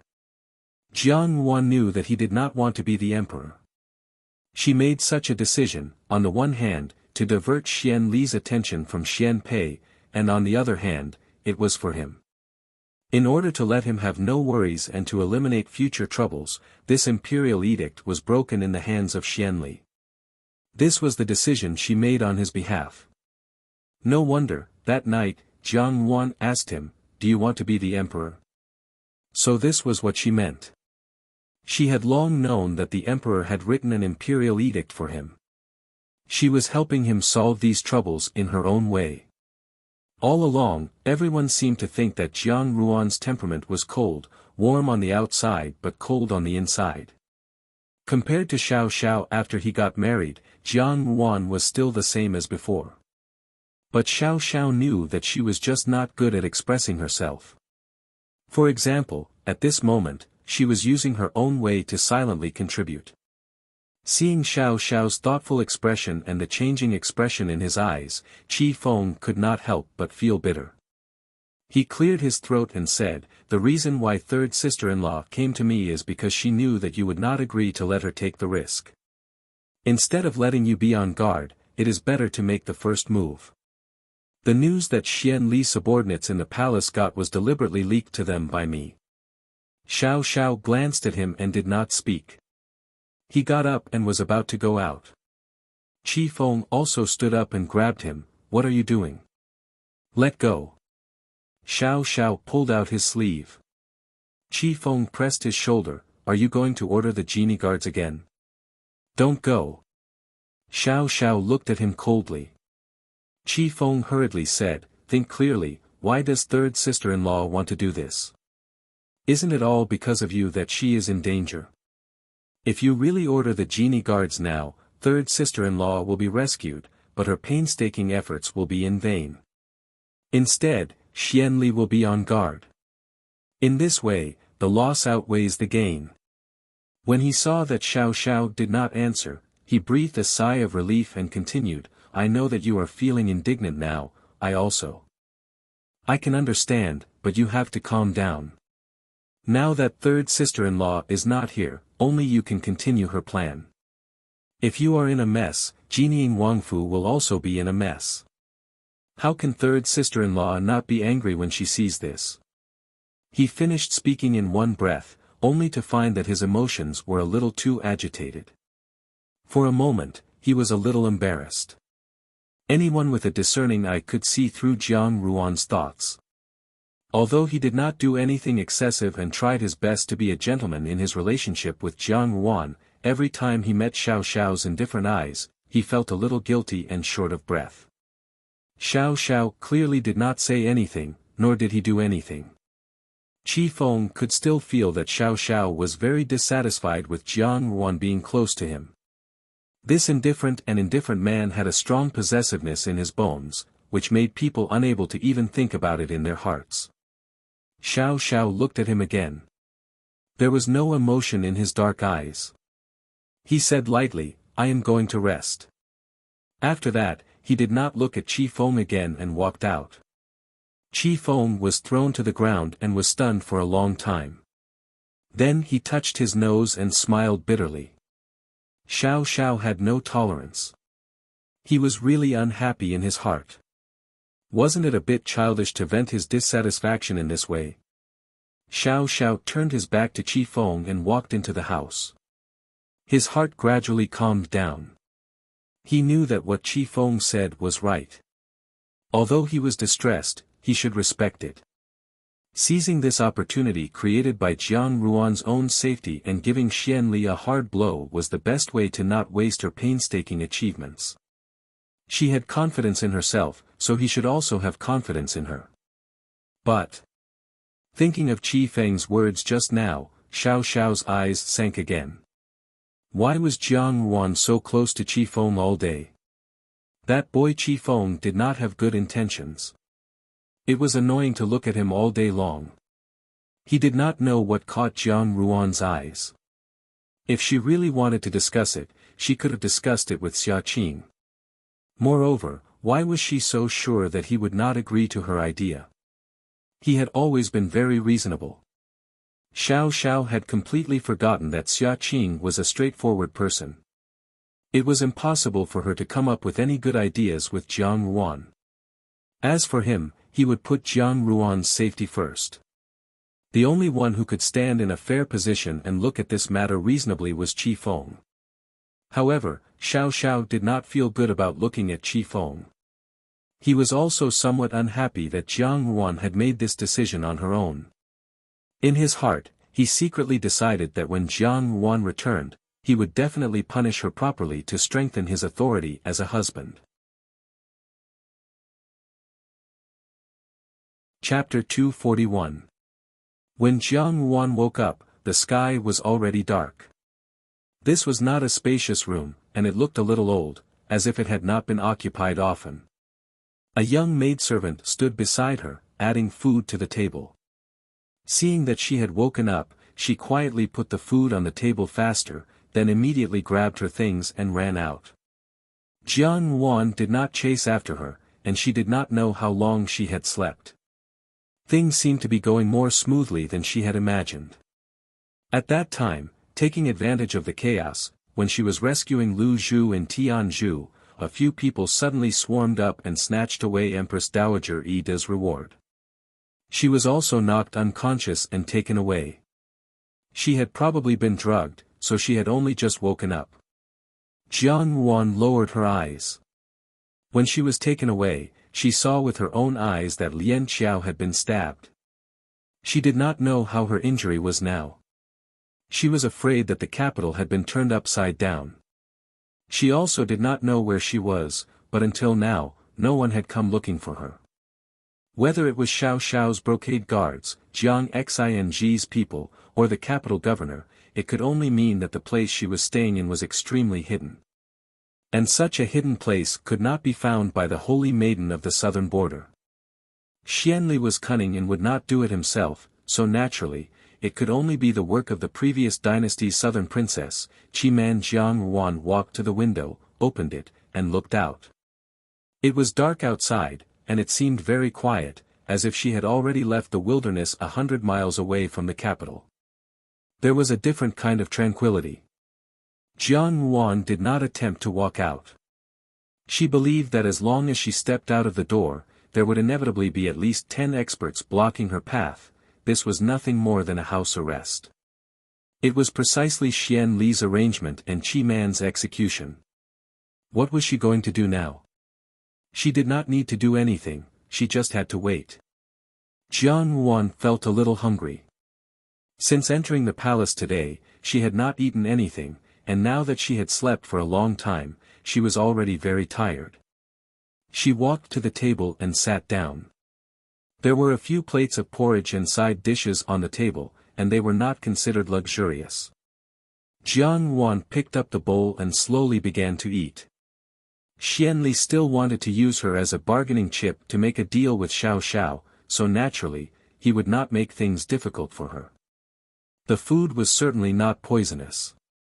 After eating 2 mouthfuls, Jiang Ruan suddenly felt a wave of nausea rise up from her stomach to her throat. This feeling came so suddenly that she was caught off guard. She immediately flung her chopsticks and retched. Just as she started to retch, she heard a pang sound as the door was slammed open from the outside. The maid-like woman from before rushed in with a nervous expression on her face. Perhaps she was afraid that Jiang Ruan was up to something, for at this moment, she stood to one side, vigilantly and hesitantly looking at Jiang Ruan without saying a word. In her heart, Jiang Ruan understood. Presumably, before Xianli had sent people to serve her, he must have instructed them to emphasize how cunning she was. Therefore, in the eyes of this maidservant, she must have thought that she was thinking of a way to escape. However, at this moment, Jiang Ruan did not have the slightest bit of such thoughts. She had a vague conjecture in her heart, but she did not show it on her face. She only deliberately took out a handkerchief from her bosom and lightly wiped the corner of her mouth. She said faintly, "This food is really not to my taste." The maidservant stared blankly and still did not speak. Jiang Ruan was startled. Could it be that, in order to be absolutely safe, Xianli had actually sent a mute?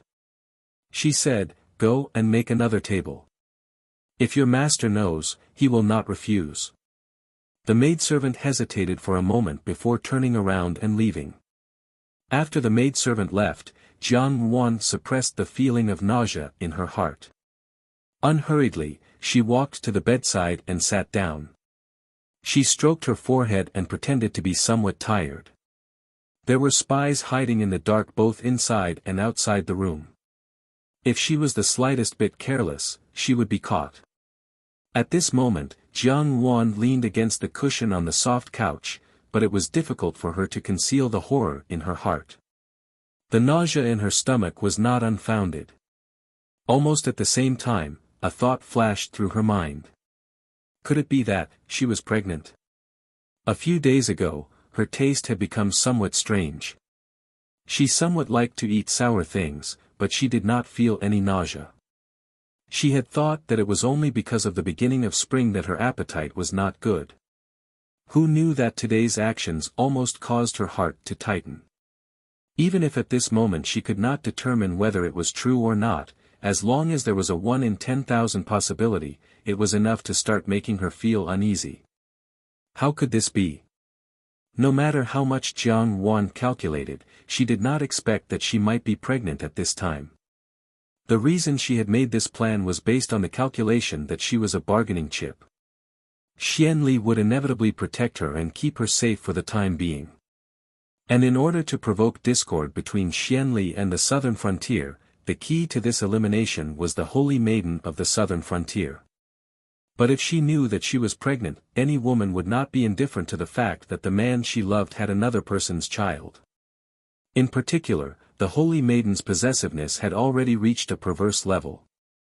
If she knew of this news, even her last trace of apprehension and rationality would inevitably be annihilated.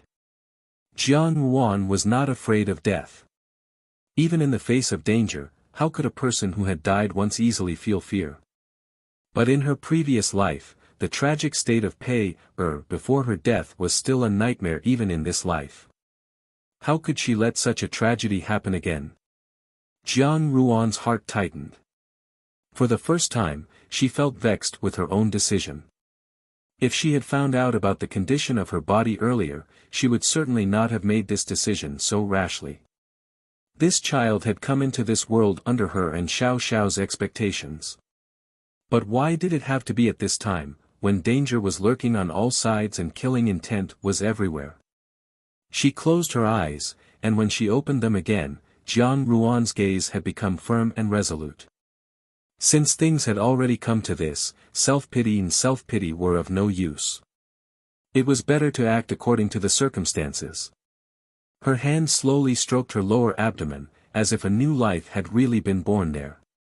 Jiang Wan looked at her hand. A warm feeling came over her, and her gaze gradually began to soften. If there was really a child here, even if she had to risk everything, she would protect it from harm. But what kind of child would it be? Would it be a boy or a girl? Would it look like Xiao Xiao or would it look like her? Jiang Ruan's heart was somewhat complicated. It was a special feeling that was mixed with anticipation and worry. In the end, the anticipation finally won over the worry. She opened her mouth and silently said to the little life that she did not know whether it existed or not, "You accompany mother, and mother will also accompany you." Naturally, Jiang Ruan's situation did not reach the ears of the anxious people in the capital. In the past few days, everyone who had a relationship with Jining Wangfu had come to express their condolences. In the general's residence, Lady Li had already fallen ill from anxiety. Zhao Guang also wished he could flip the entire capital upside down. The few sons and young masters of the general's residence also used their own abilities to search for her. Unfortunately, they all returned empty-handed. Even the carefree Guan Liang Han had come to Jining Wangfu for a few days, wanting to comfort Xiao Xiao. "Lao San, don't be too sad." Guan Liang Han patted Xiao Xiao's shoulder. He was a boorish person and did not know how to comfort him. He scratched his head and could only say, "You see, sister-in-law is not a person who can be easily bullied." In the past, those who went against her, who ended up with a good ending. Perhaps this time, it was also part of her calculations. The mastermind behind this was tricked by someone, and we still don't know what happened. Guan Lianghan said this unintentionally, but Qi Feng's heart almost jumped when he heard it. If he did not know that this matter was very confidential, Jiang Wan and Xiao Xiao would not have told Guan Lianghan. He almost thought that Guan Lianghan also knew the truth. He glanced at the silent Xiao Xiao and sighed in his heart. How could he not understand Xiao Xiao's thoughts? He knew that it was one thing to believe in Jiang Ruan's ability, but doing it was another. No matter how much he believed in her, he could not help but worry. Mo Tsong looked around and asked strangely, "Why don't I see fifth brother?" "He is checking the injuries of third sister-in-law's 2 maidservants." Qi Feng said, "The 2 maidservants were seriously injured and almost could not be saved. Xia Wu has been busy with this these days. To be so vicious to 2 maidservants." Mo Tsong suddenly shut his mouth and swallowed the remaining words of, "I don't know how she will treat third sister-in-law," after seeing Xiao Xiao's expression. On the other hand, Mo Tsong was looking at Lu Zhu's injury again. He took her pulse and put her hand back under the quilt. He comforted Lu Zhu a few words and then walked out the door. As soon as he went out, he saw Jean Eyre waiting at the door. When he saw Mo Tsong come out, he anxiously asked, "How is her injury?" "It is much better."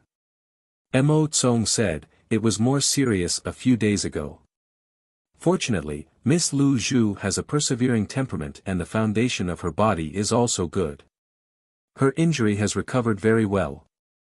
For the next few days, as long as she applies medicine and drinks medicine on time, and with careful nursing, her body will slowly get better. However, during this period of time, do not do any heavy work." Jean Eyre repeatedly agreed.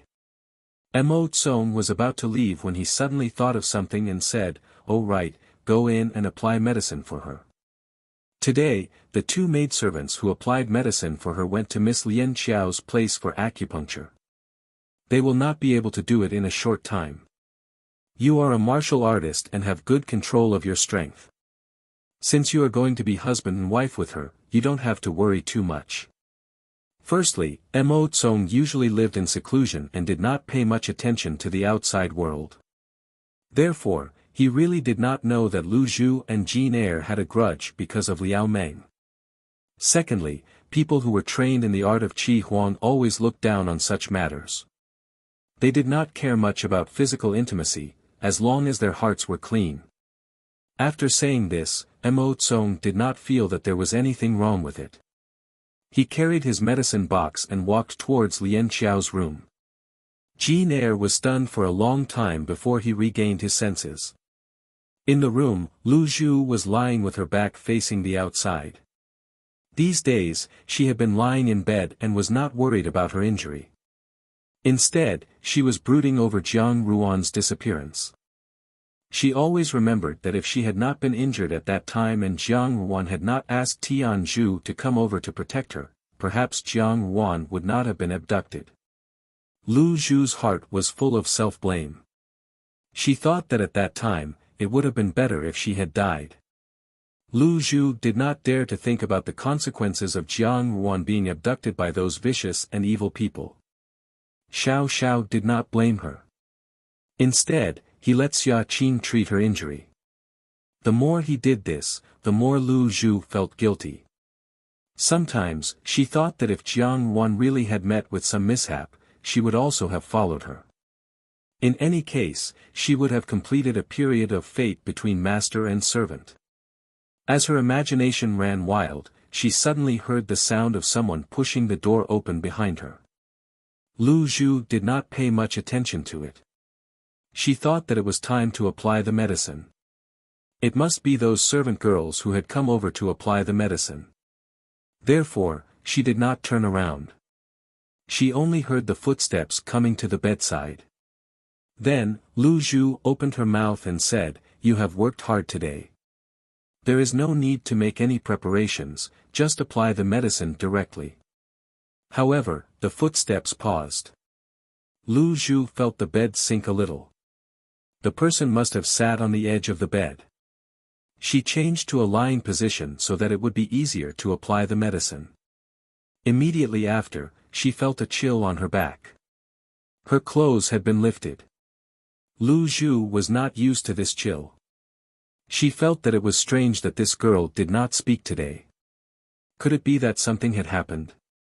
Then, she felt a hand caressing her scar. That pair of hands was different from the soft and tender hands of the girl who usually applied medicine. They were slender and slightly rough, as if they were calluses from years of martial arts practice. This was a pair of men's hands. Lu Zhu was startled. She suddenly turned her head and stared at the person in front of her. Jin Er was sitting in front of her. Seeing her movements, he was a little anxious. He hurriedly pressed her shoulder and said in a low voice, "Don't move.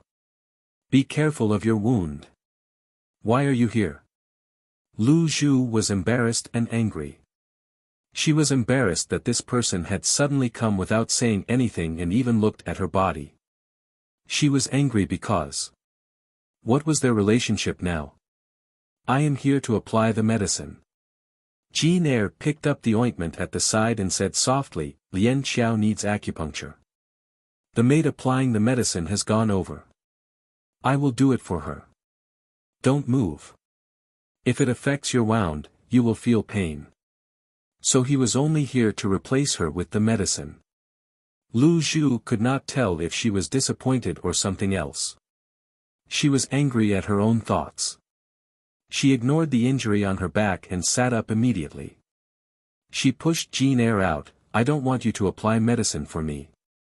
Get out." However, her movement was a little too big, and it really affected her wound. She felt a piercing pain, and Dewdrop took a deep breath, almost falling down. Jin Er was shocked.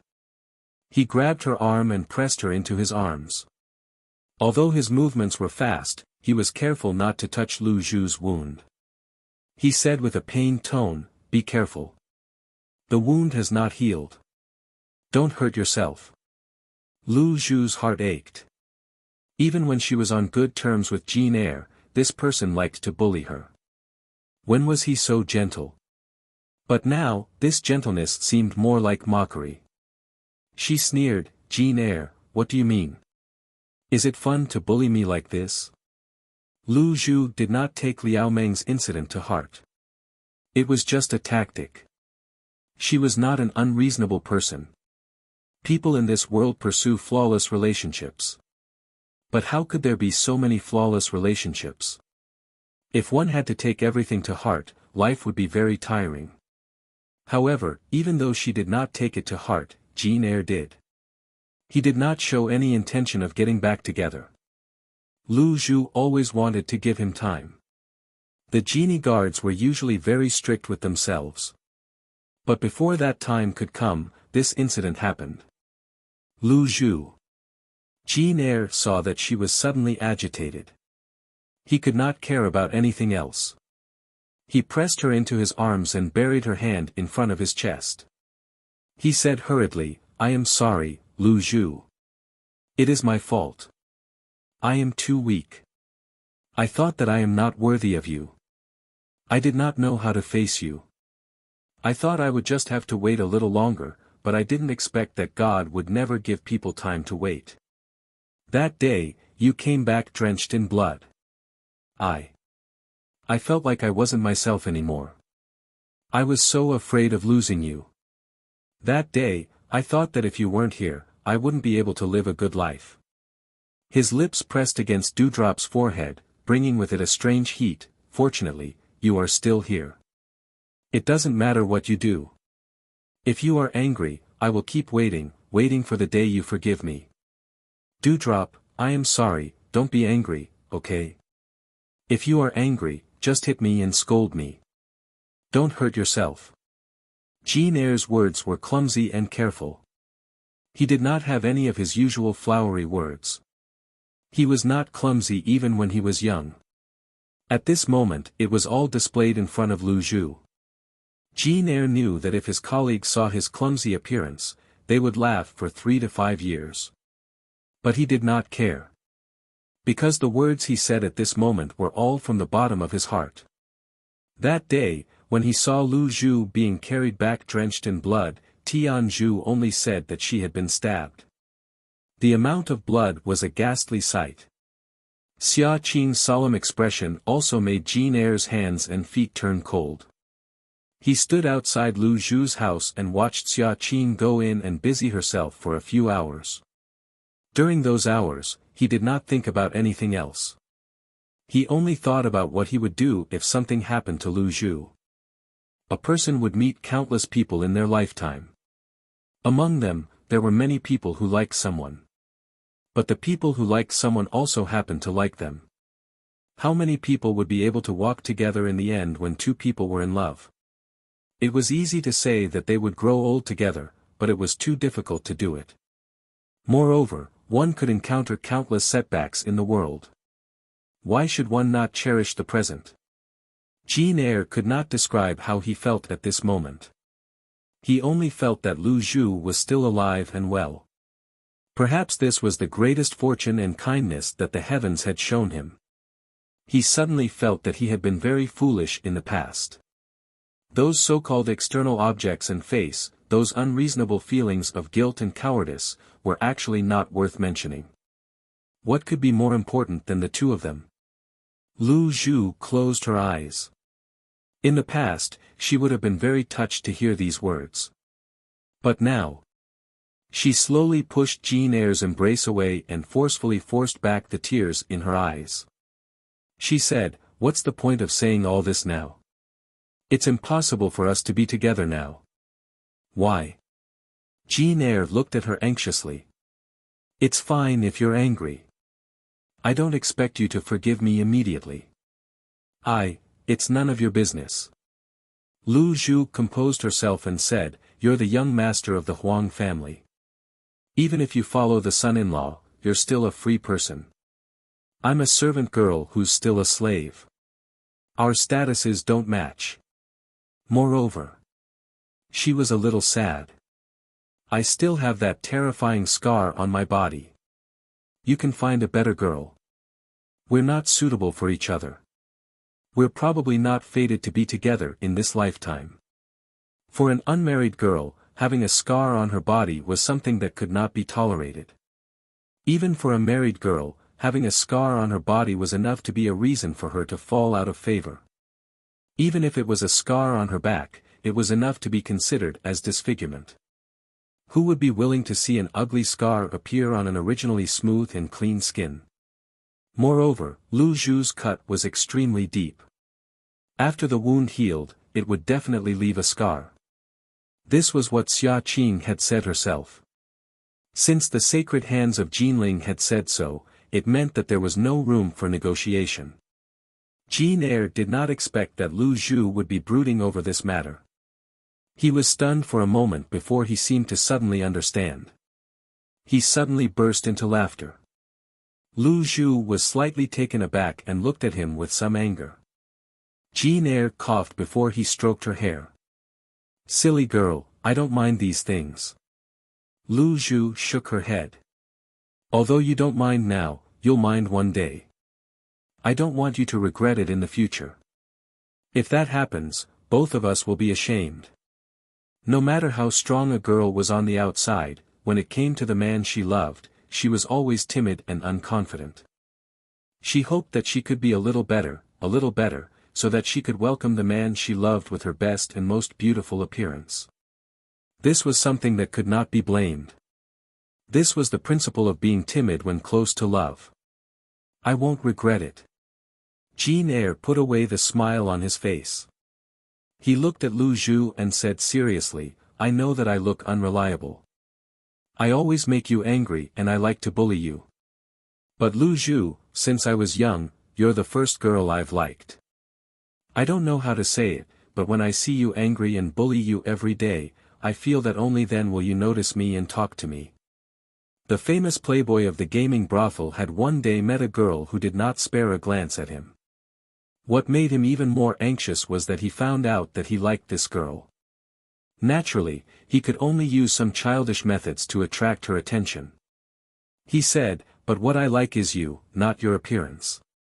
Appearance will grow old one day.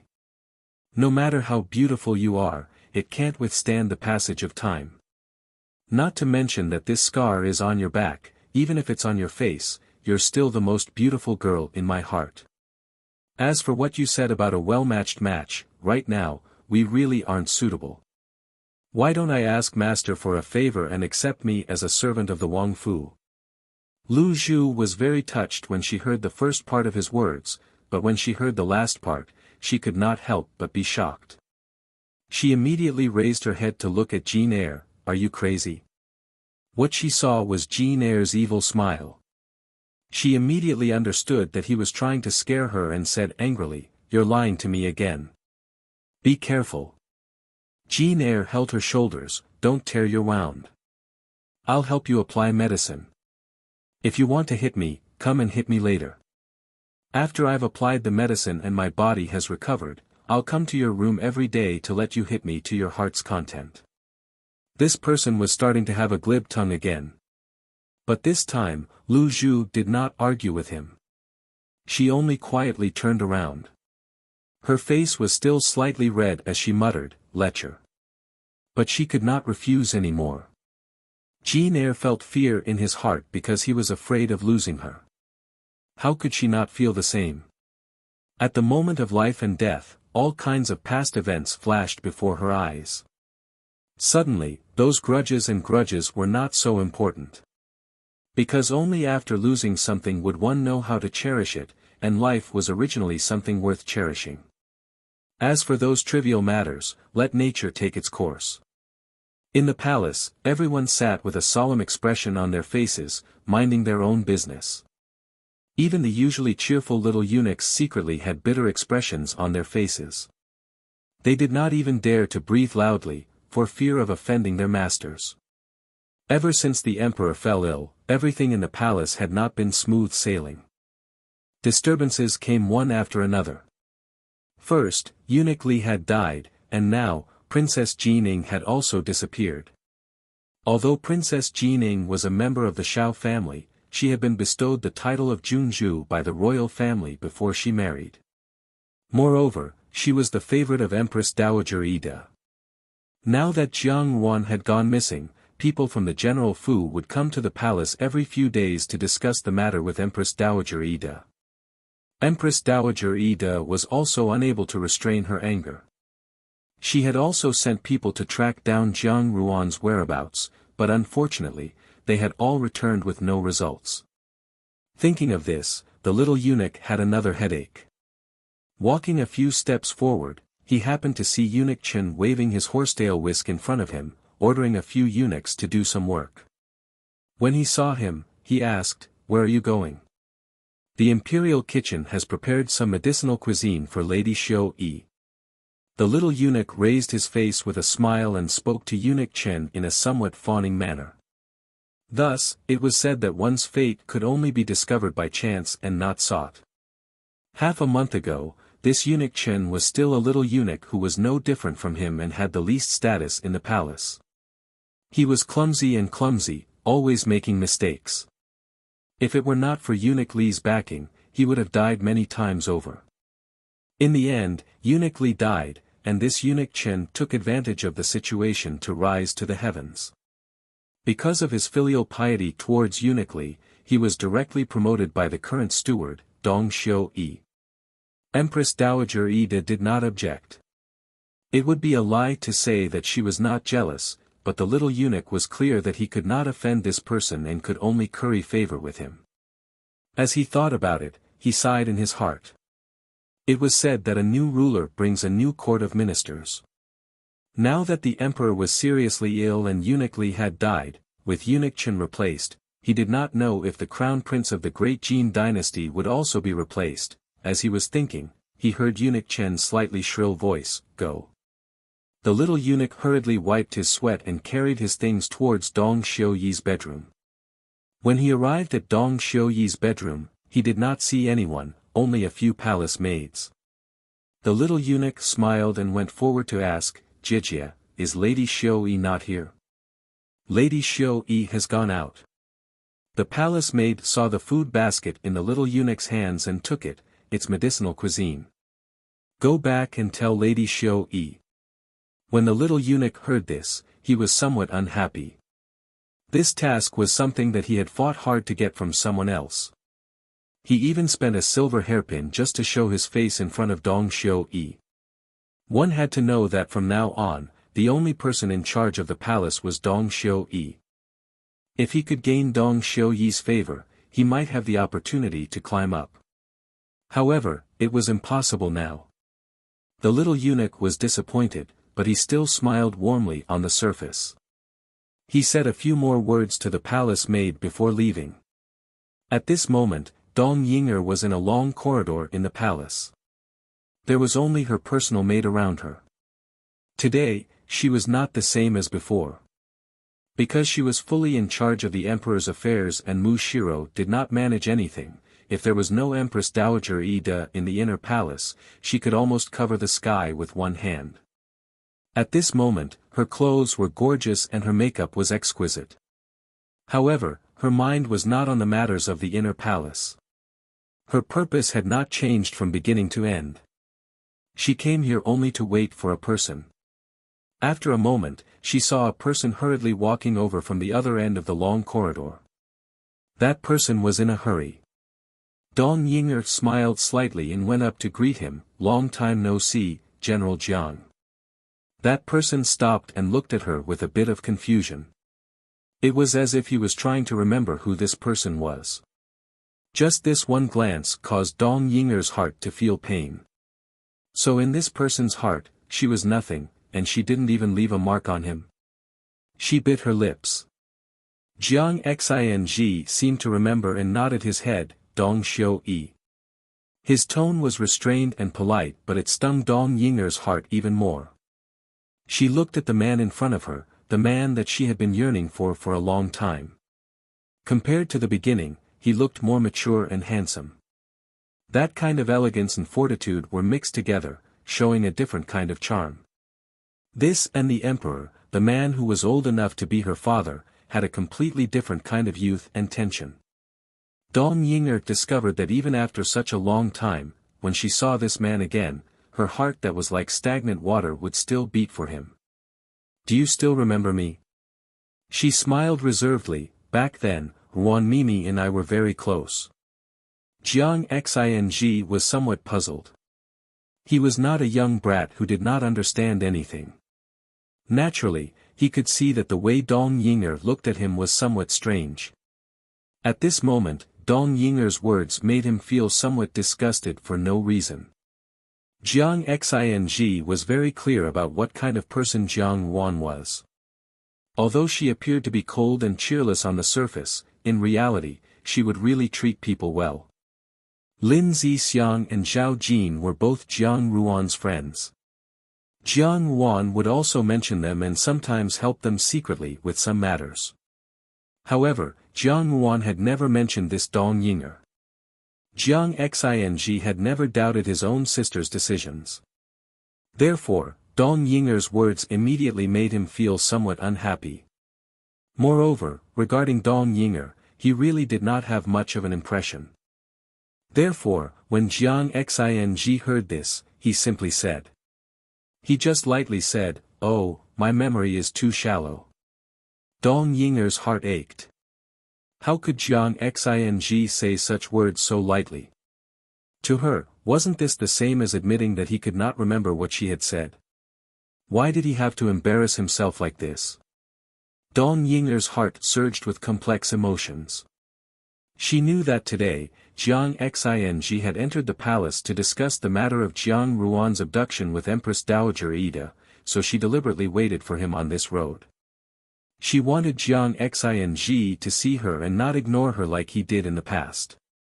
But if she was already a high and mighty empress, feared and respected by everyone in the palace, why did this man still ignore her like before? Why? It was because. That woman. Dong Yinger forcibly suppressed the case in her heart and tried hard not to make her expression appear distorted and sinister. She said, "I heard that General Jiang is going to marry Miss Zhao." You're tuning into the Han Li's Wuxia Adventures YouTube channel. We're so grateful for your support, and don't forget to subscribe to join us on this incredible journey through captivating stories. Your generosity through donations truly makes a world of difference, as it's the primary source of revenue that allows me to expand and enhance this channel for you. Thank you from the bottom of my heart for being a part of this adventure.